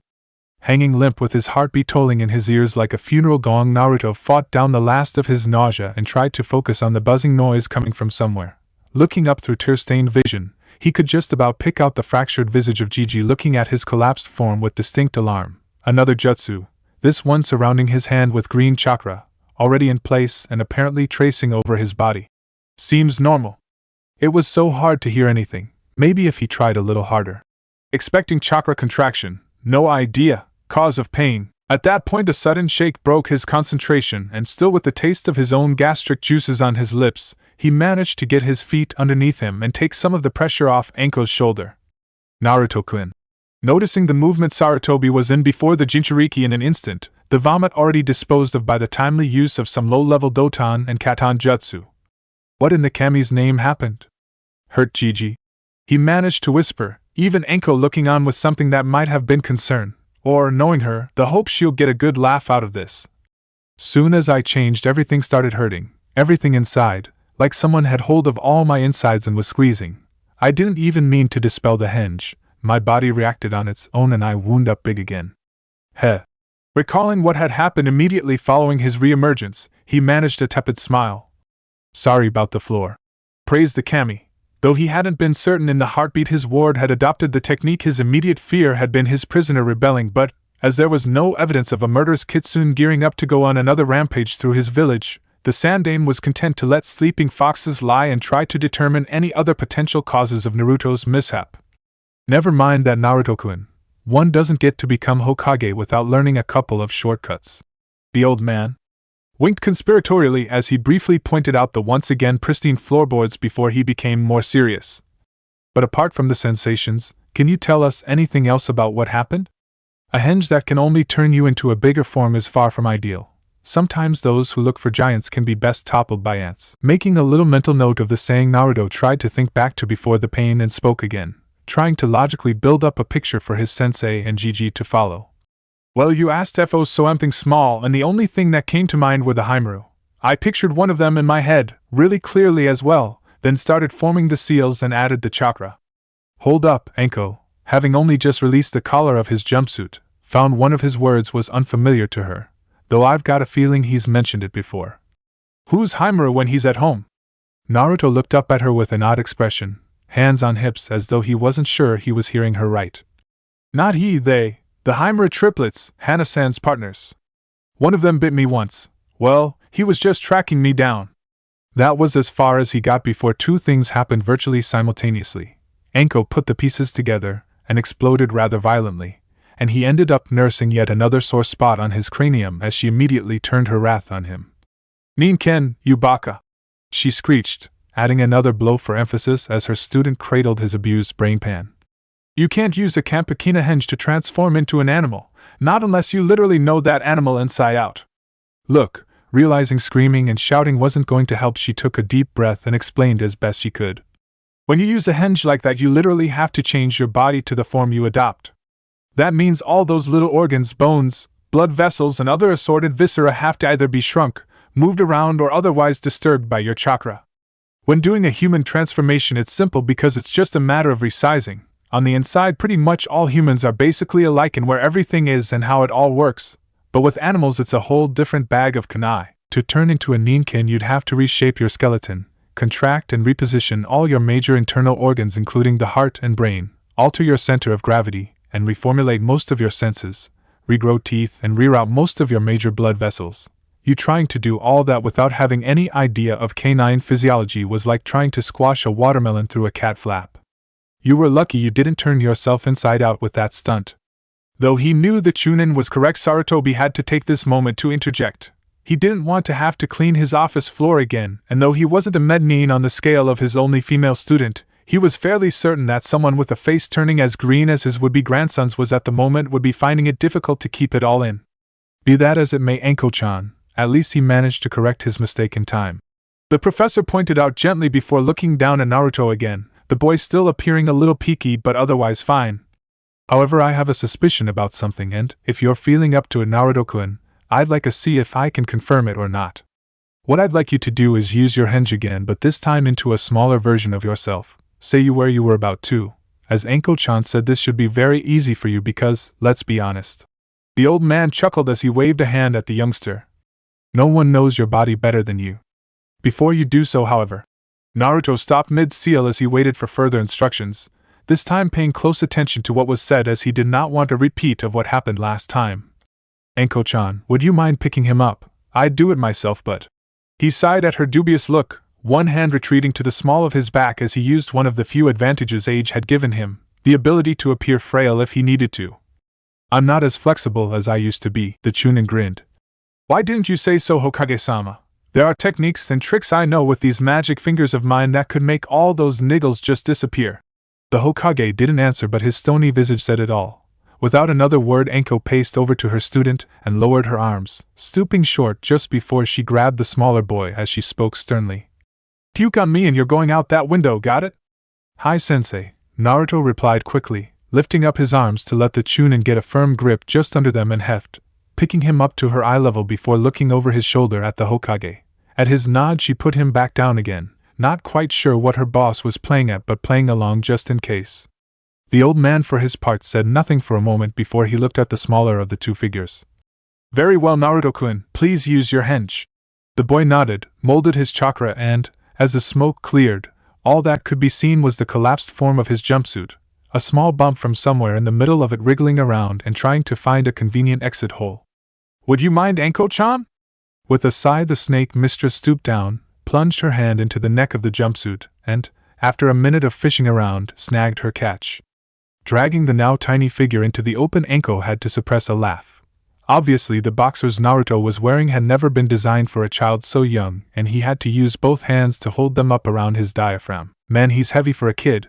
With a grunt of effort, she shifted his position to hold him in both hands. Still, I guess all that ramen had to go somewhere. Cute, she snorted dismissively, not reacting as the child in her hands suddenly flashed a giant grin and, after clamping his legs together, brought up one hand in a peace sign.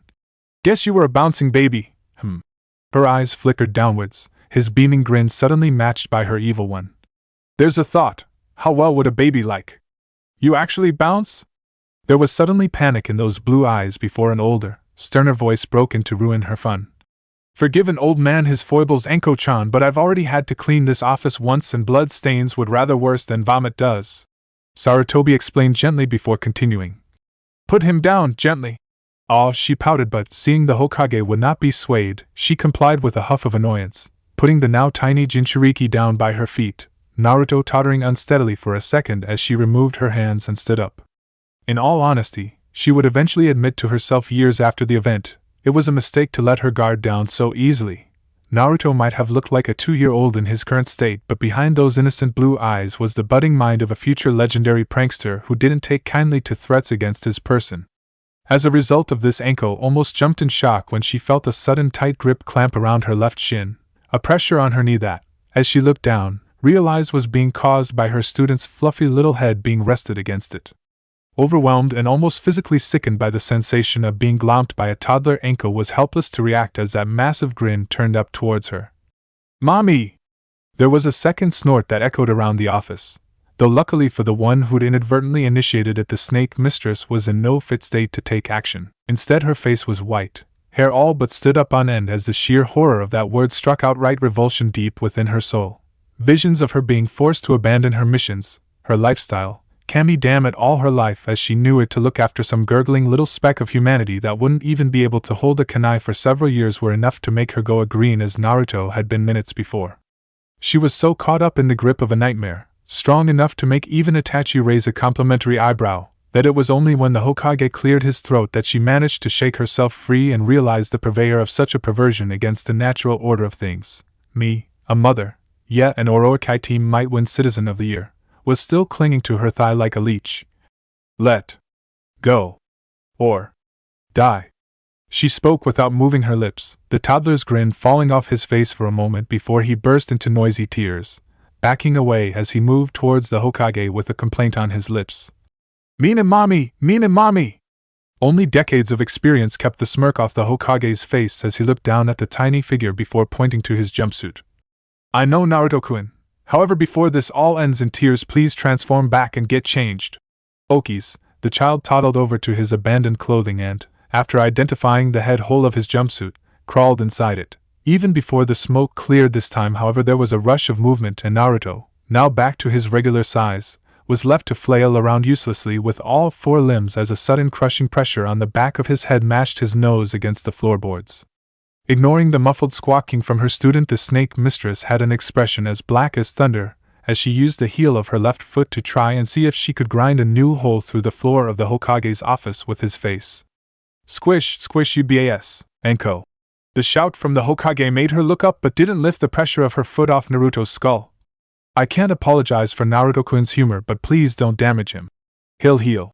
She assured him with a kindly smile which was betrayed only by the repeated yelling of Naruto loudening as the boy managed to twist his head to the side, the sole of her sandal now crushing one ear against the floor. And this is just what he needs to sharpen his senses.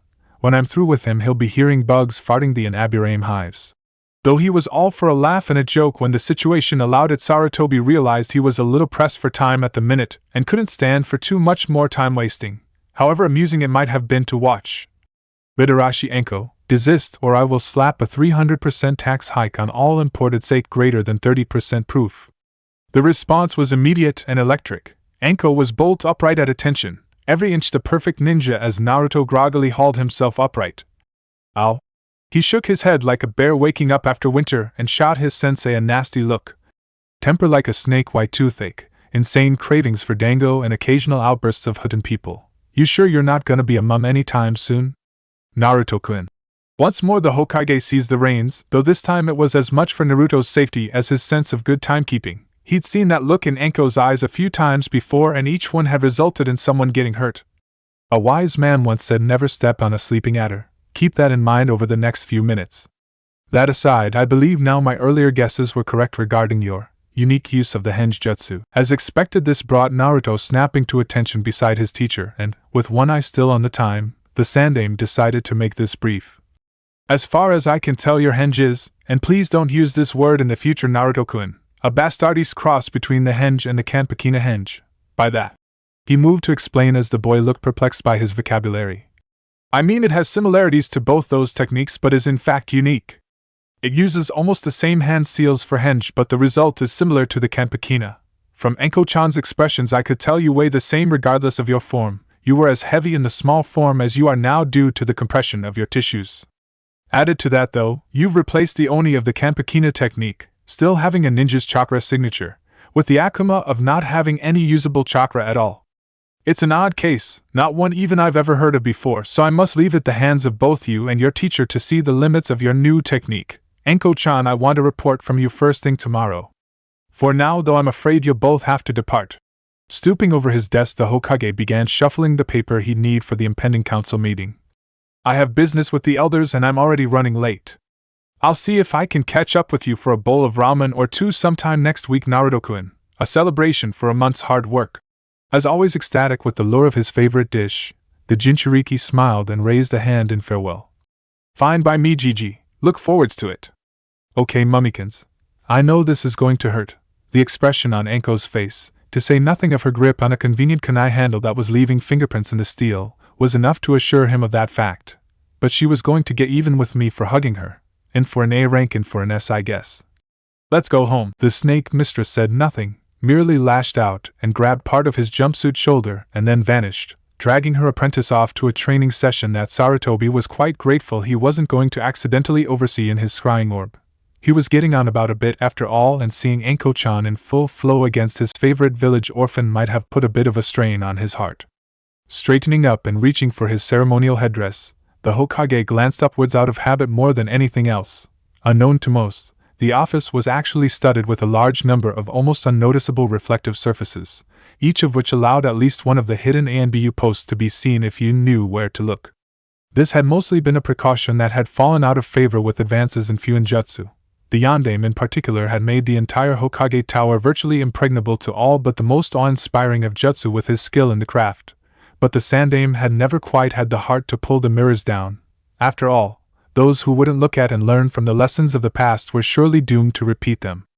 As it was, this action allowed the village leader to see someone was trying to get his attention, and, after squinting for a minute and deciphering the mirror image signals the ANBU operative was signing him, he bit back a chuckle and spoke almost conversationally to thin air.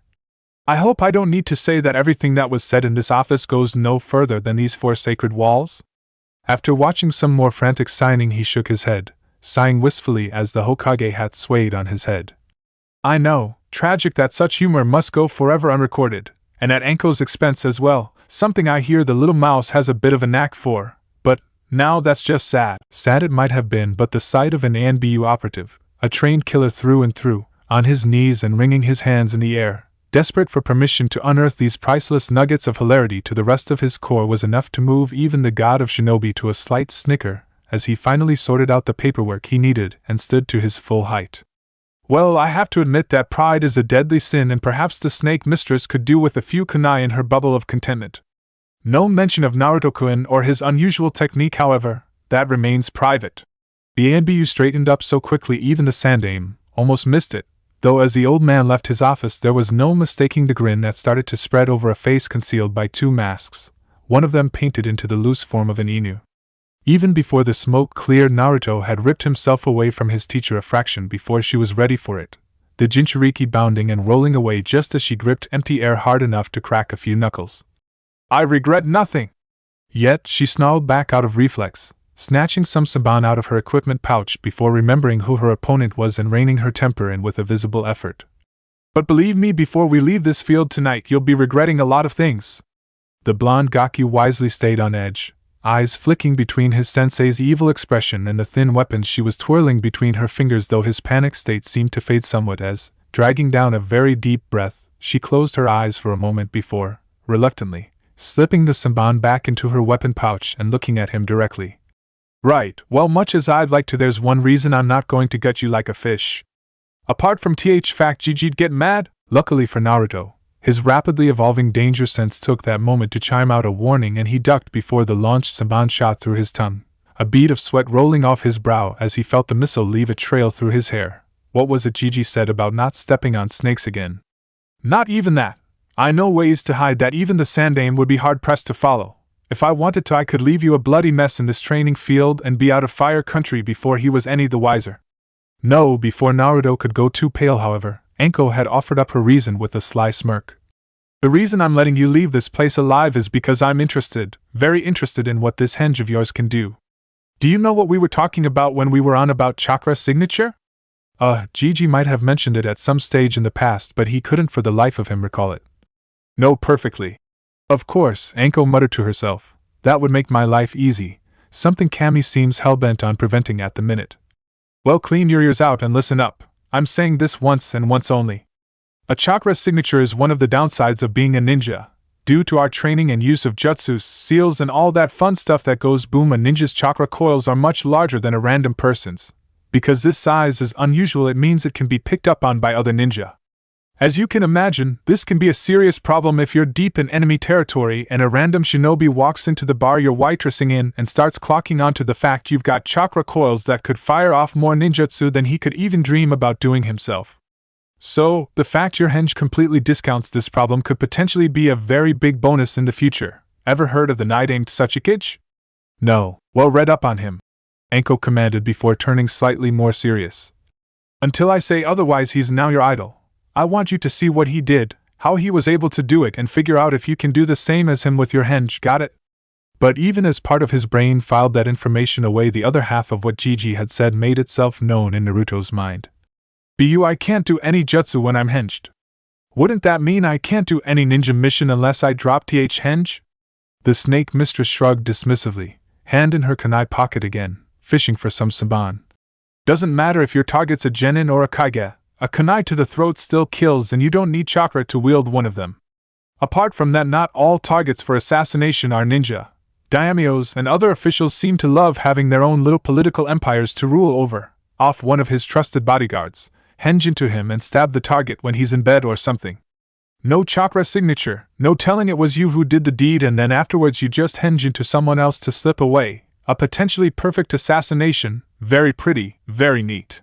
The example, even as hasty as it was enough to make Naruto sweat a little before her next words really brought the perspiration out in a drenching sheen over his body. If there was one thing he'd learned in the 2 and something weeks he'd been studying under the snake mistress, it was that her laughter was usually something to be feared than joined in with. Cammy, damn it, the higher kingdoms must be having a secret joke at my expense. She spoke mostly to herself as she calmed down Naruto, not daring to move a muscle or say a word as she carried on. Get busted into teaching some orphan punk only for him to turn out to be a potential infiltration and assassination expert. Right, apart from that, Naruto. Her demeanor immediately flipped completely around. Where once there was flippancy and jest, now only business and killing intent remained, the aforementioned orphan punk springing to attention as she impaled him with a forceful stare. Because of this new information, there's been a change of plan in your teaching schedule. The nature of your henge is as of this second a secret that only you, I and Sandaime-sama know. Until you are given explicit permission, otherwise that is to remain the case. Am I clear? Hi, why though? Read up on Mu, that's the knight-aimed Tsuchikage. When you've read his background and why he was so damned dangerous, you'll understand. Anko assured him before moving on, the killing edge taken off her formerly sharp voice as she carried on.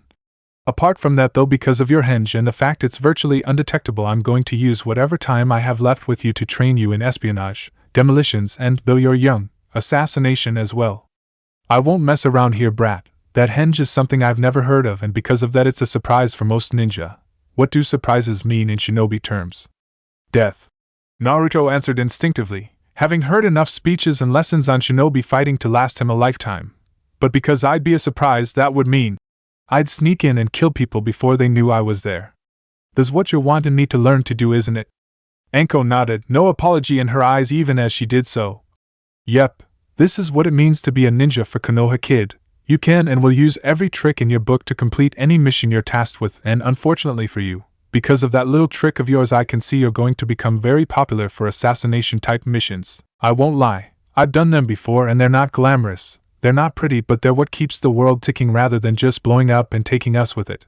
The dagger in the dark is worth a dozen swords at dawn, remember that, Naruto. Because of that, I'm going to change what I was planning to teach you. Don't worry, I'll put in a good word with the Sandaime to make sure that when you start trading scrap again, the others on the field will run you through how to set and detect traps and live out there. But to train an assassin takes an assassin, and as luck would have it, you've got me. Assassin? There was a kind of dark glamour to the word, a slinky, dangerous feel that simultaneously excited and terrified the child. What Anko was describing sounded dark and disturbing, but also oddly seductive. A ninja who no one had seen but everyone had heard of, a nameless terror talked about in hushed whispers everywhere, from taverns to the courts of the Fire Daimyo. Never caught, never seen, the shadow with a razor edge whose knife was ever.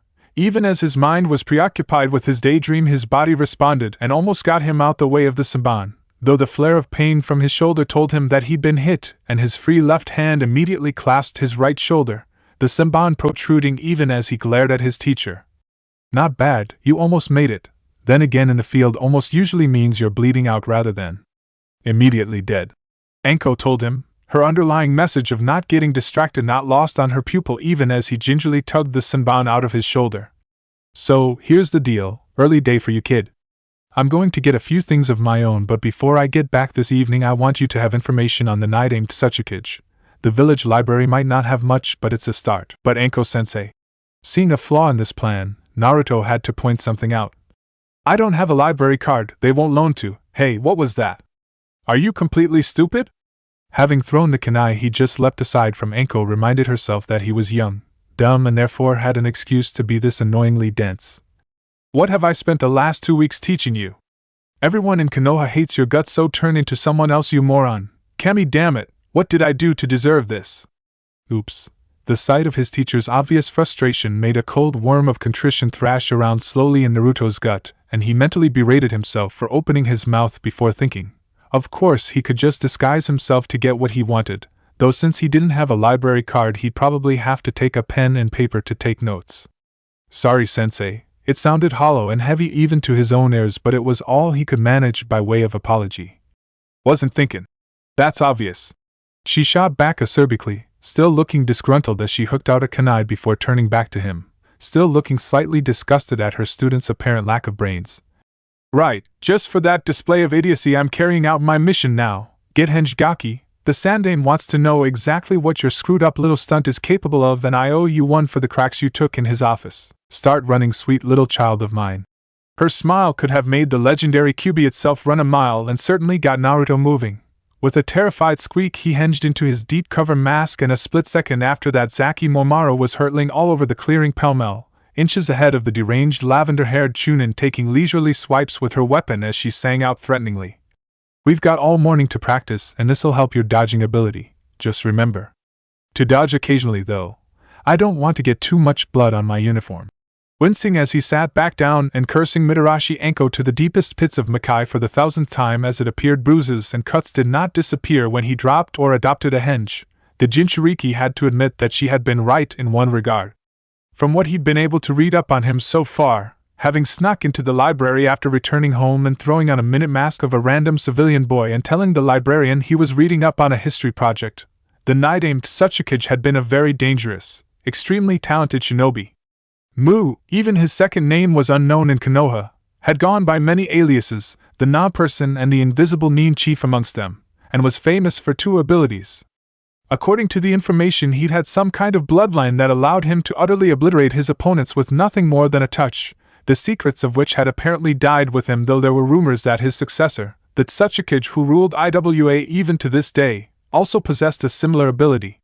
However, it was his second ability, on paper nowhere near as devastating as the first, that had caught Naruto's eye and made him see what Anko was driving at, why she wanted him to see an IWA Nin as a potential paradigm to aspire to. The Naruto had been born without a chakra system, a unique ninja in this regard, originally written off by the IWA military. Because of this, Mu had shocked them all by still being able to produce and mold chakra, though how he was able to do so was unknown.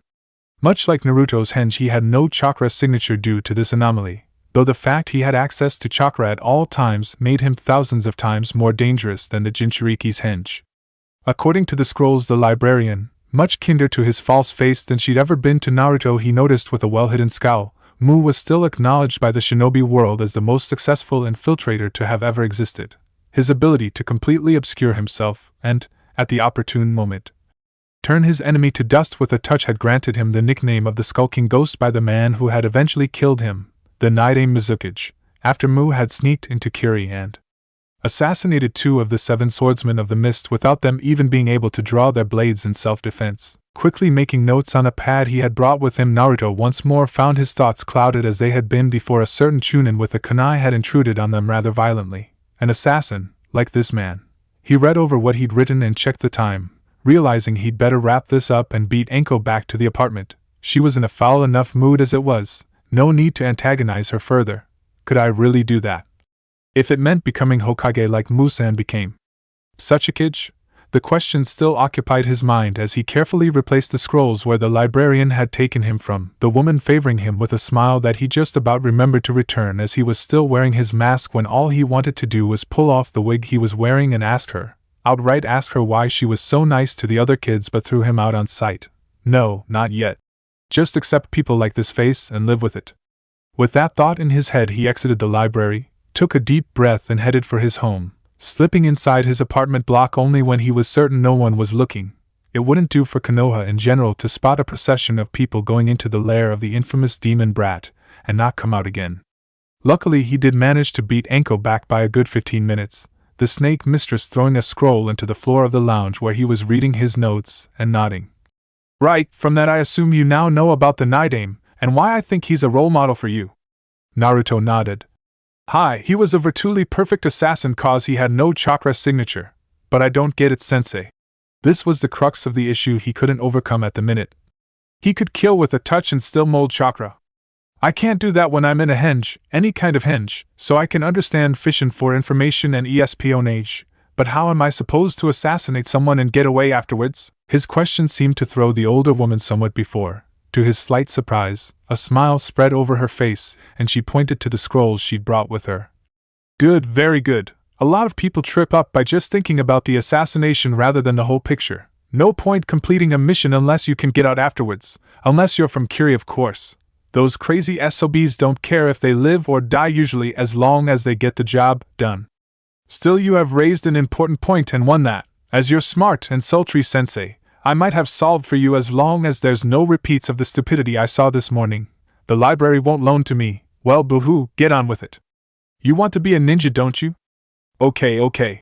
The worm of guilt thrashed around again, and Naruto held up his hands in surrender. I know that was stupid, Bu. I had almost nearly died cause I tried to turn into an Inken. Enko sniffed and shook her head. Near-death experiences are no excuse, Gaki. You just grit your teeth. Say a prayer to Kami that you're still alive and get on with it. Anyway, this scroll contains what we're going to be covering over the next week or so. What's the first thing you can tell me about the plan? Eagerly unrolling the scroll, Naruto looked over its contents avidly only to furrow his brow and look up. It's all sealed up, I can't see. Yep, storage seals first. Enko overrode him, not letting him speak as she explained her decision. You've got a tolerable handle on disguise, and now that I've seen your deep cover mask, I'm expecting you to carry on you at all times enough props to come up with not only that mask but at least 3 separate minute masks as well. Obviously, this would be impracticable as well as downright suspicious if you suddenly started carrying around more cosmetics than a house of geisha. People might start asking all sorts of questions, so you need to know how to draw and seal equipment into scrolls. Also, with your henge, you may well have the options in the future to have 2 separate masks on. Get where I'm coming from? A disguise on top of a henge? Cool. The idea hadn't in all honesty occurred to Naruto, but he was grateful that it had been pointed out. That way I can drop one while keeping the other. They'll never know what I really look like. Exactly, now for the rest of it. Enko reached over and swiped a thumb over the seals in the scroll, releasing its contents of several different other scrolls, each tightly bound and secured, and what looked to be a very large poster of a human body in various stages of skinlessness, from bare bones to fully formed. Looks boring, I know, but everyone has to start somewhere. Basic biology. She elaborated, flicking open the binding of the first scroll and unrolling it to let Naruto see the heading, Main Organ Systems of Humans Senjutsu. He missed the last part of the name as Anko dropped the scroll to carry on her explanation. Sarutobi-sama himself said that you can't use jutsu while hinged, and I'll take his word for it, so that just means you'll have to learn a different way of killing. Believe it or not, I do have mednin training, one of the reasons I'm so good at what I do. Some of that training at what I'm going to be passing down to you. What? Naruto looked down disbelievingly at all the scrolls. There had to be over 20 of them. All of this? And more. Anko assured him with a smirk. But don't worry, there's some practical element to all this as well. It's not all reading and scroll work.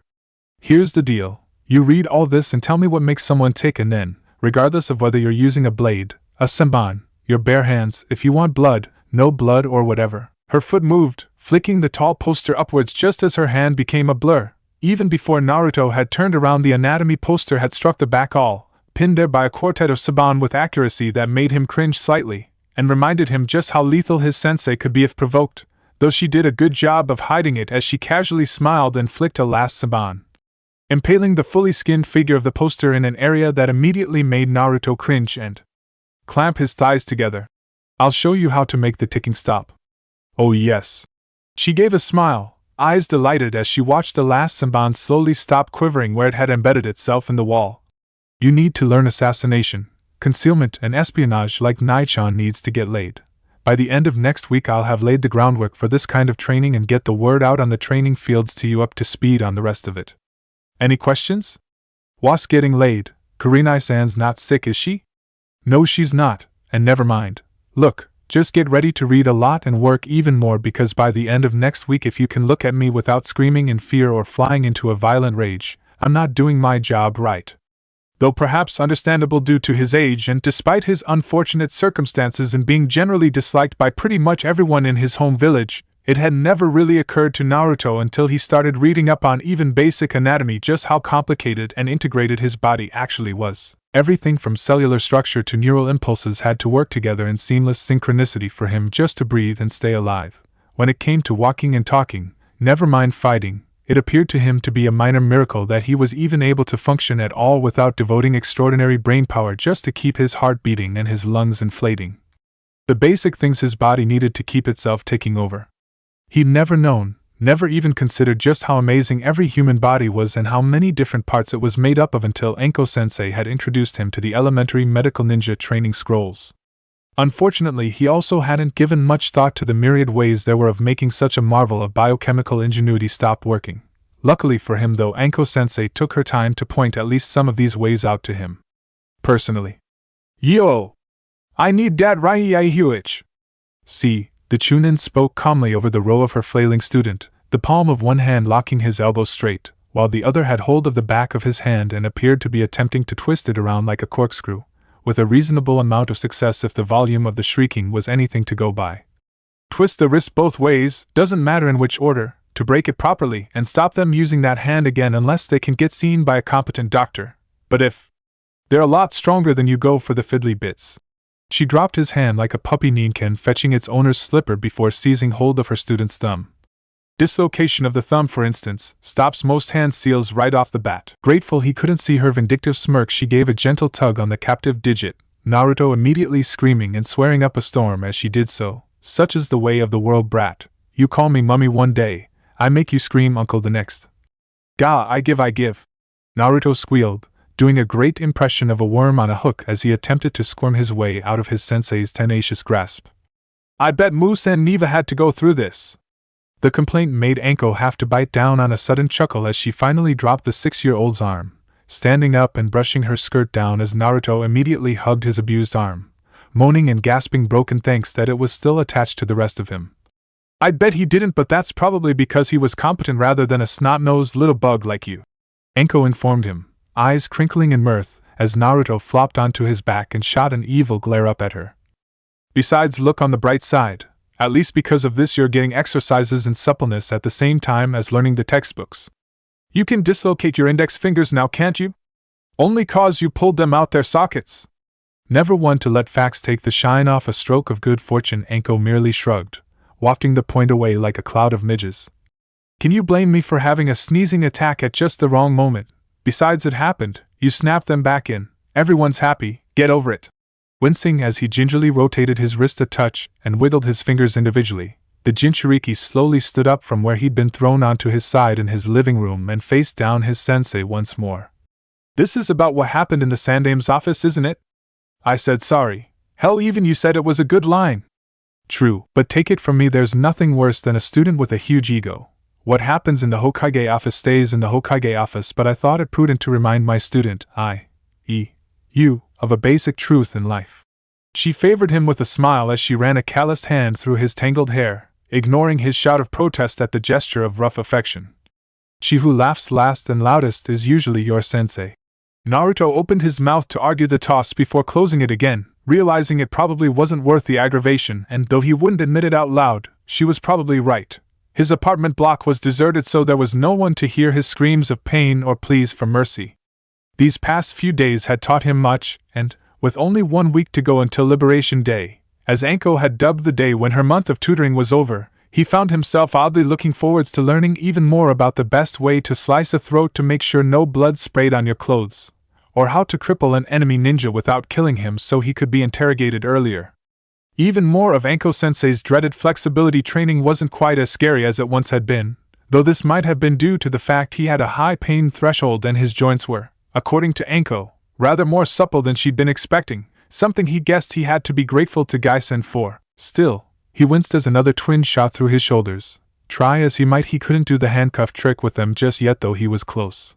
Another week should more than do it, and ensure even as a civilian he should be able to slip out of normal police restraints. After this, even I could use an early night. Oh, come on. The sight of a second sensei appearing in his lounge was enough to make his body start protesting in aches and pains all over again. This is so not fair. Don't worry, brat, reading his face like an open book, though to his meager credit such an action was a little harder than it had been in the past. Anko decided to spread her good mood as her shadow clone eyed the pre-genin before her with an almost hungry gleam in her eye. She'll be on her best behavior. An hour or so of Hibi-style sparring, then you can either hit the books or go to bed. Careful though, the shadow clone piped up with a grin, eyes widening as she tried to look fragile, an idea that made Naruto simultaneously smile and shudder. I bruise easily. Pop me and that's it, no more training for you. And I will be less than happy. The real snake mistress shot over her shoulder, having shucked on her trench coat and started heading for the door. Anyway, I'm out for the night and you're not coming. I'll be in late and up later. Wake me up at your peril tomorrow. Hi. He waved a hand, almost immune to her casual threats on his life. Don't do anything I wouldn't do. At that little quip, Anko snorted and looked over her shoulder. You really have taken that book to heart, haven't you? At his proud nod, the snake mistress snorted again, shaking her head and heading for her favorite bar. Good. When you finally get to the Ninja Academy, give them hell from me. Someone's gotta knock the starch out of those stuffy instructors. Will do, sensei. It'll be a pleasure if they're anything like Tenchan says they are. Take it from me, they're worse. Anko informed him, waving over her shoulder as she left the lounge. The slam formed the front door a second later lost on him as he leapt back from the shadow clone's first attack. Eyes front, minion. The Bushin barked, Naruto immediately assuming his own stance, slightly different to her as the Hibi style allowed such freeform rather than rigidity. You're on touch contact only unless you want me to pop, but if I can hit you you'll know about it, right then. She swung forwards, eyes as blank and showing as much as a doll's eyes as she plucked them out and let her body move on its own. Dance, brat, dance! 1.5 gut-bursting hours later, Naruto was still feeling the effect of the spar, unable to conclusively beat even a clone of his teacher, as he knew even one of her attacks landing home would have either crippled or possibly killed him outright. Hibi style was based around the principle of killing with a single strike, or as close to a single strike as possible. Because of this, it used mostly single-finger hits to vital points on the opponent's body, usually nerve clusters or where veins and arteries were present near the surface of the body, though occasionally bursts of chakra could be sent through the enemy's body to rupture vulnerable organs such as the spleen. That made sparring with the style all at once easy but painful.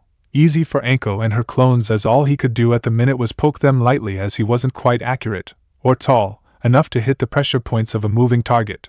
About the worst he'd been able to do so far was make her recoil backwards, laughing as he gave her a dig in the side or the ribs. However, when the boot was on the other foot, Anko seemed to regard mercy as a word in a dictionary. Naruto now knew exactly how it felt to try and fight with a numb arm or hobble on a deadened leg. Indeed, he was counting his blessings she hadn't yet hit any of the serious pain centers of the body. Well, not more than once or twice anyway.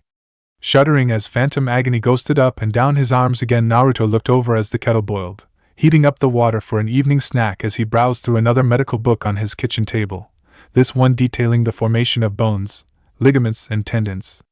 So that's why Anko-sensei kept going for the crook of the elbow. Looking over the diagram of that particular joint, he saw a few things start to make sense. Nice target area, that one. Hit the outside, you can jar the joint, or even dislocate the elbow itself. Hit the inside, you can rupture the tendons or the blood vessels and cause stiffness of the joint. And cause pain, of course, can't forget the pain. Anko-sensei certainly didn't, and took a great deal of time and effort explaining exactly how pain could be caused and used as a friend to distract or destroy an enemy. Having heard the kettle boil, he decided it was time to take a break and had just pulled the foil flap of his instant ramen cup back to add the hot water when a sudden crash from the front door made him jump upwards, a few stray flakes of ramen scattering over the kitchen floor as he hastily dumped his beloved food on the countertop and ran into the hall. Taking one look at the shape that had stumbled inside the front door and was now half slumped against the opposite wall. Anko-sensei! It was indeed the snake mistress, though she looked like she'd seen better days. The Chunin was hunched over against the wall, holding her left side and breathing heavily, an air of exhaustion about her as she raised her head wearily at his panicked shout, just about summoning the energy to smile at her worried student. Hey, if you think I look bad, you should see the other guy, no? With a grunt and a heave, she pushed herself upright on unsteady legs, her free hand catching on the opposite wall. Even as she swayed and slurred out almost drunkenly, "The day I'm too weak to walk is the day they finally bury me." Taking in her appearance and letting out a low sigh as he realized that it looked worse than it was, and that Anko appeared to be more exhausted than actually hurt, or, even worse, drunk, Naruto found himself agreeing with her assessment. "And I'll be the first to pour sake on your grave, as long as you don't mind it going through my kidneys first. Come on." He tentatively took a step forwards and held out a hand. "I've just boiled the kettle, there should be enough for you to get a cup of tea." More grateful for the offer than she let on, Anko smirked and forced herself fully upright, ignoring his hand as she stepped forward slowly. "You know, brat, you've really got a knack for a sharp line when you can. I'll be keeping an eye out for you when you gate-crash the academy. If you can drive at least one of your instructors into early retirement, you've got my vote for Chunin. I'll keep it in mind, sensei," Naruto assured her diplomatically as he led the way into the kitchen, fishing for a cup as the snake mistress slumped into a seat and curled up on the table, groaning again and closing her eyes as her tired legs finally started to relax. "Good job, boys, you got me back here. Now you can just fall off and leave me in peace before the cramps start." There was a clink of china from just underneath her nose a moment later, and she perked up in time to inhale a deep lungful of aromatic tea, something she herself had brought after the first few days of apartment sharing with the Uzumaki brat, as she was fairly certain the Hokage would have taken a very dim view of her turning the home of a 6-year-old into a convenient stash for her sake. Gratefully picking up and throwing back a massive gulp of the scalding liquid, Anko smacked her lips and belched loudly in satisfaction. "Ah, that's the stuff. You're a long way from holding a tea ceremony, kid, but you're not actually that bad at making the stuff. Shame you're a pig when it comes to enjoying it," Naruto countered, cleaning the echoes out of his ear with his pinky as he stirred the cup of instant ramen with the chopsticks in his free hand, belligerence softening as he looked over to the woman again. "Do you what happened out, dear sensei?" Anko's eyes narrowed and her nostrils flared. For a second she considered taking out her righteous vengeance on the one before her. After all, it was ultimately his fault why her night had gone so disastrously wrong. But caution and the aches from over her body were just enough to dissuade her from violence, and let her tongue do the explaining rather than her fists. "What happened is that someone opened their big mouth, and because of that," she shuddered, the idea that had plagued her earlier in the day returned with a vengeance, and even worse, now firmly rooted in the minds of some of her closest friends, planting poisonous seeds in their expectations until she was able to tear them out and purge them with fire. "Several people now think I'm now something even worse than just your uke." She knew, call it feminine intuition, call it gut instinct or whatever, but she just knew the second she walked into one of her regular haunts and saw a smile slide greasily onto the face of someone who was usually too bowel-looseningly terrified of her reputation to even look in her direction, that some kind of fix was in. "Okay, Nai-chan." Ignoring her best friend's significant other and moving on to the easier of the two targets, the Chunin took her regular order and did her best to look around the rest of the assembled surreptitiously. "Your boyfriend's smiling at me and you're not slapping him upside the head. This worries me." It worries me even more that you of all people let me down like that. The Genjutsu mistress snapped back, though even as Anko recoiled at her friend's unusually harsh words she didn't miss the slightly teasing lilt that flavored her tone. Okay, upgrading worry to panicked. Nai-chan never teases anyone.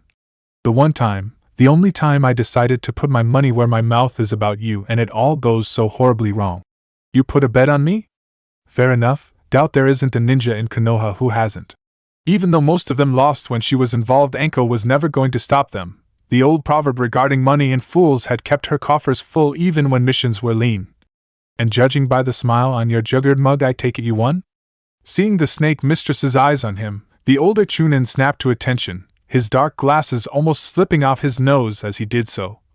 Hi Mitarashi-san, though I confess the manner of my victory was somewhat unexpected. In fact, we all misjudge your emotions in this matter, to use common parlance.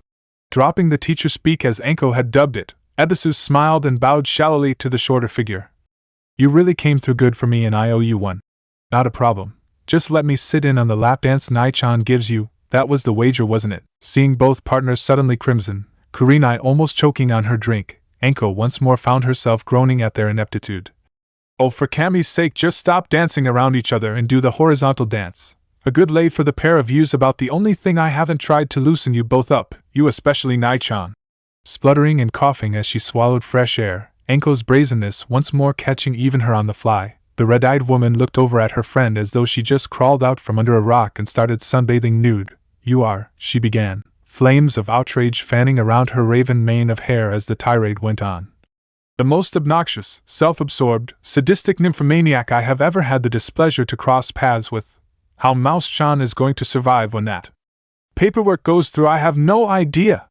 He'll be going out the training grounds just to stay sane after about a month with you. You give her too much credit, Kurenai-chan. As she felt a strong, if somewhat thin, arm wrap around her shoulders, the woman let the frustration steam out on her breath. Anko, as always, trying to pull herself together from the sniggers of hearing her friend's condemnations. Damn it, every time she manages to wind me up enough to get me to snap. Sometimes I think the only reason I got those Ice Maiden nicknames was so there was a big tempting target nailed to my forehead so Anko would leave everyone else alone. I give the poor rodent a fortnight tops before he starts pitching a tent in the forest of death. Oh, don't you flatter me too much.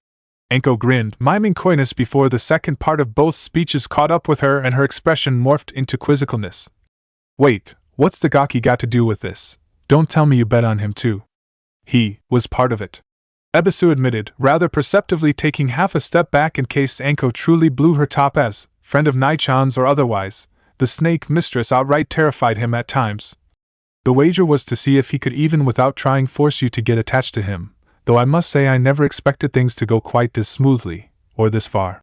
Seeing where this was going, Anko unusually decided it was too nice a night to ruin by getting irritated and instead simply shrugged, slipping into a seat just along from the bar as she perused the drinks list. Give the brat his due, he's got a way of getting the best out of a situation, and making situations work for him.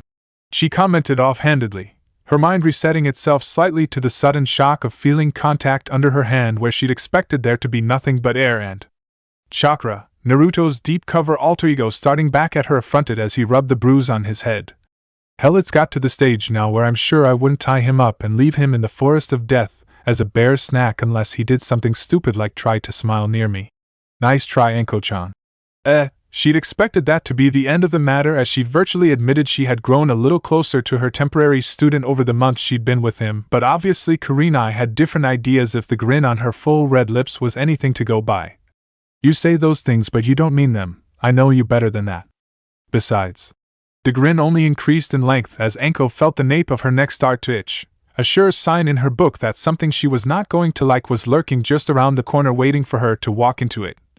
The Sandaime will never sign off the paperwork with that kind of attitude. Paperwork? The snake mistress parroted, fighting off the urge to reach for a kunai. What are you going on about? Oh, for Kami's sake, stop being so stubborn. The itching only intensified as a bite of impatience entered Kurenai's voice. I know you've got the whole loner who doesn't give a damn act, but you of all people should be able to drop a mask.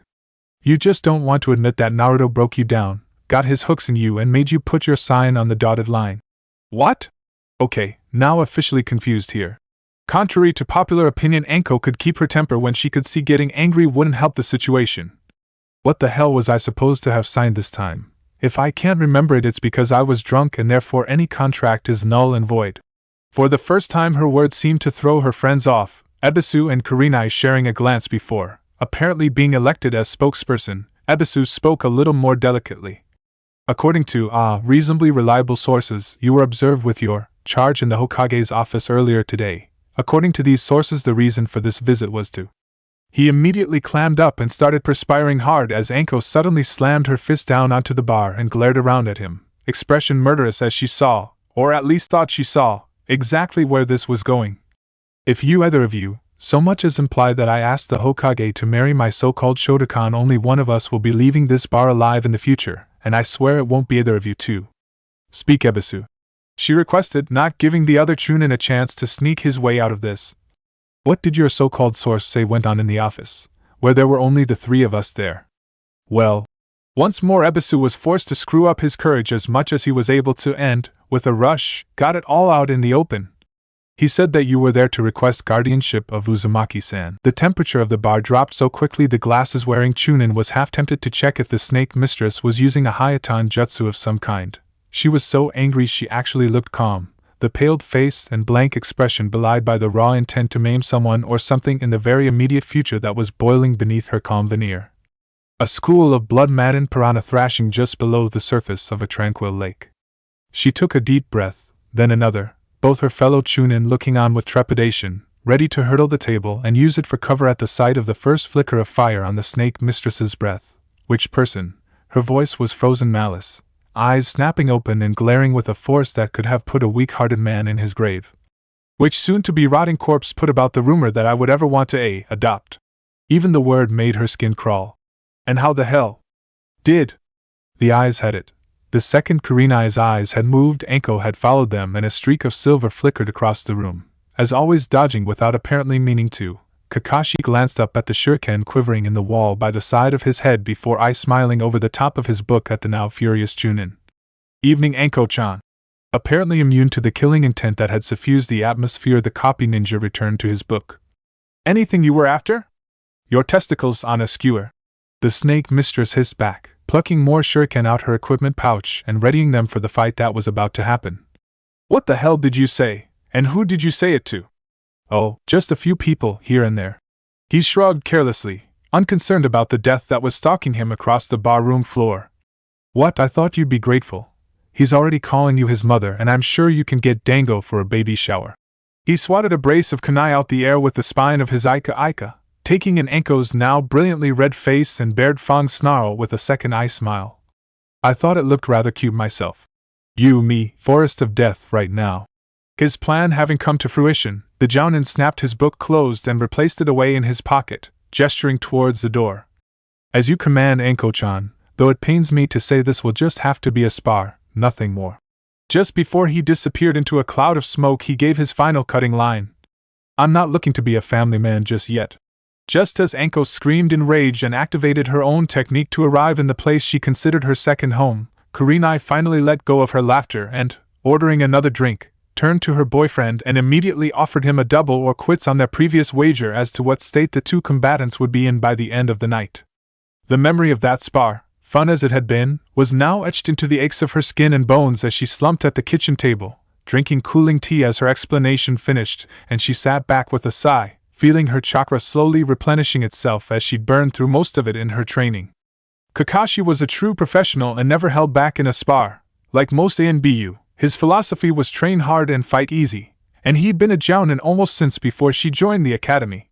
But how did Kakashi-senpai know we were with Gigi?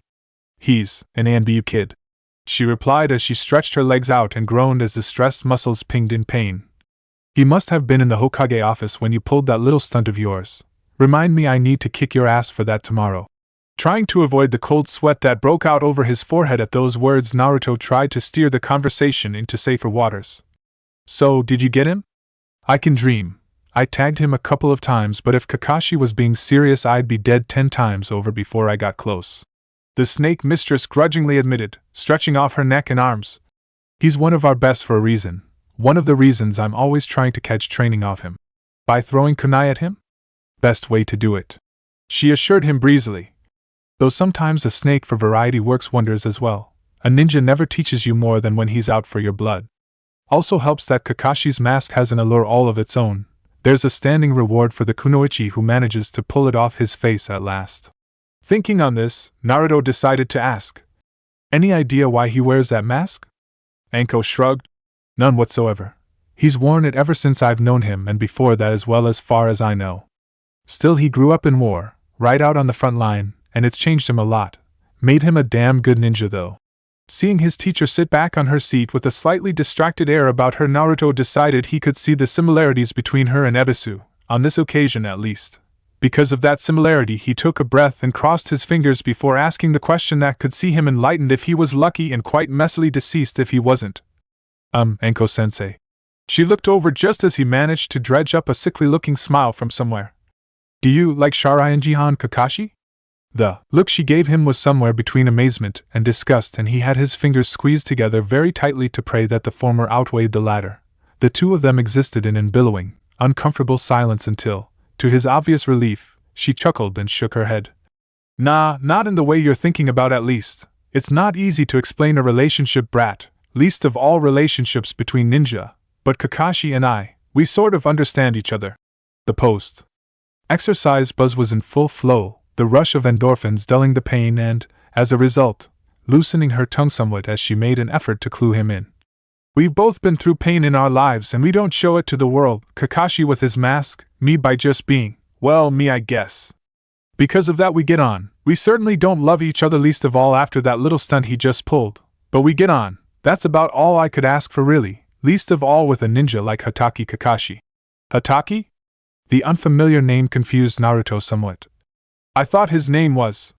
"You thought wrong. Sharingan is his nickname, something to do with a gift from an old friend. His real name's Hatake Kakashi.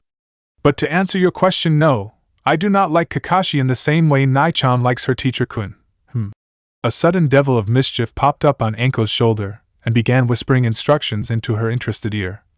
"Actually, that's a thought. Ebisu wants to be a teacher. What else would he want other than a naughty schoolgirl of his own? I should still have a uniform somewhere I could loan her." Remembering her audience, Anko glanced over at where Naruto was by this point doing his best not to look too confused.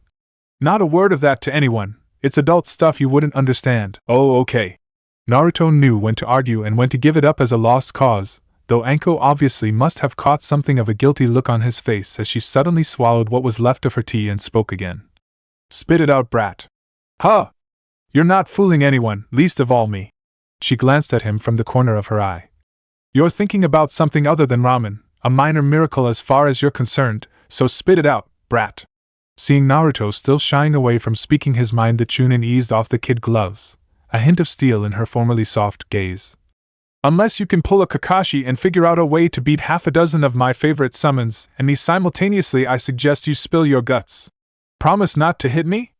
The question made her raise an eyebrow, but she eventually nodded, now curious despite herself. "Okay, I won't hit you. Unless it's really embarrassing or I get bored." Naruto bit his lip for a second before, screwing up his courage with one hand and taking his life in the other, he let his suspicions out in a rush. "I think you'd make a great mother." In all honesty, it hadn't quite been the last thing she'd been inspecting, but, being just above the admission that he didn't want to be a ninja anymore, it was right down there at the bottom of the list. If she'd still been holding her teacup, she'd have dropped it to smash on the floor as her jaw dropped, head moving towards him without her neck moving as he gabbled his reasons desperately. "I mean, you're a real strong kunoichi and you can beat pretty much anyone, especially me. You act hard, but you must care about some people, like Kurenai-san or Kakashi-san. If they was in trouble, you'd walk through Makai to get to them. Your kid would be brought up hard, but you'd be fair with him, and that's the best way to be. Surely, he'd never be spoilt, but he'd never go enough." Truthfully, she'd not heard more than a buzzing in her ears since his first bombshell proclamation, but she got the gist of what he was trying to say. She just couldn't believe he'd had the balls to come out and say it, and in a way she couldn't just laugh it off easily either. "Did that story of Kakashi Baka's get your hopes up or something? Sorry if it did, but there's no way I'm ever going to consider adopting you, if only because I'd have throttled you in your sleep after the first week or so of your business starting up again." Naruto's look showed nothing but disbelief of her claim until he eventually shrugged, muttering, "Didn't want you as a mother, more like a Nei-chan." That was a bit of a step down, but if pushed, Anko decided she could live with that. After all, not like he doesn't think of most of the other chunin, and maybe the ramen girl and Panda-chan as his nei-chans. Or my favorite Yuke. And you were doing so well. The snake mistress sighed dramatically, realizing with a deep sense of relief that he'd made his point, as was now back to the familiar joke territory both of them liked to explore so much. Now I'm afraid I have to kill you. You and what Amika-san? Oh, he knew that look, and, as Anko bit her thumb enough for a tiny little bead of blood to show, bright red and liquid against her skin, he realized he'd said something very, very silly indeed. Word to the wise, my beloved little Sochi. The sarcasm dripped off the word like the blood dripped off her thumb. One explosion of smoke later, and Naruto found himself vaulting onto the table as the floor of his kitchen suddenly started wriggling, every inch covered by a serpent of some sort gazing up at him hungrily. Never ask a ninja with a summoning contract that question, especially when they're summons. She smirked evilly, a stark contrast to Naruto's shriek of horror as the living tide of snakes slowly began to crawl their way up the legs of his table. Consider mice a light snack. Even years after that night's activities eventually ended, it would be a long, long time before Naruto could even look at anything even resembling a snake without shrieking in fear or throwing the nearest sharp object at it. Needless to say, this caused a fair few issues during his first few D-rank missions. Kunai and hose pipes tend not to mix very well. I laughed when I heard of his dream to become Hokage. As she began her debrief, she felt a sense of déjà vu sweep over her as Sarutobi listened to her words without judgment, without comment. I'm not laughing now. You said he'd one day sit on that vaunted seat. I just hope I'm there to see it, if only so I can hide an explosive tag under the cushion. He does have that effect on people, Anko-chan, you more than most from what I hear. The Sandame agreed with a slight chuckle before he began slightly more serious. So what have you taught young Naruto-kun? How has he progressed? Recommendations for the future and any other information you find relevant. Anko nodded and began. Said. Her first word, itself an acronym of the rarest type of ninja, was enough even to make the old man's eyes widen. Sabotage, assassination, infiltration and demolition. He must have made quite the impression on you. Took the kid 2 weeks, maybe 3 to pick up how to come up with and put together a minute mask. Okay, it still needs work, but he'll do that in his own time. Chakra controls nothing to write home about, but he is getting slightly better. That may be due to his tenant. Sarutobi broke in, not wanting the youngster to take the blame for something he had no control over. His reserves are much larger than they should be, making it hard for him to control them. Anko nodded.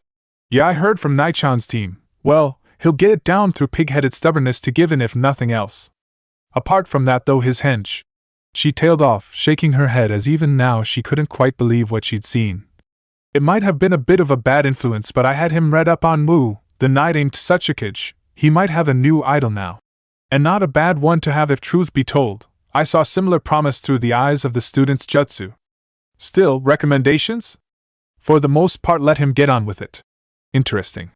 I gave him the absolute bare bones of Hebe style and he's figuring the rest out himself. Then over the past week, to complement his chakra-less henges, I've had him running on how to hide a chakra signature. Also, because he couldn't do a genjutsu to save his life because of his chakra control, I spoke about how a ninja can escape genjutsu. Was too scared to go through the pain option, so I explained how to flare his chakra. 3 guesses what he did next, Hokage-sama? He mastered them already, or? Natural caution reared its head. He has a tolerable skill in both? Anko shook her head. No, not yet. His chakra's too large for him to compress or explode easily. At least it is with his current level of control. No, what he's doing now is combining the 2 techniques. He shrinks his chakra down, then releases it, then shrinks it down again, trying to get faster each time. He calls it the heartbeat method. He's got a handle on biology. Human biology, that is, and I'm confident that, if he had to, he could hit and kill someone, though of course. She hastily amended her last words as the Sandame raised an eyebrow. I'm certain he won't put those lessons into practice until he's at least passed out of the academy. I should hope not, the venerable man replied before continuing. However, I'm pleased to hear you committing to your responsibilities. I stand by what I said a month or so ago. You are one of Konoha's finest chunins regardless of your faults. Despite herself, Anko couldn't help but feel pride glow from her core at the praise, though as she remembered something else she needed to say, she motioned for permission to speak and, at Sarutobi's nod, continued. My thanks, Hokage-sama, but apart from that, one thing I would recommend for when the mouse is back on his training fields and uprooting old scrap to trade with, Any taijutsu training should rely on his accuracy, rather than strength at this stage, though some speed work may help. Worst come to worst, send him out for morning runs with the string bean. If that doesn't cure him of getting up early, nothing will. The thought of getting up when it was still dark, with only Guy's booming voice and impassioned speeches of youth, was enough to make even the snake mistress shiver before she regained her composure. Apart from that, though, I said I'd get the word out about showing him trap making, setting and detection, so that's that job done, and as long as it's taught in a way where he can have fun with it, he'll make his own entertainment. Taken slightly aback by the last sentence of her explanation, Sarutobi looked to gain further insight into her thought. I don't quite follow, Anko-chan. I was worried at first we'd lose him to burnout, she began to explain. Then it hit me that the brat doesn't train because that's all he can do, it's partly because it's what he wants to do. He's one of these ninja that does best when someone shows him something, pats him on the head, and then just lets him go nuts with it. I can virtually guarantee that after someone shows him how to set a basic snare, if you give him permission to go wild with it, he'd be sending ninja flying left, right, and center over the training grounds. It's hard to see him coming. Hell, because of the ninja rules he got taught. First off, he's virtually always thinking of how he can get the best out of a situation, and believe me, Hokage-sama. She cupped a hand over the left side of her abdomen, recalling when Naruto, capitalizing on a slight slip of hers, had shocked her with a finger poke imbued with chakra to what would have been a debilitating nerve point had she not twisted in time. Fighting fair to that nin is what bathwater is to Inuzuka's ninken. The analogy gave them both a chuckle before the Hokage nodded his head and bade her stand down. My thanks for your time, Anko-chan. You have helped set an old man's mind at ease, he told her sincerely before an idea seemed to occur to him. As thanks, how about a dinner at Ikaraka's on my tab? Just yourself, me, and your student who, I hope, may one day blossom from your seme into something a little more permanent. As Hokage, I do have the power to marry people, you know. Do not assassinate the boss, do not assassinate the boss. If there was ever any doubt in my mind you trained Jiraiya the legendary lecher, that doubt is now scrubbed from my mind, Sandaime-sama. Anko told him, fighting to keep a lid on her blush. And before you say anything, I'm not going to be the little sod's mother either. Still, I'm never one to pass up a free buffet, so I'll be there. So will he if it's ramen in the offering. True to her prediction, Naruto virtually dragged her to the ramen shack for diner, greeting both his Gigis and Ayam-chan with equal enthusiasm before guzzling down several bowls of his favorite dish, the Sandaime and Anko making polite conversation as they were both sat to his left, the Hokage in the middle. So then, Anko-chan, liberation at last? And not a day too soon, the Chunin assured him, blowing on a choice morsel of her beef ramen before popping it into her mouth. Any longer and I might well have cracked and unleashed my own brand of pest control all over Konoha. Hey! Having drained his latest bowl and passed it back for a refill, Naruto defended his good name. I'm not a pest. Want a bet? Yeah, I do. Until midnight tonight you're still my teacher, Anko-sensei. Naruto reminded her, the last few syllables drawled out as he plotted his next move and went for it. It's not like you did all the much teaching either. I didn't get most of the things you were saying. Maybe you'd know Gigi. The Hokage looked across as Anko suddenly felt suspicious, only for her blood to turn to ice a second later at his next question. A lot of the time Anko-sensei was telling me to not ask or never mind. Maybe you know what she meant. The Hokage would forever be grateful he was faced away from the aforementioned Chunin. He could virtually feel the frost that had sprung up around her in shock and could only guess at the frantic shut-up signs she was making behind his back even as he played along. Well, Naruto-kun, I'm not the professor for nothing. His voice betrayed nothing but mild curiosity as he peered at his grandson again. What terms did you not understand? Naruto took just a second, just one, to savor the sight of Anko simultaneously pleading and threatening grievous bodily harm unless he kept his trap shut without saying a word before he relented and graciously let her off the hook. Well, it was about ninja techniques. I know about things like futon, that's wind, and katan's fire. But what's yotan when it's at home? Oh, yotan. Sarutobi was caught slightly by surprise by this until he heard the undisguised sigh of relief from behind him and smiled slightly. Ah, now I see, Naruto-kun truly has taken to humor like a duck to water. Well, that's a dual element, lava relief. It's usually made by combining earth and fire chakra, often by a bloodline, and it's most common in IWA, where the majority of Doton users are found. Does that help, Naruto-kun? Perfect, thanks, Gigi, sensei. The boy looked over the old man's shoulder at where Anko was trying not to look too relieved. Why can't you be as helpful as that? The Chunin winced at the hit, promised herself she would flay the brat to within an inch of his life the second the sandaime wasn't around, and quickly polished off her last meal. There was just one more thing she had to do prior to the evening rolling around. Because I'm not here to spoon-feed you anything, except maybe a healthy dose of poison, she told him in no uncertain terms before his attention was distracted by yet another bowl being set down before him. And speaking of which, finish that off then. Listen in. I've got one last job for you. Once Hokage-sama's safely ensconced back in his tower, that unfortunate fate happened not too long afterwards, Naruto waving his Gigi goodbye as the sandaime was unable to be away from his office too long at any one time lest the paperwork started getting over-amorous and began duplicating itself. The second the ornate hat was lost in the crowd, Anko whipped around to the treacherous student who had nearly landed her in hot water once again, only to see him neatly twitch his fingers in midair and though catching something. Another kunai I've taken for you, sensei. He smirked, Anko's wrath deserting her as she realized that in a way he was right.